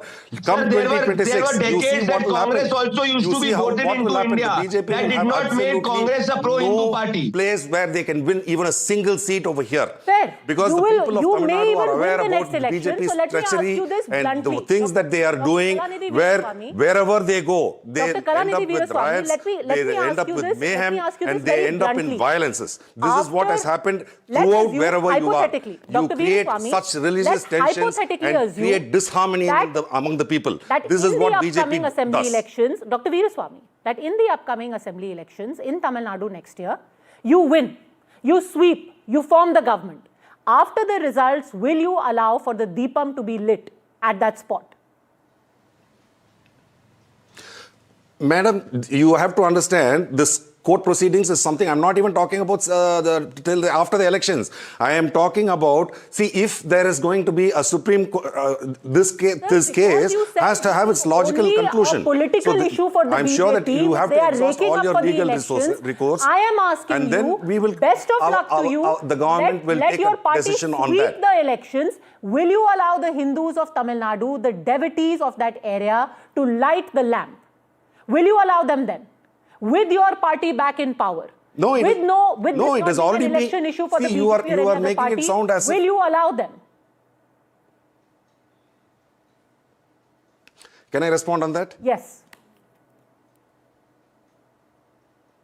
It is not like as if the deep has not been lit. It has been lit in one place for the last 100 years, and all of a sudden you come and you are creating a ruckus saying that it should be lit in another place. We are saying that we will have our legal recourses, and when we have a legal recourse where there is a High Court order, and when we can appeal that in the Supreme Court, let us wait it out till we have the legal Mr. Veeraswamy, with that logic, if one of your leaders is caught by the enforcement directorate and until the time the court does not give a verdict in Supreme Court, will you agree that your leader should be in jail? Do you agree that your leader should be in jail and you will not appeal? No, one second. The enforcement directorate, one of your leaders the enforcement directorate is a tool of the BJP where you use it only to victimize opposition members, where you go ahead and do that. We have already seen that. You have arrested some of our ministers under the using the enforcement directorate. Not only from our party, all opposition ruled states are being targeted by the ED, and I know pretty well that within the next 6 months we are going to have several more ministers and probably members of parliament also where they are going to be arrested before the election. You will put up some cases and you will say that these people are all corrupt and they were doing all kinds of nonsense. Sir, you please fight your political battles with each other, but why are you dragging simple devotees, simple people, the man on the street into all of this? They are not politically aligned. They just want their right to worship. One, by the way, from the court, through the legal route. This is not some extra constitutional move they are making. Dushyant Sridhar responding. Two very quick points. From the hillock, from the bottom, when we go towards the top, there are two pillars, stone pillars. The topmost stone pillar is referred to as Deepatun in all our scriptures. The one that was lit yesterday is midway, which is called as Mokshatun. Clearly, the inscription states that on the day of Kartigai, the Deepatun has to be lit. Just because 50 plus years it has been lit midway, it doesn't make it right. Point number one. Point number two, the person on the panel said, you have to give others a chance to speak. We have to follow the rules of the debate. Then following the rules, the court orders is also an important thing. When you want the rules to be followed in a debate, why not follow that on ground? And that's the simple question. Final question I will leave with M.R. Venkatesh. The argument now being made is 10 people were allowed. Why did 1,000 go? That is what precipitated the situation. No, it did not. It's a blatant lie. And I think only a DMK person can lie to his teeth just like that. People were assembling there since afternoon, hoping that the lamp will be lit. And this order was passed on 1st of December. But when people assembled there and there was no sign of any movement from the temple authorities, we moved a contempt petition at 5, which was heard at 6. An order was passed at 6:05 or 6:07 by the learned single judge, directing that 10 devotees can go up the hillock and light the lamp, along with the CISF personnel. But by that time, huge crowd has gathered. And who allowed this crowd to gather? It is the police. It is a mistake of the police. The learned judge asked, I will pass an order for the entire town to be vacated. The police would not agree. The learned ASG would not agree. So please understand that this is a diabolical plot by the DMK government, its legal officers, its police officers, to ensure that the fundamental rights of the Hindu petitioner is deprived. We will fight till the end. We are determined to fight it legally. We will fight it through the media. We will take it to the People's Court. We will ensure that the downfall of the DMK government is done. Vetrivel Muruganuku Arohara. But the government is saying you will create a law and order problem. They will again appeal against it. They are appealing against the order you got today. See, the DMK government talking about law and order is the most funny thing. It's the world's valuable oxymoron. The DMK government is known to break laws. It has done with impunity on the. What happens to the court then? Have we privatized the courts? Have we done away with the courts? What happened to Article 226? Do we say that the Constitution of India is burnt? Are we saying that it is no longer in force? Are we saying the court orders need not be followed? Are we saying that the IAS and the IPS need not have to have any, the executive need not report anything to the courts in such mandamus issued by the courts? What are we talking about? Okay, the problem with Mr. Veerasamy, he's a politician, he can get away with any nonsense. But the courts will not allow such nonsense. That's the problem. Well, the law of the Here land we have ultimately will prevail, has to prevail. The politics aside, Correct. whatever the considerations here are about elections or otherwise, this is the fundamental right of people in this country to practice their religion without any fear or favor. And it's the court of this land which has said clearly that if communal harmony has to be maintained, it cannot be a one-way street. You cannot have one side being stopped from exercising their basic right. Still hoping that the last word and justice comes from the court. Thanks very much, gentlemen, for joining me. The other big story that we've been tracking here on the channel, a grand gesture for Russian President Vladimir Putin, where Prime Minister Modi today broke protocol to receive him at the Palam technical area. He, in fact, greeted Putin with a handshake, a warm embrace. Both of them left the airport together in the same vehicle. The Russian president, in fact, rode in the vehicle of the Indian PM. Remember, Prime Minister Modi is hosting a private dinner for Putin after his arrival in New Delhi. And on that, let me go straight across now to Ravi Agarwal, Editor-in-Chief of Foreign Policy Magazine, joining us now on NDTV. Ravi Agarwal, thanks very much for speaking to us. President Putin is in India soon after he had two very interesting men meeting him. What do you think he'll be telling Mr. Modi about that meeting today with Jared Kushner and Steve Witkoff? Or is that even on the table? I don't know that he's necessarily going to pass on details that have been discussed with the United States about Ukraine with India. My guess is that what this summit is really about, first of all, it's an annual summit. It's happened 23 times before. It just so happens that this is the first time that Putin is coming to India since he launched a war in Ukraine. What is significant here is that India is not a signatory of the ICC, the International Criminal Court, which means that Putin can travel safely to India without risk of being arrested for the crimes that he's committed in Ukraine. Crucially here, I think a lot of this visit is about symbolism for Putin. He wants to show the world and also the people back home in Russia that he can travel around the world. He is not a that despite the best efforts of the West to isolate him, to sanction him, he can get around. So the scenes that we're looking at on your screens right now and that have been broadcast through today and tomorrow, very important for Putin. For Modi, however, it's quite different. He has to balance this sort of high wire act of hedging bets between Russia and the United States. Is it also a message to China that India is also a counterbalance in this region for Russia? I mean, it is to some degree, but not as much in this particular case because Russia and China are extremely close right now. There is no way that Russia could continue the war in Ukraine without clear support from China in a military sense. And of course, because of purchases of Russian crude. India is different in this regard. I mean, of course, it does buy Russian military hardware, but Russia is not depending on India to survive. And it's worth keeping in mind that in the last few weeks, India has dramatically reduced its purchases of Russian crude. Reliance Industries, of course, has stepped back from some of its private sector purchases as well. And all of that is because of pressure from the United States as President Trump tries to bear down on Putin and impose more pain on the Russian economy as a way of having a bit of leverage in these negotiations with Ukraine. What do you think Donald Trump would be thinking right now when he looks at these pictures of especially the Russian president riding along with Mr. Modi in his vehicle? I wouldn't make too much of this because remember, just a few months ago, Putin was in the United States, in Alaska, riding in the Beast, in President Trump's car, the president's car. And, you know, so those images which were seen around the world and people like me and many others criticized the White House for hosting President Putin in the way that it did without really leading to any massive breakthroughs in negotiations over Ukraine. So if the American president could do that, I see no reason why the Indian prime minister can't do that. You know, each country is allowed to do as it pleases. I think the bigger takeaway from this really is that we're entering a world in which the United States is no longer the sole hegemon.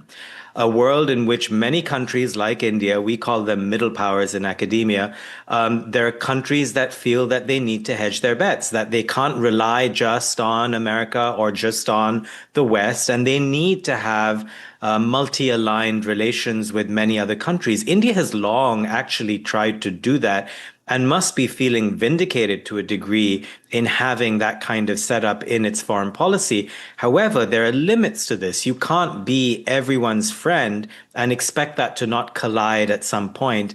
And the era we're entering of war, basically several wars on multiple continents, means that geopolitical choices are more likely to collide today than they were 3, 4, 5 years ago. How do you suspect? Collide how for India? Collide because for the last 25 years, India has been trying to move closer and closer to the United States while maintaining a close friendship with Russia. That collided when Russia invaded Ukraine and the United States wanted to put a lot of pressure and sanctions on Russia, and it expected India to go along with the pressure campaign. India did not. But India could not continue that sort of independent policy indefinitely without some consequences. The consequences are the tariffs, the American tariffs on India this year, which in many ways have derailed a 25-year trend of the United States and India moving closer together. So that is the collision I'm describing, where you can have a foreign policy that, you know, is a la carte, picks and chooses your friends, but in a world in which there is conflict, that becomes much harder to do. But isn't this visit supposed to offset exactly that collision? To some degree. But remember, India is still reducing its purchases of Russian oil. Again, there's a lot of symbolism here for both the Indian domestic audience, for the Russian audience, also for a global audience. But ultimately, you know, India's reality remains the same. It needs cheap oil. It is going to have to find it somewhere. Longer term, the bet that India needs to make is still one in which the United States is the world's biggest economy. The United States still has dominance in key areas of technology, whether it's AI, whether it's semiconductors, whether it's cloud computing. Russia is not an economy of the future. Let's be clear. Yes, it has hydrocarbons and fossil fuels, but longer term, India is going to have to figure out a way to work with the United States. Of course, the United States itself is not static. President Trump has been a huge disruptor to the system, but you can imagine that 3 years from now or 8 years from now, there could be a change. And India needs to keep some of its options open, but it can't write off the United States either. But Russia disagrees with that. Their view is that right now, economically, they are far more trustworthy, far more sturdy than at least Europe, if not America. Look, trustworthy in that the Russia-India relationship has indeed stood the test of time. From a Russian perspective, I get that. From an Indian perspective, I understand the loyalty. However, India must ask itself, is Russia an economy of the future? And look, part of the reason why the Russian economy hasn't entirely collapsed in the last 3 years is that it has transformed itself into a wartime economy. So a lot of its investments are going into defense infrastructure, into arms production, into arms sales. It has, of course, doubled down on fossil fuels. But again, these are not longer term things that are going to work out well for Russia.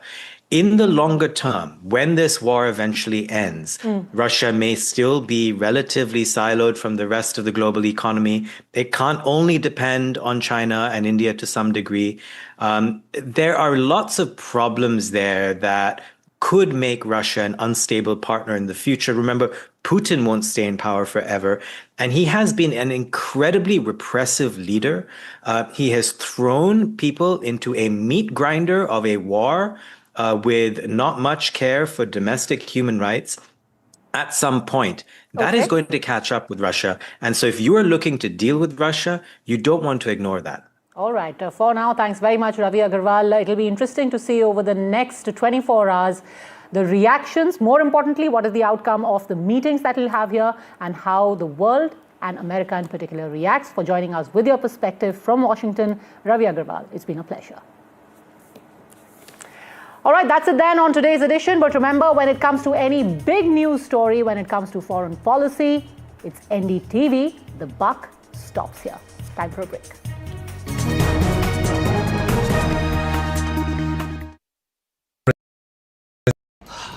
Salute है जी। आप देश की रक्षा में जान लगा देते हैं और आप घर घर में तार लगाते हैं जी। ई बीम टेक्नोलॉजी से बनी, न जले न पिघले, सबकी रक्षा करे। हम सरहद पर लोगों की रक्षा करते हैं और आप देश के अंदर। सैल्यूट तो बनता है जी। अपार अणुशक्ति फायर प्रोटेक्ट वायर, अपार देश का तार। Two world leaders, one crucial meet. Putin says Namaste India. The bonhomie, the Big Bang deals. Bharat और रूस हमेशा कंधे से कंधा मिलाकर चले. Strategic shifts and the global impact. NDTV tracks the high-stakes handshake. Modi-Putin summit on NDTV 24/7. Pulling us other opposition parties. They argue, I conclude. They deflect, I drill down.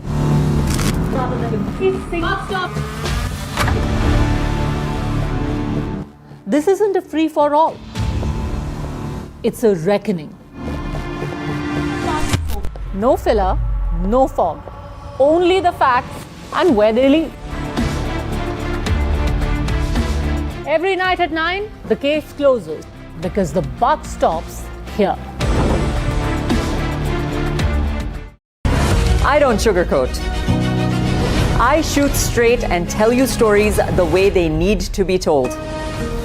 Unfiltered, unafraid, unmissable. That's how I roll. Watch me, Priyanka Deo, on NDTV World. Namaste. I just feel very privileged in the film industry, an industry that I'm extremely proud of. I'm honored to receive this prestigious award. I feel overwhelmed that the NDTV has chosen me for this very special award. Thank you so very much. This means a lot to me. It's a great honor and a great privilege. Really blessed to get this, and I'm really happy. This is one of the few moments I'm going to be humble, so please record this properly, guys. आज का दिन सबसे पहले जो foot soldiers, जो presiding officers और जो team है उनको सेलिब्रेट करने का है. And the NDTV Indian of the Year Award 2025 goes to NDTV Indian of the Year 2025 19 दिसंबर सिर्फ NDTV नेटवर्क पर.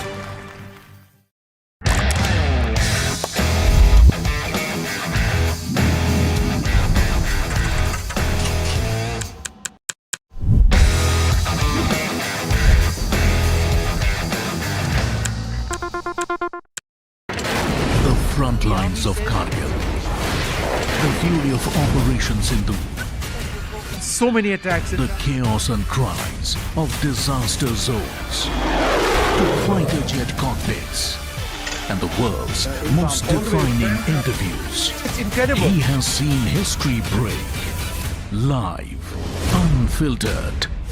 20,000 hours of live broadcasting. Welcome to Left, Right and Centre. Hard facts. War-struck country. Hard questions. In the Ukraine. 30 years of trust. In the Kargil area. North Ukraine. In France, in Italy. At Srinagar. Vishnu Shom for NDTV. Vishnu Shom. Only on NDTV. Across the country. He has tracked the pulse of power from Washington to Korea. Witnessed history.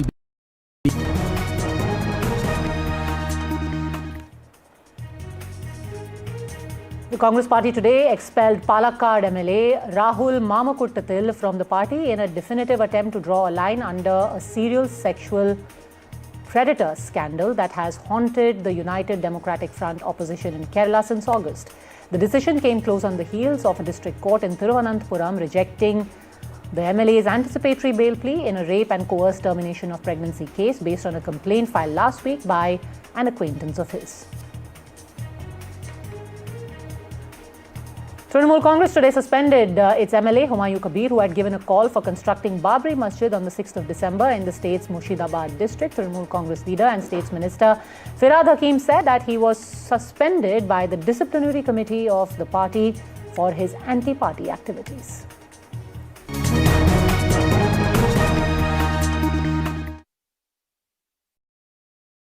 The best app to use is the NDTV app.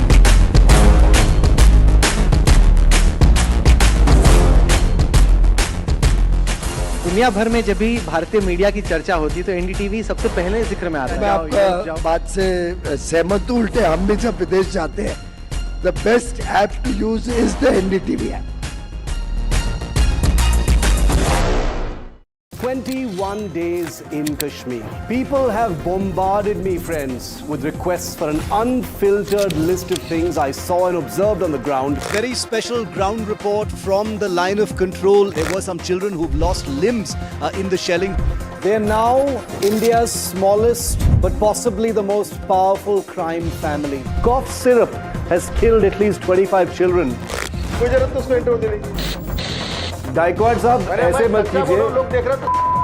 Suddenly people are wondering about the weaponization of India-Pakistan cricket. We live and breathe elections. You will not believe your eyes or ears when I show you what I'm about to do. And for a country that has fought so many wars in the mountains and at high altitude. We're standing on the Indian Navy's newest warship. The line of control, Shiv Arun, NDTV.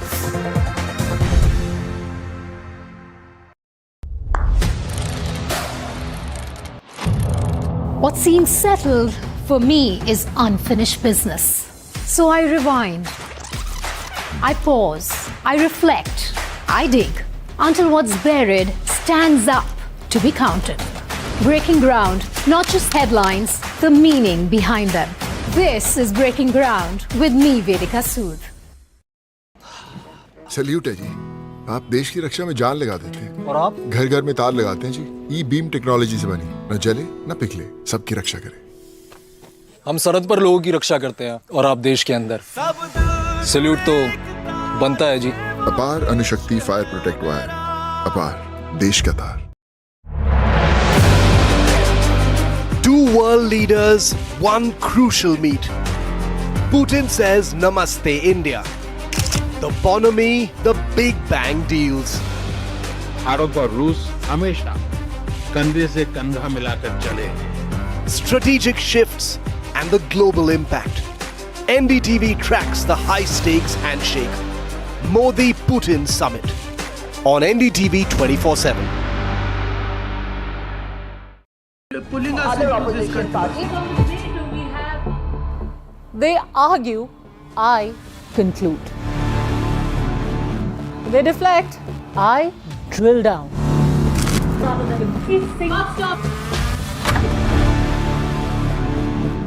This isn't a free-for-all. It's a reckoning. No filler, no fog. Only the facts and where they lead.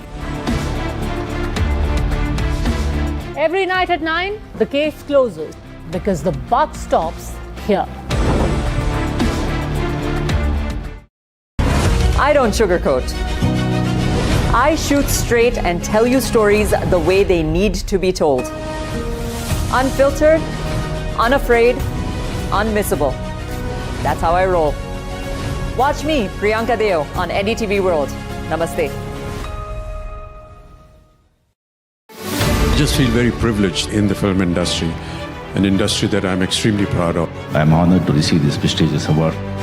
I feel overwhelmed that the NDTV has chosen me for this very special award. Thank you so very much. This means a lot to me. It's a great honor and a great privilege. Really blessed to get this, and I'm really happy. This is one of the few moments I'm going to be humble, so please record this properly, guys. आज का दिन सबसे पहले जो foot shoulders, जो presiding officers और जो team है उनको सेलिब्रेट करने का है। And the NDTV Indian of the Year Award 2025 goes to NDTV Indian of the Year.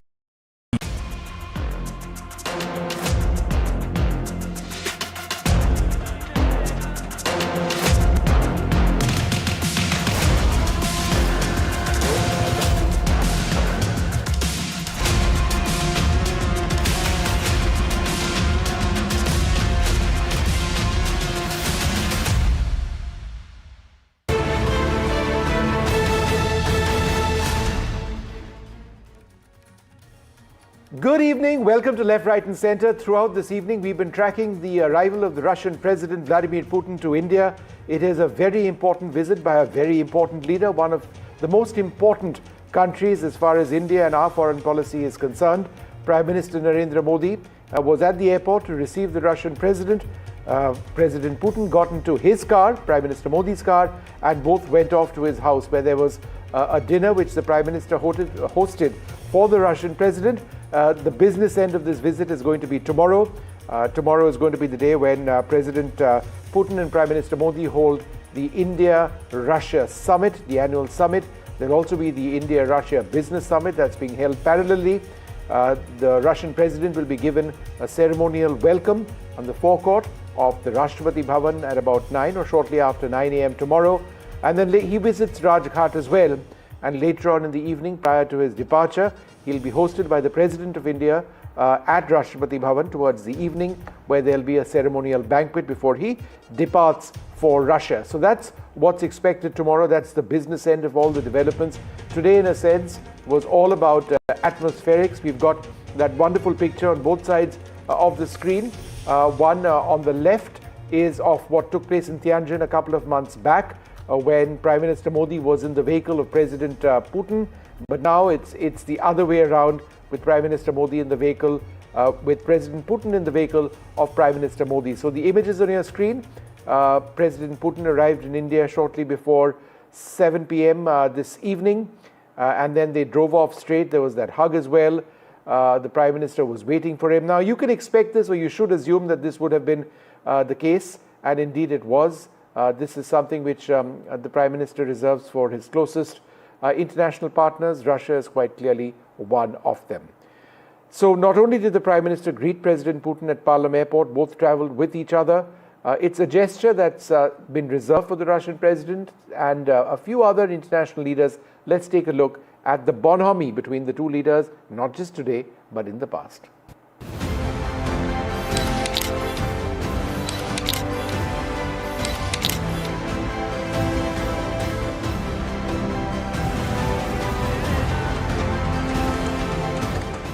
Protocols are formal, friendship is personal. Prime Minister Modi surprised Kremlin with a personal touch to President Putin's welcome in Delhi, breaking set protocols. As Putin walked down the aircraft, Prime Minister Modi waited for him at the tarmac with open arms and a beaming smile. And then the much anticipated hug between the two leaders. A warm bear and tiger tango moment. Prime Minister broke another protocol, and the two leaders travelled in the same car from the airport to the Prime Minister's residence, diving straight into an animated conversation.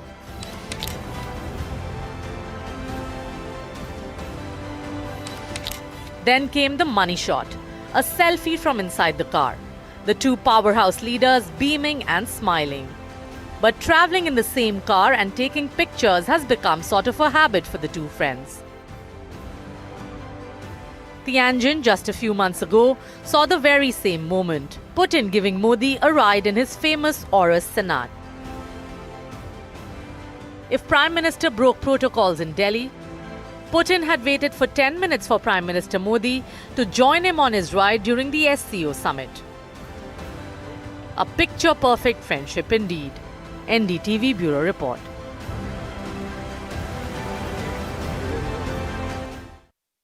Well, what can be expected in this visit? It is an important one. I'm joined in the studio. Roman Volkov is a Russian entrepreneur. He's been living in India for the last couple of years. Ajay Malhotra, former Indian ambassador to Moscow. We've got Dr. Sudhir Mishra, the current and Air Marshal R. G.K. Kapoor. Thank you all very much for being with us. Ambassador Malhotra, let's talk a little bit about trade first, because it's been an unequal trade partnership in the sense that India continues to import much more than Russia does of Indian items, Indian supplies. Of course, Russia is in a war right now, but realistically, by the end of this visit, do you expect that trade imbalance to be addressed substantially? Vishnu, when you trade, both sides benefit. You agree on a price which the buyer and the seller think is mutually beneficial and advantageous, and then you have a deal, and then trade takes place. So in this case, I wouldn't worry too much about the so-called imbalance, because India benefits from that imbalance. I mean, it would be frankly quite ridiculous if we are trying to remove the imbalance by asking the Russians to curtail oil imports. We are benefiting from that because of the lower price at which we've been buying so far. So unlike in other cases, I wouldn't say that we need to reduce Russian imports, but perhaps we need to increase Indian exports. Yeah, exactly. That's what I'm asking. And that's what needs to be done. We're looking at pharma, we're looking at agriculture, we're looking at automotive components. Is that something that's realistically going to be addressed in this visit, Ambassador? It will be addressed, but the success rate, I would say, from 5 billion Indian exports, you might get to 7 or 8 billion.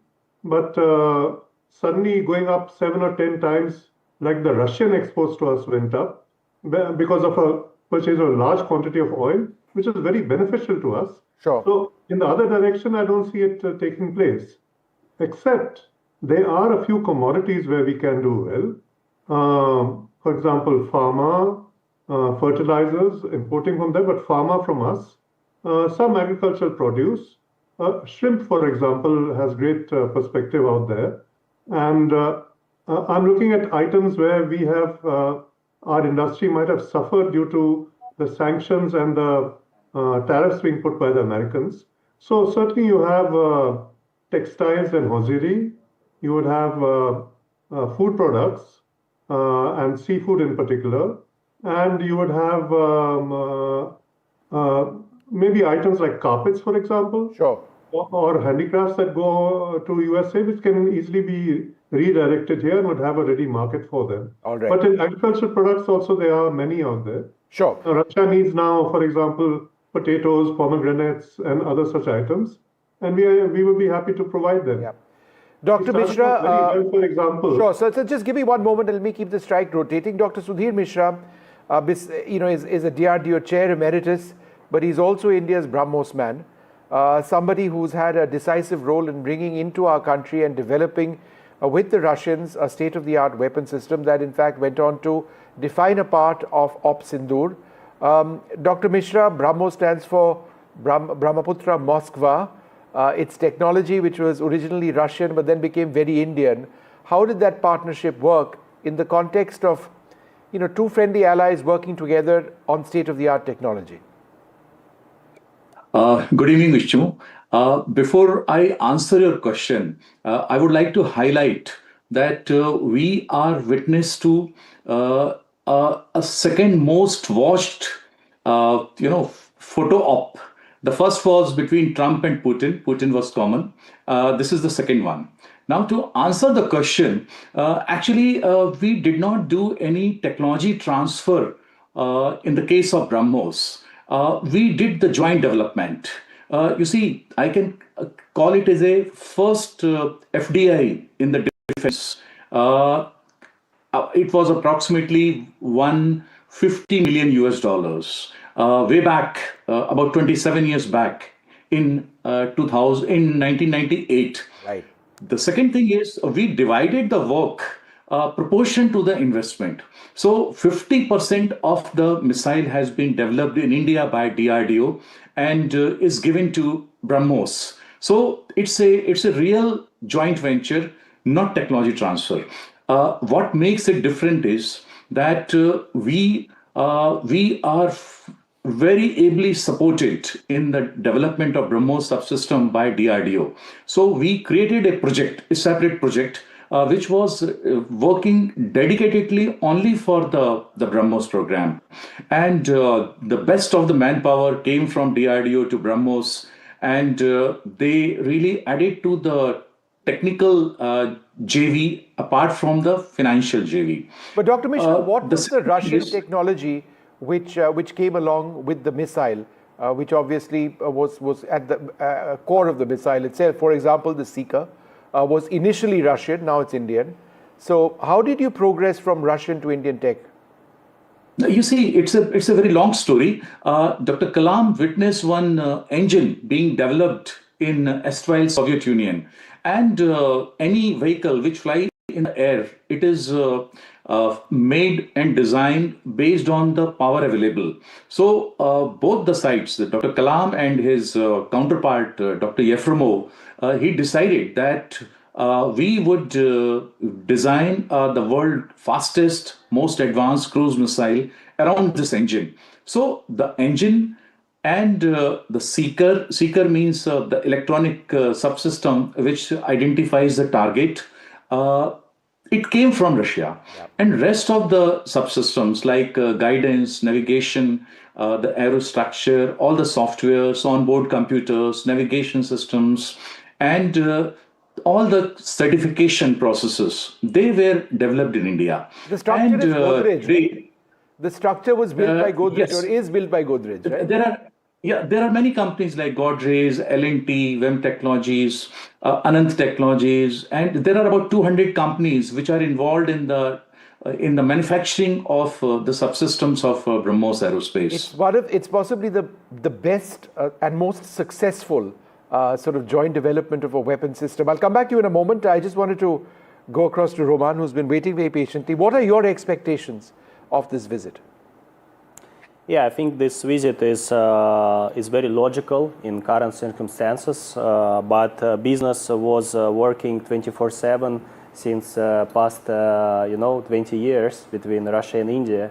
Yes, right now we see improvement because, for example, I came from Moscow shifted from Moscow to Delhi to build e-commerce platform in iron and steel.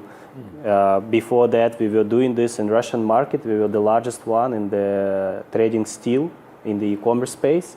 But we shifted to India because we saw huge potential not only in export-import between Russia and India, but also in Indian market itself. Yeah. And this is very amazing, like to see how Indian economy is growing. But Roman, tell me one thing. At the heart of the relationship is the people-to-people relationship. We are all talking about defense and we are talking about trade and oil and sanctions. But being a Russian in India, does it feel like being at home? Maybe not the air pollution, but otherwise.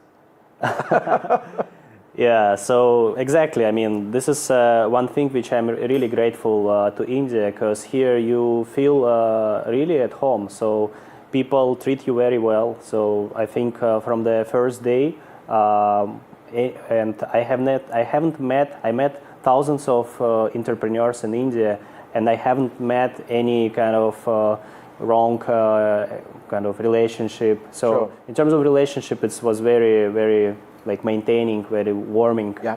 So this is amazing. Air Marshal Kapoor, one of the most important weapon systems for India during Op Sindoor was the S-400. That's been a Russian import directly. And even though we don't expect a defense deal, for more Russian S-400 systems now, it certainly seems to be something on the cards. Now, this is important for India because our decision to stick to the S-400, despite American pressure, has 110% worked, right? Yes, I think S-400 was the game changer. It got its longest surface-to-air kill ever in the world at about 310 kilometers plus. And so there is no doubt that S-400 is a game changer. It's the best air defense system in the world today, just short of what I would say is S-500.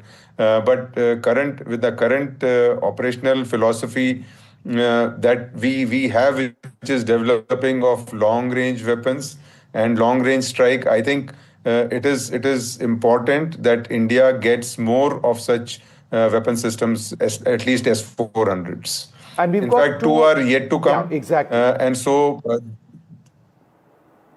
those two should be expedited. I think that would be very high on agenda. In addition to probably, I would say, to have some more tech transfer for development of Kusha that we are doing, DRDO. I think this is a great opportunity for two nations to look at some deliverables in co-development and co-production, where India gains in terms of technology transfer, in terms of